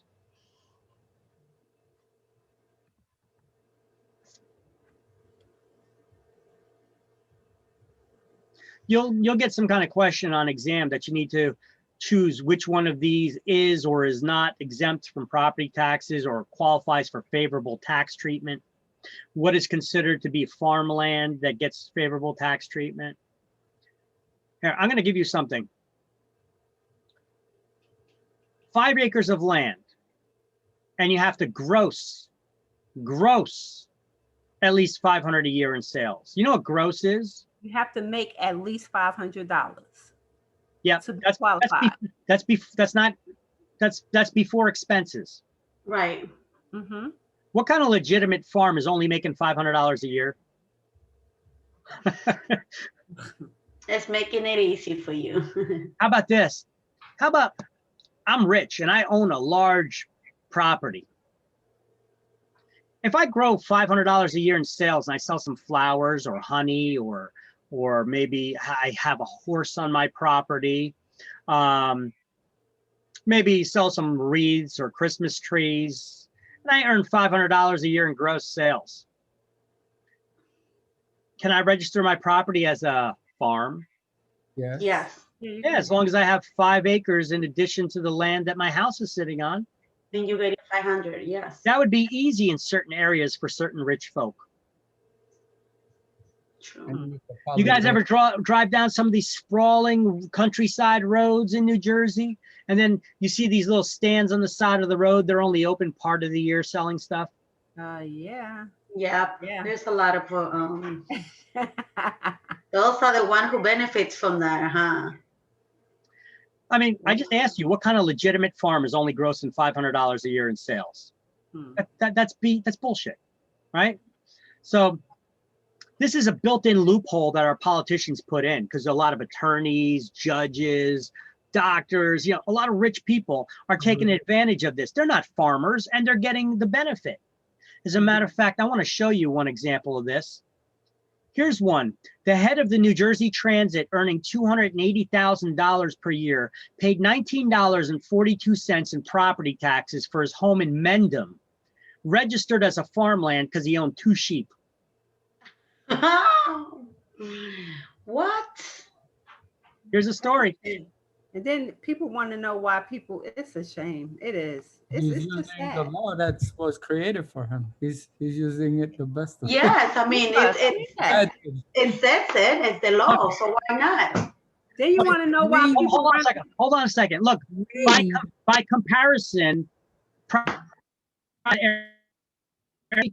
were $20,000, $20,609. This guy paid $19.42. Come on, that's greed.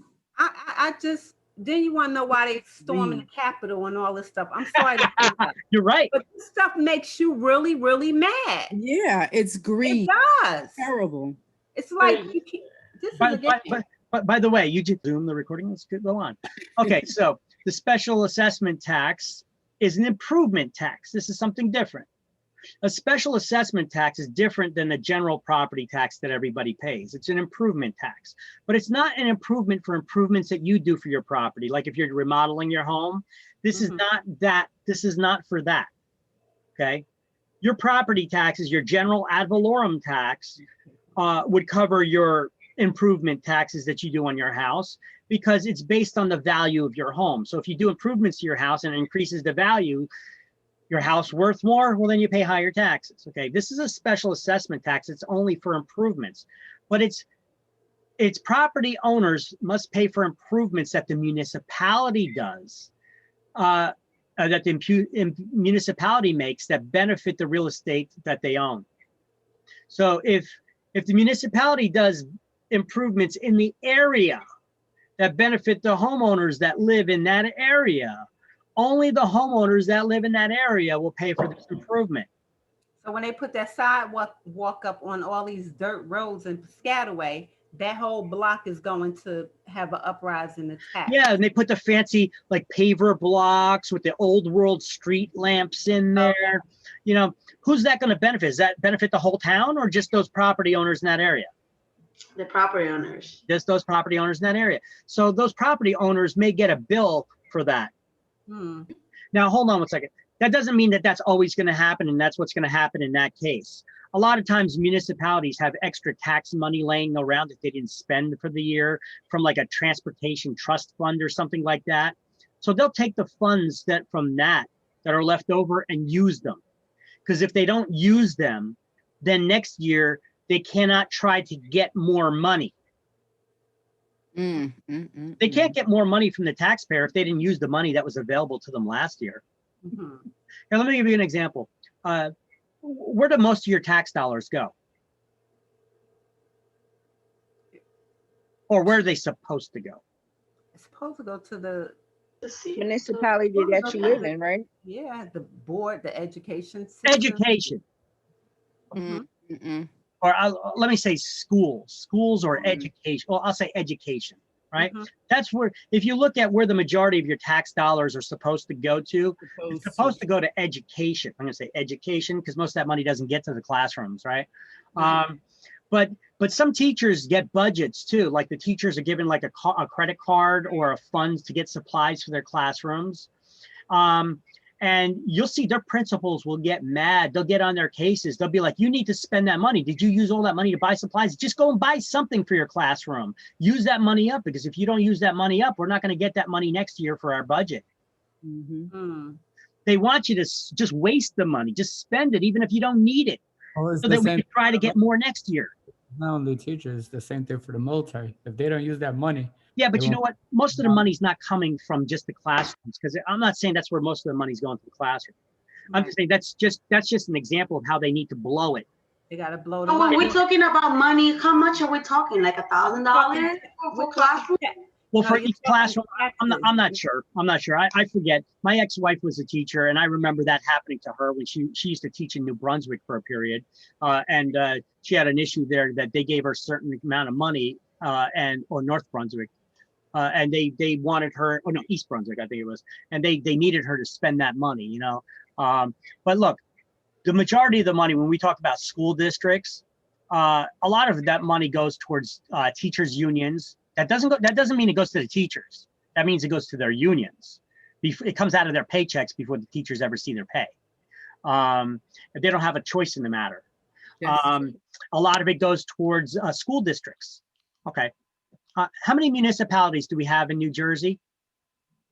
Anybody recall?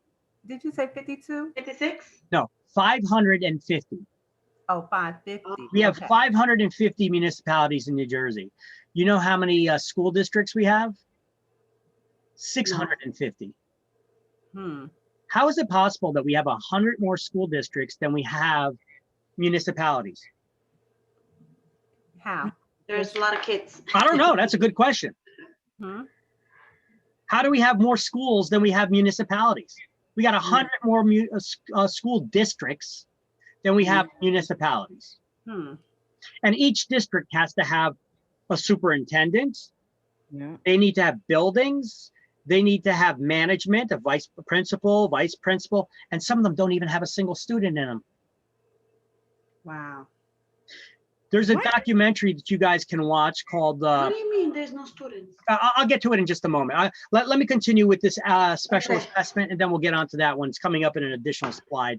I'll give you a resource that you guys can check out. Don't forget the documentary. Yeah, I'm going to tell them about the documentary that they can go watch. Okay, don't forget to. So we have a special assessment tax. That's an improvement tax that municipalities do. And an example of that would be, say that this is a street, right? And you got this street, you're at the last block at the end of the street. And the water and sewer lines were stopped here. However, and you were the only house down here in the last block at the end of town.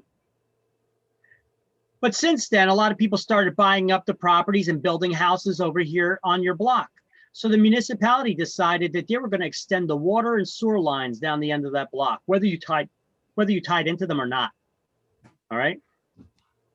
All these property owners are going to have to pay for that improvement. That's another example of how a special assessment tax can be imposed. And then check this out. Just the homeowners that choose to tie in will also pay a connection charge to tie into those public utilities. And what was they doing on that block? Well, before this is like that. This is at the end of town. This is like the last block at the end of town that they never ran the public water or sewer pipes there. So like this guy was on well water and septic tank, right?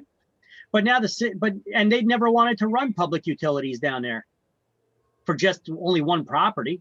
Right. Too expensive. But now when all these properties started getting built, they started building houses on them. The city said, oh, we're going to extend the utilities all the way down the end of the street. Okay. And if you want to tie into them, well, it doesn't matter if you want to tie into them or not. See, like this guy and these ones, they didn't tie into them. They still have to pay the special assessment tax to fund this improvement. Oh, okay.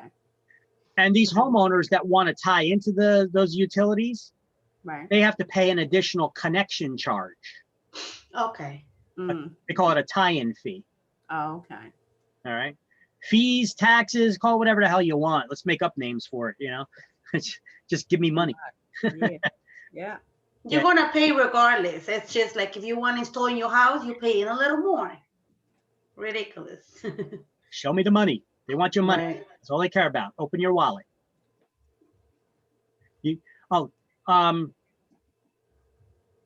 I think I posted it on our Facebook page the other day. New Jersey is in the top 5 states that are the least tax friendly for businesses. Oh, yeah, I saw that last night. And then an additional thing that just came out, New Jersey is #1. We're #1 on another list that we don't want to be #1 on. What? Of people leaving the state. Oh, yeah, you said, yeah. I was on your page last night. I saw that. I wish I can leave that. Crazy, huh? Yes. So the taxation process, all right, so under special assessment on page 123, let's highlight the first sentence. It says new special assessment are taxes that require owners to pay for improvements that benefit the real estate they own. All right, and then they give just examples like for paying for streets, alleys, lighting, curbs, and other similar items. You know, it's basically for the for the improvements that the government does. So right above that somewhere or below it or anywhere, you know, for improvements the municipality does.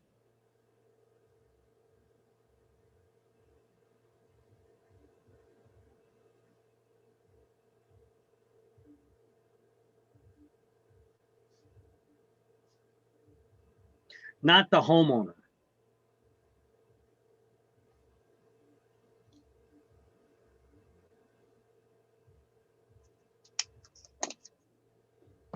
Look, when you own a condo, didn't I say that condominium complexes are kind of like mini governments with the HOA, the homeowners association?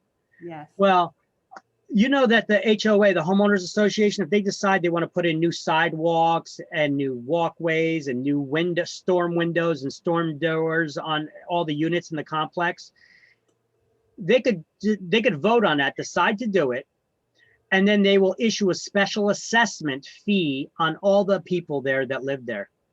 I've sold before condos that happened. And basically now the homeowner has to pay an additional $10,000 or $20,000 in special assessment tax. And until they pay off their share of that $10,000 or $20,000, which will be assessed to all the owners in that condominium complex to pay for that improvement fee. Once they pay it, it goes away. They could either pay it at once or they could build it in and pay it over years, adding it into their monthly association fee. So isn't that important for us to know though, when we're selling real estate? Are there any unpaid outstanding special assessments on the property? Yeah. So homeowner is going to have to pay it off from their proceeds. They can't be requesting that the buyer be paying that, be responsible for that, right? All right. So the assessed value, the taxation process now. We're going to highlight the assessed value is what the year's taxes are based on. See, the property has a lot of different values at there's a lot of different types of value. Assessed value is a value attached to the property for taxation purposes. So highlight the assessed value is what the year's taxes are based on. New Jersey has a set goal of full value assessment, almost impossible to attain. That is assessing real estate at 100% of its market value. That's So on the taxation process? That's under the taxation process. Yep, it's the second sentence. Second and third sentences under the taxation process. Now let me continue reading. It says, periodically municipalities must reevaluate, must do a revaluation. So they have to reevaluate all the properties in the municipality. So basically an outside appraisal firm will come in and they will assess every rateable. Highlight, a rateable is a taxable property. Now, in the municipality, to bring everyone's assessment up to the current market value. Now, it doesn't say in this version of the book, but in the previous version of the book, chapter 13, they told you that in reality, some municipalities will assess the value of the property at only as 15% of its true market value, and others as high as 150% of its true market value. So obviously, if they estimate the value over 100%, aren't they taxing you too much? Yeah. Yes, they are. So then you could do a tax appeal to try to get them to lower your property taxes. But check this out. They're allowed a 15% margin of error. The tax man's allowed to be off by 15%. Yes. Oh, they want that money, don't they? Yeah. So there's a website link here that takes you to the tax appeal brochure. So remember, I was telling you guys you can have a tax attorney or your or just your tax man try to do a tax appeal for you. Here's a guide. I give you the exact links to 2 guides here on to how to do the tax appeal yourself. Okay.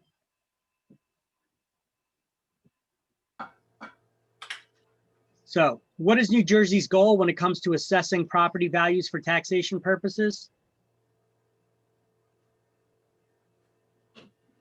Full value assessment. But what does it say here? That's almost impossible. In order to do that, they would need to get an appraiser in your house every year. Yes. Yeah. Have you ever had the city send an appraiser to your house? No. Not that I can recall. Because they want that 15%. So if you never had, in all the years you've been living in your house, they never sent an appraiser to your house, the city. I'm not talking about the bank. I'm not talking about the bank when you bought the property. I'm talking about the city sending an appraiser to your house. How the hell your taxes keep going up every year? How do they keep estimating your value higher every year? Well, they do send out an appraisal firm that does appraise houses. What they'll do is, if you ever notice, most neighborhoods that you go into, all the houses are like the similar architectural style. All the lot sizes are give or take approximately the same. You know, some may be a little bit bigger than others, but most of them, they're give or take the approximate same lot sizes, right? They're all approximately the same architectural style. So what they'll do is they'll send out an appraiser who will take a sampling. They'll do appraisal of a few houses in the neighborhood. And then they will take that sampling and they'll base the value on all the homes in the neighborhood.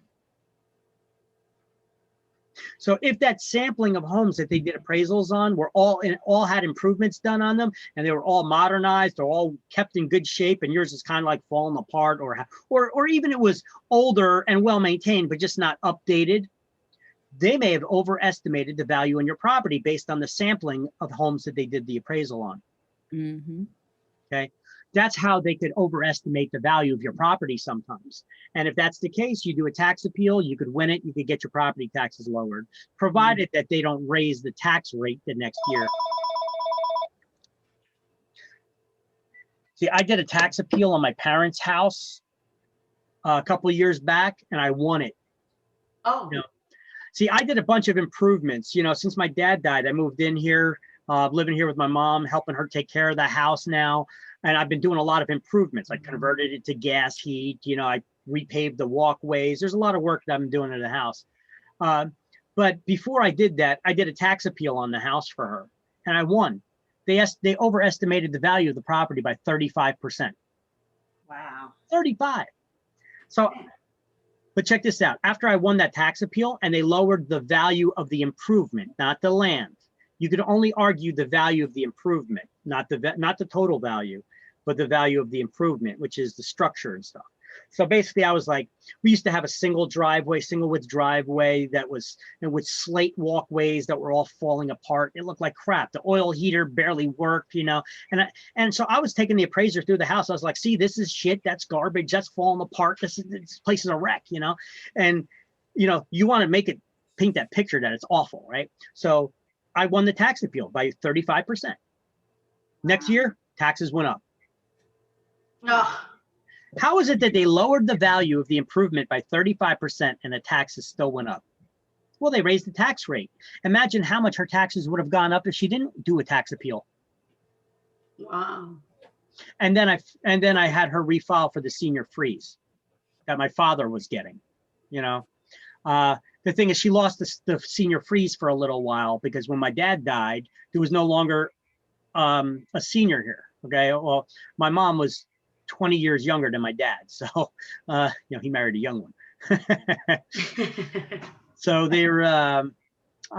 so she had to wait till she turned 65 or older in order to collect on that that senior freeze as well. All right. So let's see. We have the. So then you have to go to court for this? No. Okay. For the appeal, you don't have to be in front of the judge, nothing like. You could do it online. If you miss the dates of doing it online, then you have to go to court to do it. Okay. But it has to be done by the person and by, you know, by the person that I cannot represent him, like, let's say. Sure you can. Sure you can. Oh, yeah. Oh, because you said that you represent your mom. Yeah. Okay. Mm-hmm. Yep. Right. Yeah, you can help out your family members there with that. Yep. Right. But they need to sign the paperwork, you know, but we did it all online. So, I mean, the primary, yeah. Of course. Yep. All right. So appealing the assessed value. Well, they got those website link here as well, where you could do an appeal. So there's two links here for doing the tax appeal. One is for understanding the revaluations, how they're done, and the other link here is how to do a tax appeal. Okay.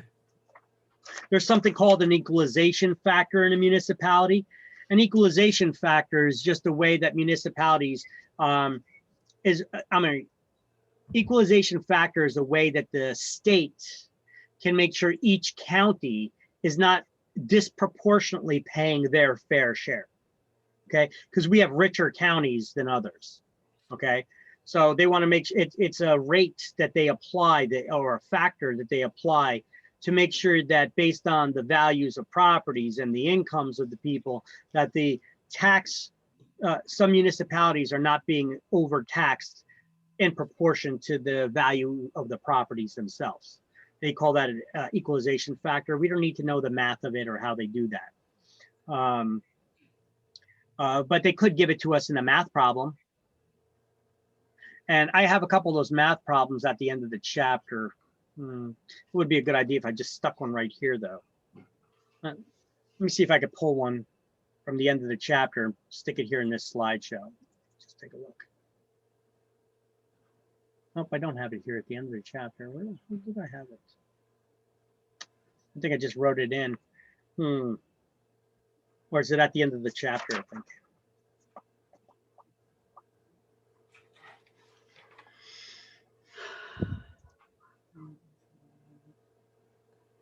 Yeah, we got a couple here at the end of the unit questions. I'll show you how to do these math problems that may talk about tax rates and such and equalization factors. They're easy math problems, but I'll show you how to do it.